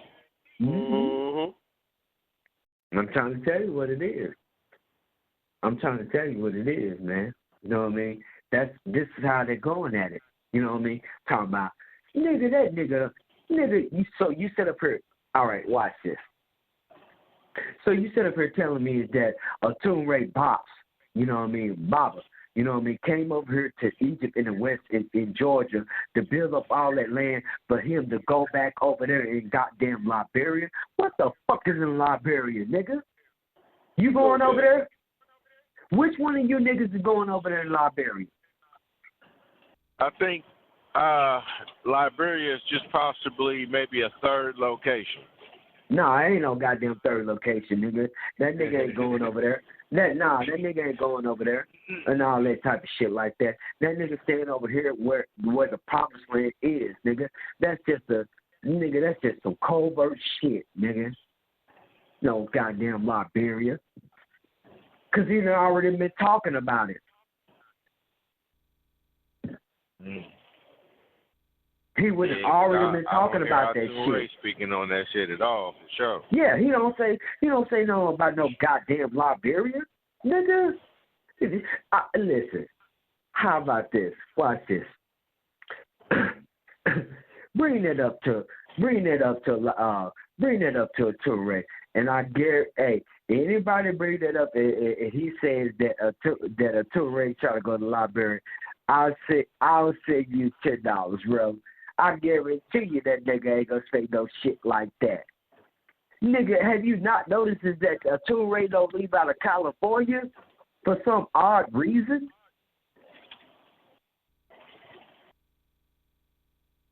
And you talking about some goddamn Liberia, nigga. Fuck Liberia, nigga. Ain't nobody, nigga, real niggas over here. Ain't nobody fucking with no Liberia shit, nigga. I don't give a fuck. I'm not going. I don't want to go no fucking Liberia. What's in fucking Liberia? All these Africans trying to come over here. Obviously ain't shit in Liberia. Right? Why all the fucking Africans coming over here? And then number two, what makes you think is that us as black people that we were already slaves? These motherfuckers are coming over here from Africa, and I'm not trying to be prejudiced, but they coming over here from Africa to making it seem like they looking at you like you was enslaved. But guess what? We wasn't enslaved. You Africans were enslaved. We wasn't no fucking Africans, niggas. Okay. You niggas was slaves. We weren't no goddamn slaves. So stop looking at us like that. You just playing another role. You understand what I'm saying? Just, how they do those Mexicans. You know what I mean? They put the Mexican among the population of the Africans to try and suppress the true Nubian people. Now they're putting the Africans over here, you know what I mean, and giving them everything, but they ain't giving us shit. And then the Africans making it seem like we ain't no goddamn body, right? But they friend, why the fuck are you coming over here if you got it going on so over there, right? What the fuck we need to go over there for Liberia for? You know what I'm saying? You Liberians are actually coming over here. That's what I'm trying to say. That's what I'm trying to tell y'all. You know what I mean? They're coming over here. What the fuck are we going over there for? You know the planetary shift is on this side of the goddamn hemisphere. What the fuck are we going over here? Fuck that shit, nigga. Shit. Don't want to nigga, them niggas act, and I'm not trying to be funny. I like Africans, you know what I mean? But they're kind of weird. They don't act like us. So, goddamn, nigga, do you see me in line? Why you cutting? They don't give a shit. Fuck that. Man, nope. Sorry. We got well trained because there is a difference between royal blood and other blood. You know what I mean? Just because you black don't mean you're royalty. Who told y'all that? It's people dark ass motherfuckers over there eating people, cannibals. Now somebody tell me I'm wrong. Is that what? Just cause, does that make you royalty? No, it doesn't. You know what I mean? It's a particular type of bloodline that we're concerned here, which is why we should, like I said, we have to be concerned with ourselves first and then to be concerned about other person. You can't be what does ATUN-RE say? You gotta love yourself first before you can learn somebody. You love somebody else. We gotta love ourselves first. As far as in our bloodline, before we can learn how to love somebody else, nigga, we gotta learn how to take care of ourselves, because that's what everybody else doing. Now, somebody tell me, is that I'm wrong, so I can shut up.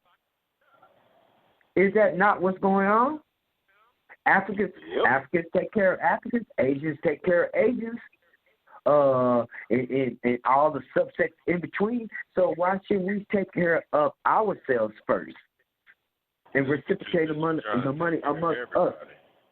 Yeah, and then we can take care of other people once we learn how to. But you can't take care of nobody else if you can't take care of yourself. That's correct. Yeah. And they keep trying to get us to believe everybody's everybody while everybody's looking at us going, we with our people. And we sit up there going, we all the same, we always teaching each other that shit. We always doing that. Yo, brother, we all saying, help them out, don't do that, don't be like that. We always do that to each other. Mm-hmm. And then when the cops is beating our brains in, we pull the phones out and film. Really? Hey, they got us so docile and domesticated because we keep eating all these domesticated animals. Got to start eating some more of these weeds and find out what happened to your brain. You're going to be like, oh, man, you're going to start thinking like a wild. You're going to start thinking wild. These plants out here give off information, too, when you eat them. And just pull some off of the ground. Get one of these dandelions, out in the wilderness and eat that. Take that home and eat that. And watch how potent that is for you. With the enzymes and things that's in the dandelions and the leaves and whatnot, versus what you're buying in the store. Processed. Strict. To make sure you don't get what it truly has to offer you. Just a portion of it. I once heard Lex Luthor say on a cartoon, do we have the cure for cancer? The doctor said, yes. He said, all right, what about AIDS? He said, yes. He said, okay, now that we got the cure, I want you to find out how to a way to slow it down to small dosages so that we can spread it out over time by not curing anybody but prolonging the duration of the disease. They know exactly what they're doing. Mm-hmm. Exactly what they're doing, bro. And they tell us, if we could pay attention, they tell us right there on telling lies to your vision, they tell you the truth. They just cover it up. They just cover it right up. So those that can't see get very frustrated at it. I get frustrated at it because I'm going, look at them telling us what the fuck they do. And then yet still when we get sick and we feeling that pain, we're going to run to that damn hospital. And I tell people all day, they're practitioners, man. So at the end of the day, you're going to be practiced on. Yep. If anything, you should go in there, let them give you their knowledge from the books on your condition. And then when they try to give you medications, smile and go ahead, take that shit, go home, and never take that shit. But you should do your due diligence as to find out what herbs, right, that they use in the medication that are actually beneficial, because there's herbs that they use as well, and then there's other chemical agents to mess up the herbs too. See, so they try to help you and attack you at the same time to do what? Slow it down to a creep so that you don't actually heal, but you feel better inch by inch. So that you become what? Addicted to the medication or the dope. When you get that herb in you, that herb don't want you addicted. That herb is going to hit you hard. It's going to clean you out right away. It's going to come at you where you're going to throw up. You're going to be sweating. You're going to be like, oh, man, I shouldn't have took that herb. That's the first thing you're going to think. I shouldn't have took that herb. My wife always does. Every time I get her to take some cleansing stuff and she starts feeling weird or feeling any other way other than what she usually feels, she stops taking the supplement. And I'm like, babe, the herb is you're going to feel this way while your body is cleansing itself. It's got to get rid of what's happening. You can't just I felt a little tweak in my stomach. I'm gonna just drop it and never go back to it again. You felt a little bit of pain, but maybe you might have to get past something. What if you were killing a parasite or worm in you that was holding on for dear life? You think he ain't gonna make you hurt a little bit first? If there's no parasite in there, yeah. Hey, listen, I got a question for you. Brandon. You on the line? Brandon. I don't think he is. I took my call out. He gone. Brandon's not on the line. Okay. So, all right. So, you remember when we talked about this would have been a perfect time to where we take that tone and then we come back and you just add right on what you were saying. You understand what I'm saying? In other words, what I'm trying to say is that we need to, in other words, you know how you can hear music and you be like, wait a minute, it's a nice song, but it's not full. Yeah. Like the sound of it, the fullness of the sound. Yeah. But see, this is an element that's gonna help us. You know what I mean? And the reason why, once again, why Brandon shouldn't just be the only person that has creative control. Because listen, I love Brandon, but guess what? It's the truth about it. You know what I mean? Is that we need to have somebody else that has control over it at times, so we can start to add in and create things. You know what I mean? Because this is the creative environment right now. You know what I mean? This is our workshop.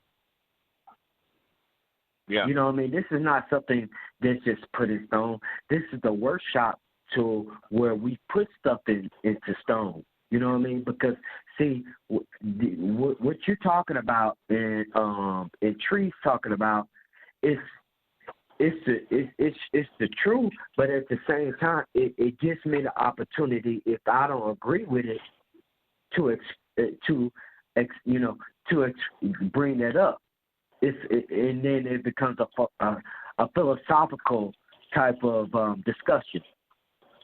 To where we could come to exactly what the truth is. You understand what I'm saying? Mm-hmm. But since he's not on the line, but go ahead, proceed. But I was just, seeing if he was, But go ahead.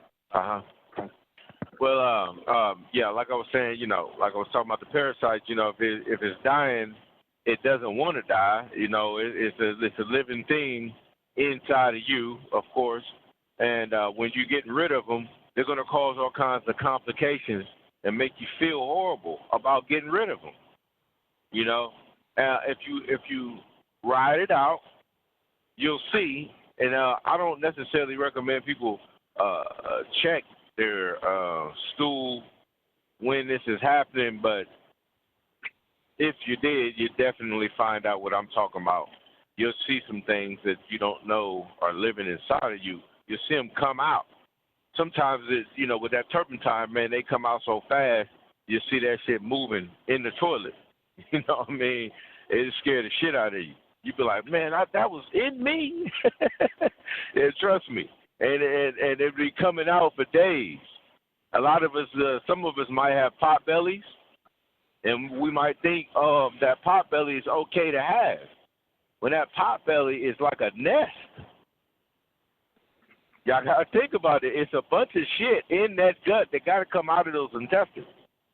And then after the shit comes out of the intestines, the plaque has to come out. The mucus, that has to come out. The eggs and things that these things lay inside of us, they have to come out. And when all of that comes out, then your system is regulated, it's functioning on all cylinders, it's a well-oiled machine. You'll see the clarity, the mental clarity that you get when you don't have anything tapping into your nervous system or your mind, so to speak.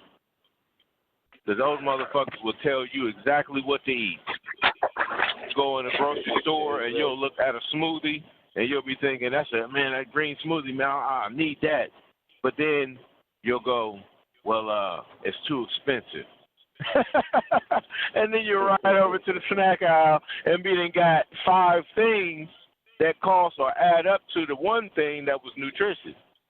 You know what I mean? But you think you got more for your buck because of the quantity. I don't believe in quantity as much as I do quality. You see what I'm saying? Yeah, it's quality over quantity for me.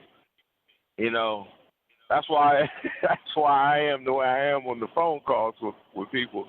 I was a newcomer once, and because I think like that, I came in the gate.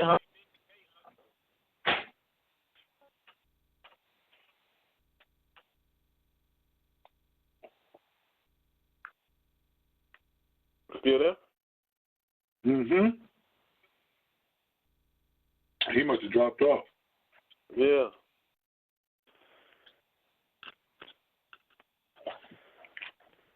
Barrow is still there? Oh. Yep, I'm here.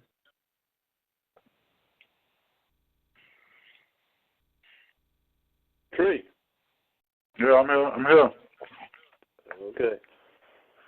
I hear bro talking in the background. I don't think he know his phone went out. Hey, your phone went out. Yeah.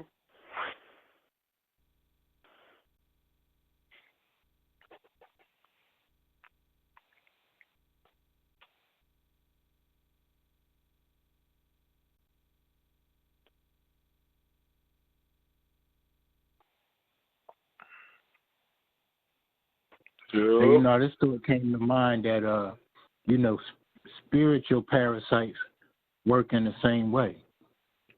Like they feed off your energy, like when you, are all sulking in some kind of attitude or whatever that's not elevational. And then when somebody comes in the environment to help lift you up, now they're robbing that spiritual parasite of its food. So now that thing going to make the host feel uncomfortable, so they'll associate the discomfort with the person that's coming to assist and liberate them from their issue. That's why it's good to know the nature of certain parasites, viruses, etc. Yeah, because everything is not how it appears. The energy vampire.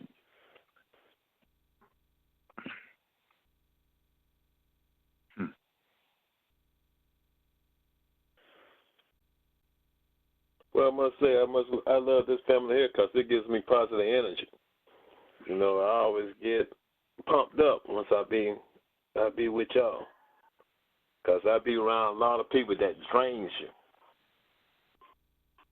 Right. I used to talk to people about that back in the day. I used to say, well, you ever met somebody, usually a female, come in the room, she smiled, light up the whole room, and you meet somebody else that come in with an attitude and they drain the whole room, like the whole room actually turns dim with the energy that come in there. Like, oh, shit, yeah. You all are like the clouds. Where do the clouds come from? Yup. Some people's energy just be so negative that it manifests in the physical. You actually see that shit. You see what I'm saying? And some people be so positive. There's people out there so happy that when they come in, the fucking room actually just becomes way more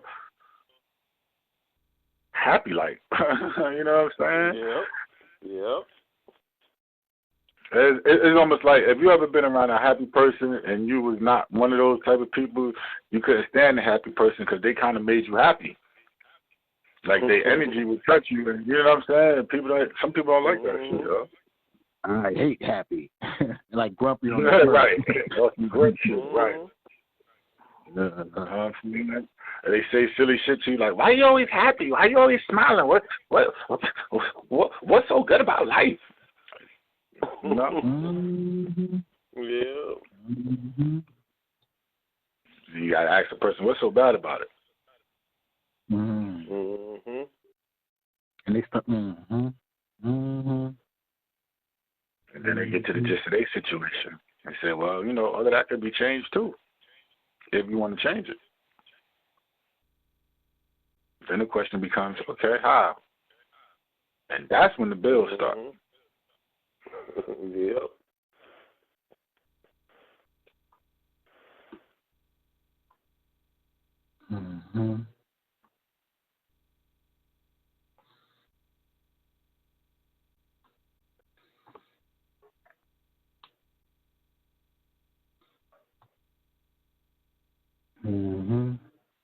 See, and that now understand why Pops always said, ask the question. Gotta ask them a question. I understand why they say that now. Because it's in the question that you find out the want that somebody needs. You know what I'm saying? Or whatever it is the person is trying to get. It's through the question. Not through a statement, not through a complaint. You know what I'm saying? They could complain all day. And we say this shit ourselves amongst each other. You know what I'm saying? They could complain all day. However, if a person needs help, a closed mouth don't get fed. That's right. True. You see what I'm saying? And I could play the mind reader all day. That doesn't mean I'm guessing right. And I'd rather you just tell me what the problem is. However, if I approach you, then it's like intruding. Again, however, if we get to converse and you ask a question, yo, my nigga, this is what's going on with me, yo. You got any advice on how I can fucking get out of this shit? Then we can go. Especially if, we're involved in some shit and I can actually give you some advice to help uplift you. You see what I'm saying? Exactly. But I get it now. It's in the question. Asking the right question, too. Right. Questions are very important. The question, the better the answer. Yo, and it made me overstand right now how important questions are. You know what I'm saying? Like, questions stop you from assuming. Instead of assuming what a Nuwapian or OSOICE member is, ask. You know what I'm saying? If you want to know something about a certain thing, instead of assuming, this is what it is, ask. That's right.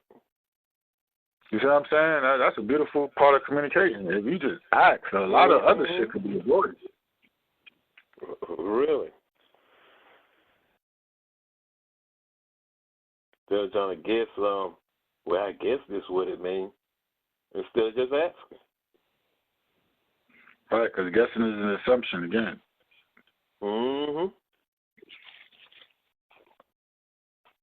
Why guesstimate when you can have the actual fact answer?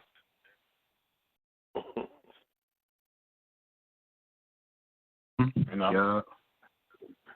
And spiritually wise, it's been the question where the doors start to open. Exactly. Asking shall be given. Seeking ye shall find. Knocking the door shall be open. The question is like knocking. Hello, anybody there? You know what I'm saying? And you know the kind of questions you ask when you want to know something. If you want to know from your mama, you don't go to her and say, "Mommy, the can is red," and she goes, "Nah, the can is blue." But you could just ask, "Mama, what color is the can?" That's right. You know what I'm saying? And then, people's egos get fucked up too, because now you tell them the can is blue, and they're like, "Well, why can't it be red?" Because it's blue. God damn it. That's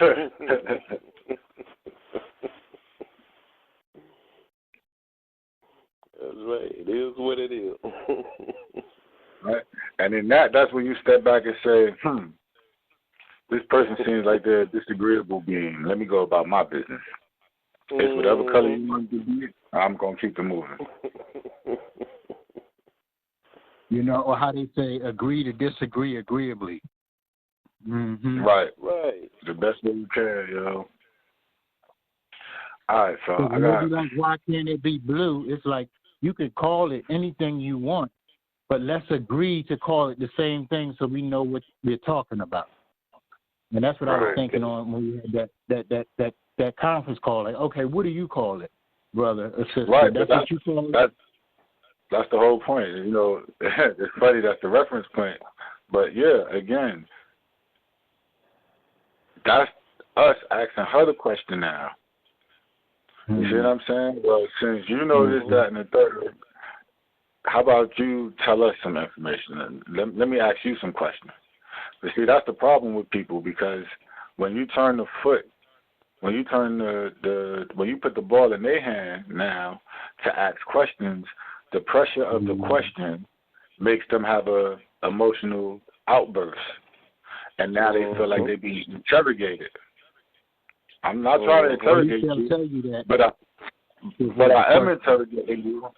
Right, but I am interrogating you because I need to know what it is that you know. Right. You know what I'm saying? And knowing what it is that you know tells me a little bit about you. Mm-hmm. You know what I'm saying? But then people, you know, again, when you ask certain questions, like, yo, where you from? If you got certain hide or you got certain agenda, that shit can hit a button. I mean, were you police? Why you asking me what you can?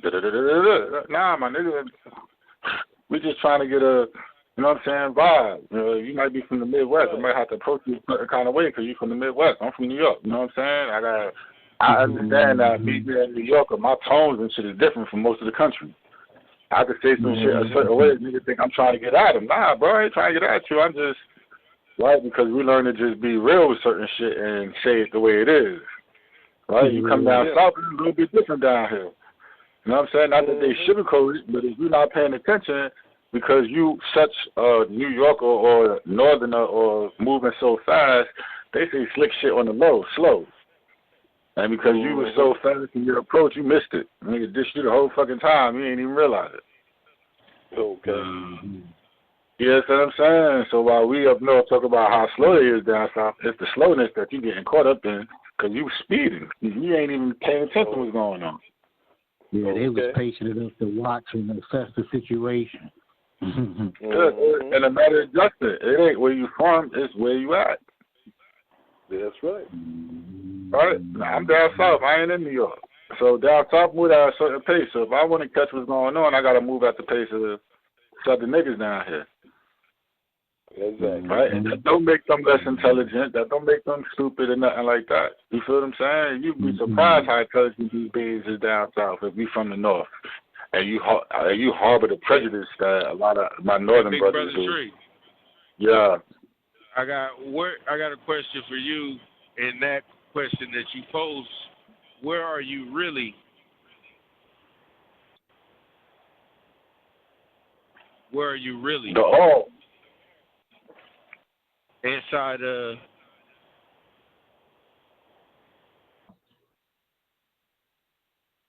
your body. When you say it's not where you from, it's where you at. And at the same token, you said where you are standing upon.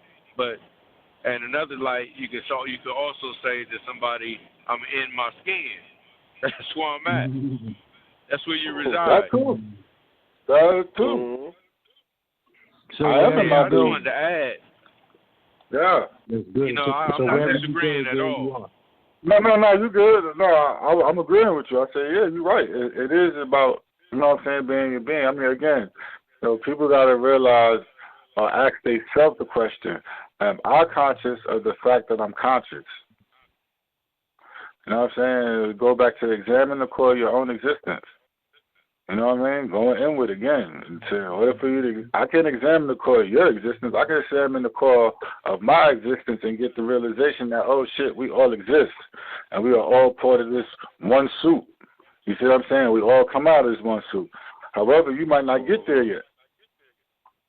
Right? But until you introspect yourself, my nigga, you know, like they don't like the scripture the way I quote him to him because I just say, you know, it's about taking the plank out of your own eye or the speck out of your eye before you can take the plank out of your brother's eye. You got to sweep your own stoop first before you come sweeping my porch. You understand what I'm saying? Yeah. And so, certain remember things. That analogy you gave, bro, on the knife hurting more coming out than it did when it went in? Remember that one? Right. Yeah. Sometimes a lot of the shit we go through is self-inflicted wounds because we did not know. And it's okay we did not know. So now we at a point where we starting to know. You know what I'm saying? And some of us are in the know and aware about certain things. You know what I'm saying? We starting to remember things and shit. We starting to be aware of some of the shit. Some of the shit that we had when we was kids is being made clear to us now. I mean, we could go back and say, oh, that's what that was? Oh, shit. You know what I'm saying? Ride the wave to the next level and shit. Okay, I got that part. And you dig? That's what it's about. I mean, life is about growth, not stagnation. That's right. Right? Which circles about around to what, you know, the elders of the always say, about growing our business, our brand. That's what the fuck you talking about. We got a brand, OSOICE, OSOICE. We got to grow that shit. We got the seeding part. We dropping seeds, you know what I'm saying? We tilling the ground, we doing all that shit, and we getting ready to water this motherfucker. And even in watering, you got to come out, check it every day. You got to make sure you water it, you know what I'm saying? And when they start growing, you got to come, you got to fucking make sure you nip the fucking dry, dead leaves off, make sure it's well nourished, not too overnourished, make sure you're getting the right ingredients or nutrients, whatever like that. You feel what I'm saying? Same shit we going through right now. The beginning stages of growth. To grow this out to the world. You know what I'm saying? And be able to feed our families off of this and whatnot. You know, I learned a valuable lesson back in time, yo. I learned a valuable lesson. You know, talking this knowledge shit, that shit sound good, my nigga. Right? When them little kids ask, well, you know, my nigga, can I get $1? And you ain't got $1 in your pocket, the nigga don't hear that shit. You know what I'm saying? They don't really hear that shit. You can't put no fucking food on the table from, yo, you got a job, my nigga? You got something I can work? Niggas ain't trying to hear that shit. So, you know, that's part of the reason why I don't be giving a fuck about what niggas is talking about and all the debating shit, my nigga. It don't fucking matter if this shit not putting food on everybody's table. While you fucking debating and y'all making a little bit of change, and I get it. Your little circle, whatever. Feel me? If a nigga walk up to you and ask you, my nigga, yo, that shit you talking sound good, my nigga, you got a job for me? If your ass is Walmart or some shit, man, shut the fuck up. Okay. Yeah, feel me. Right, that's why I don't want that platform as of yet. Like, if I had to talk to people, nah, yo, I want to be able to offer people something. Yo, my nigga, you know, while I'm talking all this shit, check this out. We got this new warehouse opening up over here. We need fucking 500 workers. You know what I'm saying? Niggas hesitant now. What the fuck you was talking about, nigga? You said what? Follow who? You know what I'm saying? Niggas are fucking listen to that. Let me see what this nigga really talking about. That nigga say he got fucking 500 jobs, baby. I'm gonna see what this nigga really talking about. What that shit paying? $20 an hour, my nigga. Oh, and he giving livable wages. And niggas ain't nobody paying this shit, though. Full benefits, man. We got different type of benefits, my nigga. You ain't got to go to hospital. Take this one pill cure all shit right here. Boom. Don't eat no meat for 2 months and drink plenty of fucking water. You ain't have to worry about no more disease ever again. You offer that type of shit to niggas, my niggas. Okay. How about this? How about the monetary system is only used for you and your neighbors, but your work and your labor is for the nation and building the nation. So it shouldn't be wages and income for your work. Your wage, your income, you should only get paid from people you trade with based upon your talents and abilities, so to speak.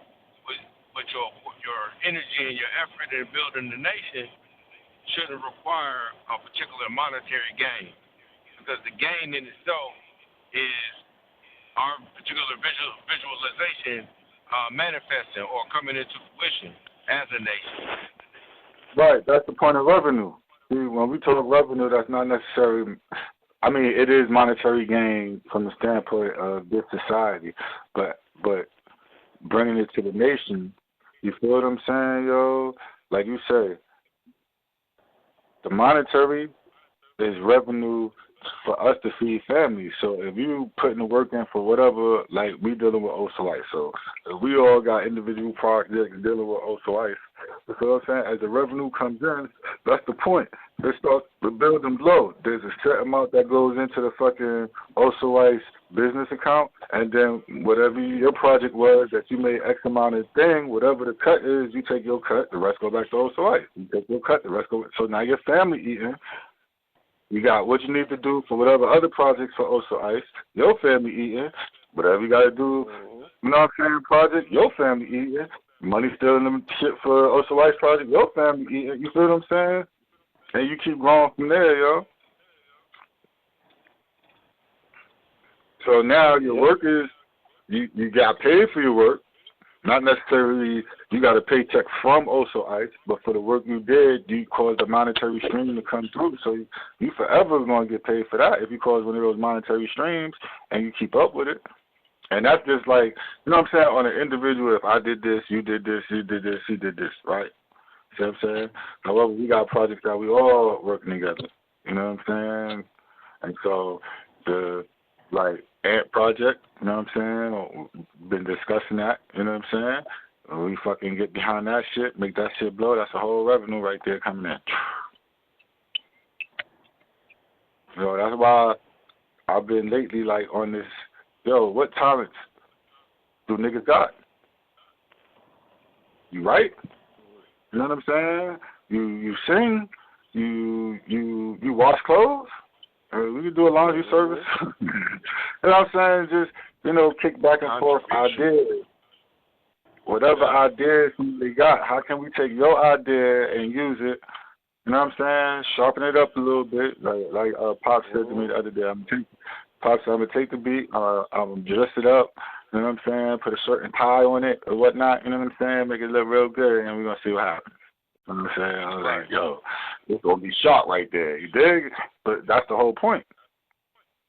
Right? Don't be afraid. You got an idea that you can see yourself doing.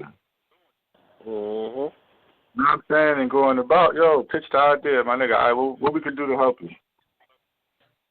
Let's get it done. If you know about business, I don't know shit about business. That's probably why I'm broke. That was a joke. You know what though? You might not know nothing about telling people how to help you operate in your business, but you do know something about business. You know, Correct. whether it be something minor or not, man. You got abilities, you got music, that's business right there. You already can sell beats right now. Right, that's why me going to build too and give out studio time, you know. Need to sell some beats. I've been thinking about that heavy now. I need to sell some beats so I can make some income come in for. So remember, man, we looking into that together now. I'm still searching for right. information on how to, definitely. I've been, you know what I'm saying? I've been sitting on that too, and the best shit I heard was, you know, create your own website and then be right back at Tank, you know what I'm saying? And you know what I'm saying? Blah blah blah from there. Right, that's my thought train, you know what I'm saying? Yeah, that'd be dope. You know what I'm saying? And link up with some streaming services, but like, you know, Zuriel said again, you know, some of these streaming services, they like $9 a month. So, you know, we all pitching in whatever, like monthly dues or whatever the case may be. You know, you got to look at that as an initial investment. All right, yo, every month we be putting this in, you know what I'm saying? You know, you keep track, I guess, in your head, or, you know, again, order, right? So now we got a treasurer, we got a blah, blah, blah within the inner circle. You know what I'm saying? This is our fucking business part. You know, whoever handles the OSOICE copyright, it's done. All right, now let's figure out how each individual project can go under the OSOICE umbrella. Got it? Cool. And then we move on to the next step. You know what I'm saying? And keep checking it off as we go along. I'm next say do this, that, and the third. Did we get this, that, and the third done? We did. I'm next. We got this, that, and the third done. What's next? Right. You know what I'm saying? So. Yep. I know what you're saying. I'm with you. Like, I seen where this shit is successful and then fails. I've seen where this shit wasn't successful at the start. I've also seen where this shit was successful for many years and then failed. So, you know what I mean? If we looking at our past and how our people are and the things that we've come through, then we already know where we made our mistakes at already. So going forward, we have to calculate all of those things in the past we did wrong, so to speak. Wipe them clean, get them out of our head, move forward, and never make those mistakes again. That way, his story won't repeat itself. His story. It'll be our story. Yeah, the one that we choose to create. Yeah. Well, that's what we're doing. We're writing our own story now. You know what I'm saying? And that's why I was going to say, I was going to make a joke when you said you had said something. I was going to make a joke. And I was going to say, you know. By all means, I love to laugh. I never seen us fail yet because ain't nobody seen what we're doing yet because it's a new thing. That ain't no joke. That's a statement. Well, you're right. You're absolutely right. It's a good thing. I like that. The real. Yeah, that's right. We're brand new with it. Brand new being. So you think about it, we're in a new cycle, so anything we do in the cycle is it's right. Listen, I'm about to go. Anything we do in this cycle is a new thing. It's a new cycle. So anything we did last cycle, that's last cycle. This is some new shit we doing right here, yo. You know what I'm saying? Yeah. Some new shit. Yeah. Everything we got in there, this new. You ain't never heard none of this before. None of this shit. This is all brand new. What they say in the scripture, the old world is passed away. Behold, all things have become new. So a lot of things that were past is not even relevant, except those things that are, you know, perpetually permanent. You know, like law, like universal law, for real.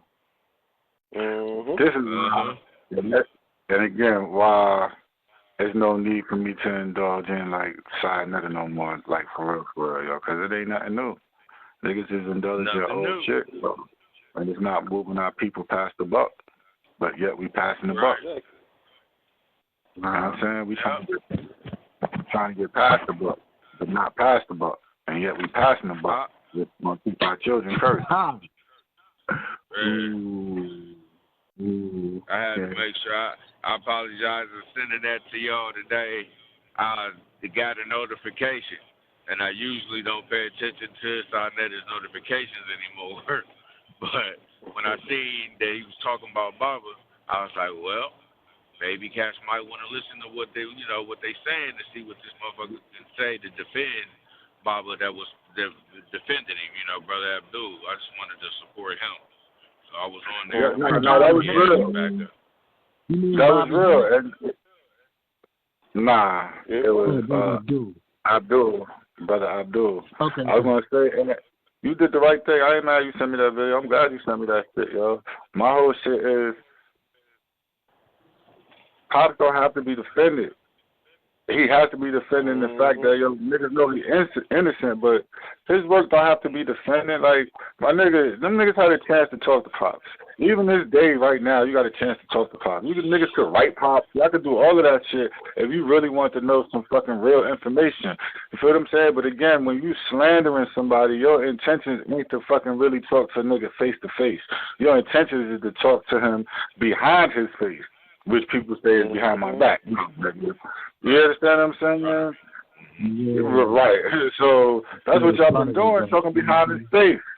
And then when his face turns towards you to look you, as Chief say, eye to eye, look you in your goddamn face, niggas don't got shit to say. When the truth is staring them in their face, there's nothing you can say. The shit you say after that is babble. So now I got to elevate myself and catch myself. Like, my nigga, do not let these fucking clowns, you know what I'm saying, move your emotions that way, yo. But again, because I'm sick and tired, yo. I really am. I don't like when people disrespect their elders, bro. Especially not nobody that spent their life. That spent their life. And it ain't just, you know, I'm real pissed off about, you know, niggas talking shit about Pops, but it's any, you know what I'm saying? I can't say shit. I could say a whole lot of shit if I wanted to about Farrakhan. But out of respect, I wouldn't. There's a lot of shit I disagree with. You know what I'm saying? A lot of information out there now swirling. And, you see what I'm saying? That man dedicated most of his life to help our people. I wasn't there. I'm not in his shoes. I'm not the one to say he did it right or wrong. That's not me. That's Baba. Baba can say that shit. I can't. You feel what I'm saying? I can't. I didn't do the fucking do. And that's the other thing people miss. Baba, Farrakhan,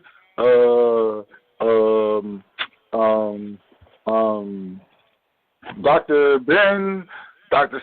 Beans like that, those are his peers. They all got doctrines. They all put lifetime to study, right? Although we know who Pops is, those are the beings that if they want to get into a philosophical debate about the doctrine, they can. Why? Because them niggas wrote the doctrines. Them niggas did the studies and put out the books that everybody is fucking debating over right now. So them niggas can have that fucking discussion. You see what I'm saying? But I can't fucking be looking at them talking shit about them to everybody. Nah, that's not how that works, bro. Nah. A nigga, a person like Young Pharaoh, my nigga can't say shit about no teacher. This nigga ain't fucking 25 years old yet. Hey, the fuck do you know? Hey, this nigga YK the Truth said Young Pharaoh looked like Master Splinter, bro. I swear he had a picture right next to Young Pharaoh's face where he's showing his front teeth, and he had Master Splinter next to it. Nigga looked just like Master Splinter, bro.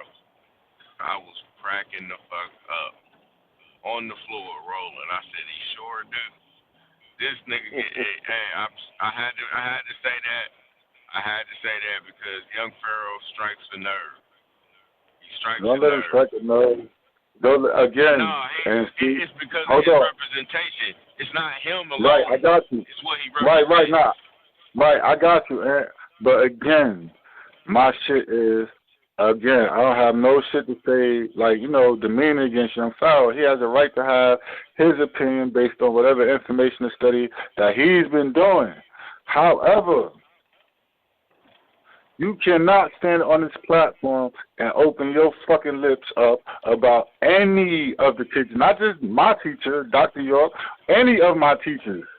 Because I've learned shit from every last motherfucking one of those teachers. You understand what I'm saying? I've learned something. So at the end of the day, these beings dedicated their lives to the upliftment of our people. So to tear down one of them is to tear down all of them. And that's the point that they don't see. Because once you say this one is wrong and this one is right, and this one is wrong and this one is right, you have caused division again. And again, you don't know what the fuck you talking about. You getting second, third, fourth, fifth hand information. You're not getting shit from its source.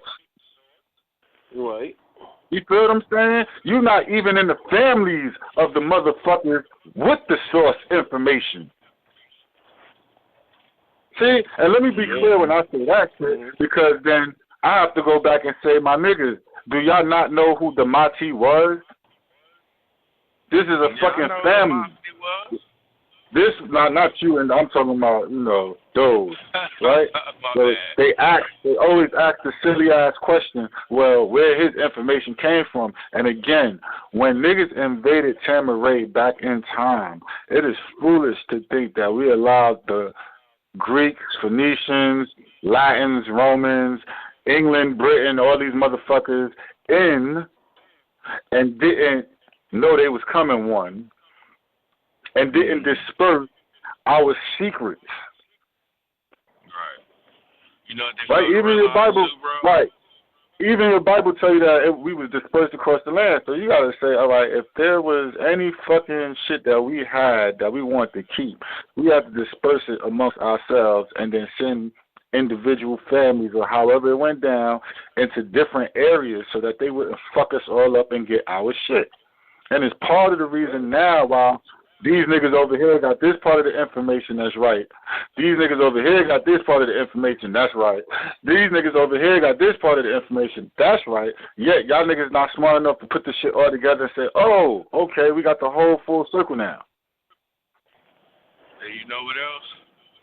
They keep trying to say that Pops was plagiarizing information, when in fact he came giving you what you wanted. So in time you will learn to want what he had to really get you.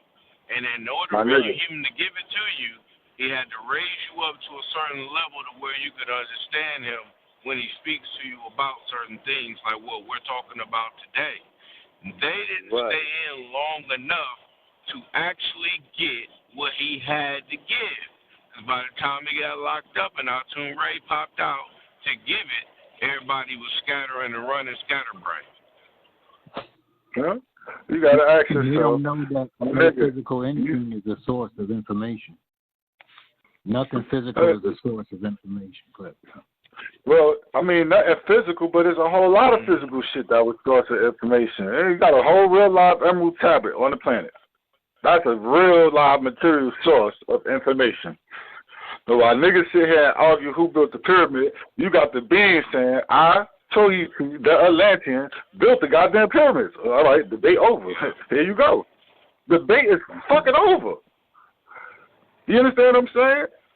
Mm-hmm. You people want to ask you about your story. Yo, check this out. Even if Pop was to plagiarize every fucking thing, he put it in a way that was in our shape, our fashion, and our likeness. So then it becomes our story. Why you don't want that?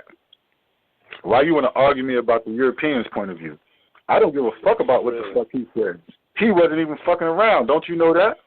So while y'all niggas all argue about what the fuck Europeans wrote, I go right back to the fucking Moors, and this is why I told Lord Abba I'm super disappointed in him. You sit here talking shit. My nigga, you a Moor. You should be correcting all this shit, too, by telling these silly motherfuckers, well, that shit you got over there is from a European point of view, and don't you know that we taught these niggas? Okay. But nah, I see where your mind is at. Name yourself Lord Abba, Master Father. I see where your mind is at when you want to fucking kowtow to these silly motherfuckers. So you become part of the fucking sheeple and shows me that you kind of blind too, my nigga. You see what I'm saying? Like, what the fuck is wrong with you? I remember one time, Lord Abba, I had chimed in on a conversation. I said, you know, I think I'm going to get rid of my Facebook, this, that, and the third. Fuck this cell phone shit. The nigga said, yo, you're a stupid motherfucker. That would be foolish as shit. I said, first of all, I ain't stupid or a motherfucker. However, why would that be foolish? Because how the fuck you going to keep up with what's going on in the world if you don't have a phone, this, that, and the third? I said, my nigga, I was keeping up in the world before this shit. What the fuck is you talking about? There's a such thing as a fucking newspaper. You think I got to be on Facebook to get information? Half the shit y'all niggas see on Facebook is some lying bullshit. Don't y'all know that? No. Half the fucking shit niggas is sending about police, this, that, and the third. Half of them shits is lies, bro. Fake news. Fake fucking news. But yet, niggas are going to talk to me about this, that, and the third. You understand what I'm saying? Right, the propaganda machine. But again, it shows me your level of intelligence. So there's certain conversations I will carry on with Lord Abba about if it's dealing with Moors and shit. Other shit I just won't fucking respond to. I read, but I won't respond to because I know better. I know who the fuck I'm dealing with now. You know, just like in the videos, I'm reading the comments and shit, and I'm seeing how niggas is all geeked up, this, that, and the third, y'all. So y'all think it's fucking picking season against the Nawapians. No, those are my brothers and sisters. That's not going to happen either. That's not going to happen either. Y'all got to cut that bullshit out. However, Nawapians, the ones that took the stage, have put themselves in a fucking vulnerable position as well. That's part due to their fault. Because as Rio said, my nigga, the master teacher's still locked up. Y'all niggas running around talking all this shit. That shit is a mockery at that point. Fuck you talking about? And then ain't nobody put hands on nobody once niggas start calling him a molester, shit like that. You niggas walk with Pops all them fucking years. You know, that shit should raise something in you. Make me want to go knock on a nigga door and see him. Now, I'm from that school. Nigga, what you say? What you say about my mama? You said what to my mama? Nah, bro, come on outside, bro. Oh, you don't want to come outside and we all rushing inside the house and we fucking you up inside your own fucking crib.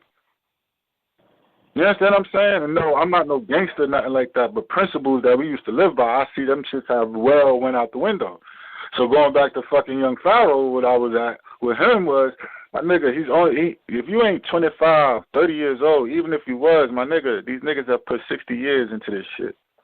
Who are you to open your mouth about any fucking teacher out there? You ain't got the time span yet, my nigga. You feel what I'm saying? You ain't got the time span or the study yet. And that's not to say that, yo, my nigga, you haven't said some good shit, bad shit. I don't give a fuck about none of this shit. You see what I'm saying? You are nobody or too young to even open your mouth up about a teacher. And so, no, I don't have no shit to say bad to the young Pharaoh, right? However, that's disrespectful, but yet not to him. How about the elders? Again, Sa, my nigga, how you don't curb this nigga? How can he say that niggas don't know what the fuck they talking? My nigga, they put 50, 60, 70 years. My nigga, what? Show me your information that you got prove anything that anybody else said is wrong. And you better not show me nothing that niggas already wrote. Yeah, see what I'm saying? Very feminine, man. Young Pharaoh very feminine in a lot of his ways. But again, it's on the elders. It's on Sinetta to say, yo, my nigga, you can argue the information, but you cannot talk nothing about no teacher. You cannot call no teacher out, and that's for any of the young clans or whatever like that. You shouldn't be. You could disagree. Like for instance, I disagree with civil rights movement. I truly do. Why? Because civil rights movement didn't do shit for the black people. It didn't do shit. I disagree with you, man. Those that know. Right. It was more about integration and, again, back mixing with these niggas instead of just being separate and equal where we was on good footing. Yeah, they was fucking with the water, but at that point in time, my nigga, you could have stood up and said, you know, fuck that. I got my water over here. We're going to make sure our water over here is clean. You got your water over here? Make sure your shit is clean over there. You understand what I'm saying? But we allowed, of course, the climate of the planet is different at that time. The shit that the Nubian people are going through at the time is way different. The feelings, the emotions on the planet is way different. You feel what I'm saying? So again, although I'm a being today, we got to watch our comments when we say, yo, I was back then, I wouldn't have been no slave. Okay, that's fine. You think you can say that now. But yet, you a slave right now, my nigga. You understand what I'm saying? You was a slave. I'm like, nigga, you think you not them? You think they ain't you? You're a slave right now, so it don't even matter about back then, is my point. That's you a slave right motherfucking now. You see? Right. I'm with you. Has repeated itself. Right, exactly. Same entities, and most. So, right. So I'm big on that, y'all. Like, you know what I'm saying? If we ever have somebody on here and they disagreeing with information, that is fine. But the moment they say something derogatory about any of the teachers, it's on us to curb them. Ho. My nigga, you could disagree with Elijah Muhammad's teaching, but we will not allow you to disrespect Elijah Muhammad. He spent his life to try to help us fucking Nubian people. Maybe it was through the gods of religion, but that nigga spent his life trying to help us. Exactly. You understand what I'm saying? And that goes for any of the fucking teachers, and we gotta remember that. It's one thing to disagree with doctrine. It's one thing to disagree with a teaching. It's a whole other thing when you start attacking the teacher. And I'm not standing for that shit, yo. That's not what we do. You don't do that shit. You know what I'm saying? Right? What Chief may say, if Chief was to come out his face and say some shit about Farrakhan, my nigga Chief is 60, however old years old. You see what I'm saying? They got history. You see what I'm saying? That being can go and talk to Farrakhan face to face. They know each other, my nigga. As soon as that nigga walked through the door, I'm sure Farrakhan would know him by name, my nigga. You understand what I'm saying to y'all? Don't make that mistake, yo. And that's part of the ego of this shit. You know, niggas be so caught up again in the material and lust. You know, we was talking about that the other day. Don't fall in that trail of lust. You know what I'm saying? First, you lusting at the fact that you want to be seen and heard because you got some new knowledge. And I get it. Whenever we get knowledge, that shit be coming in stuff so fast, we want to let the whole world know what it is the fuck we learn. I get that. Right? But then we got to pay attention to the ego that comes with that shit sometimes. Because then you become, without getting rid of what you was, you end up merging all this shit together and you become a monster. You know what I'm saying? You got to shed yourself of some shit first before you start regurgitating the shit you just getting. You got to let it seep in you. You got to, you know what I'm saying? Let that shit marinate. But of course, again, we are what we eat. And we don't eat just physical food. So when good shit gets in us, the good shit want to go out to everybody else as well. And we know it's good shit. But everybody else don't know it's good shit. And so initially you become like the fuck they are. Always want to beat you in the head with some religious shit. And them niggas look at you like, well, my nigga, you always want to beat us in the head with some knowledge shit. And then you got to step back and laugh because now y'all on the same foot.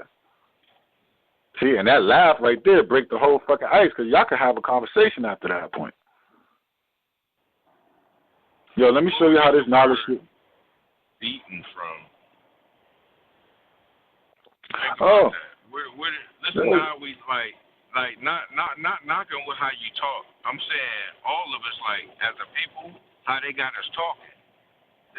Our choice of words, the things that come to mind when we express ourselves. Yeah, you know what I mean? Well, yeah, that's a reality right there. And I'll tell somebody quick, yeah, you beating me over the head with your stupid shit because it becomes painful right now to listen to that shit, and it's knocking up against my brain, because my brain not going to let no stupid shit in, so you beating me over the head. You feel what I'm saying? Well, if I let it absorb, then it won't be hurting. It absorb and go through. But because it's all blockage, yeah, that shit hurt, my nigga. It also hurts to help a nigga, too, now. You know, it hurts to pull a knife out the back. You got to realize your analogy of the knife, somebody else sticking it in you. And then when your brother come to help you out, pull it out, he's going to hold your hand, though, pull it out. But you're going to yell. You're going to scream. Oh, you're yeah. You got to warn him beforehand that this is about to hurt, bro. You know what I mean? What do we usually say? Bite down on something. Yo, but that's how you got to approach your people. You got to approach your people when they stick their hand out and ask you to help them. When they come with that question that asks you to help them, that's the answer you give them. Yo, my nigga, bite down. It's going to hurt. Trust what I'm telling you, it's going to fucking hurt, my nigga. You sure you want to hear this shit? It's going to fucking hurt. And you're going to want to disagree and argue with me, but my nigga, trust me, I love you. I'm not going to never tell you no one shit. Don't believe me, check it out. But bite down, my nigga. And get ready for the fucking roller coaster, because once you win, ain't no fucking getting out. You can't go back to sleep. Man, that shit dead and gone, bro. You hang that sleep up on the wall and keep it moving. But guess what? You ain't going to need it either. You ain't going to need it. You're going to be traveling so fast, you ain't got time to sleep. And even when you think you sleep, you're going to still be flying, my nigga.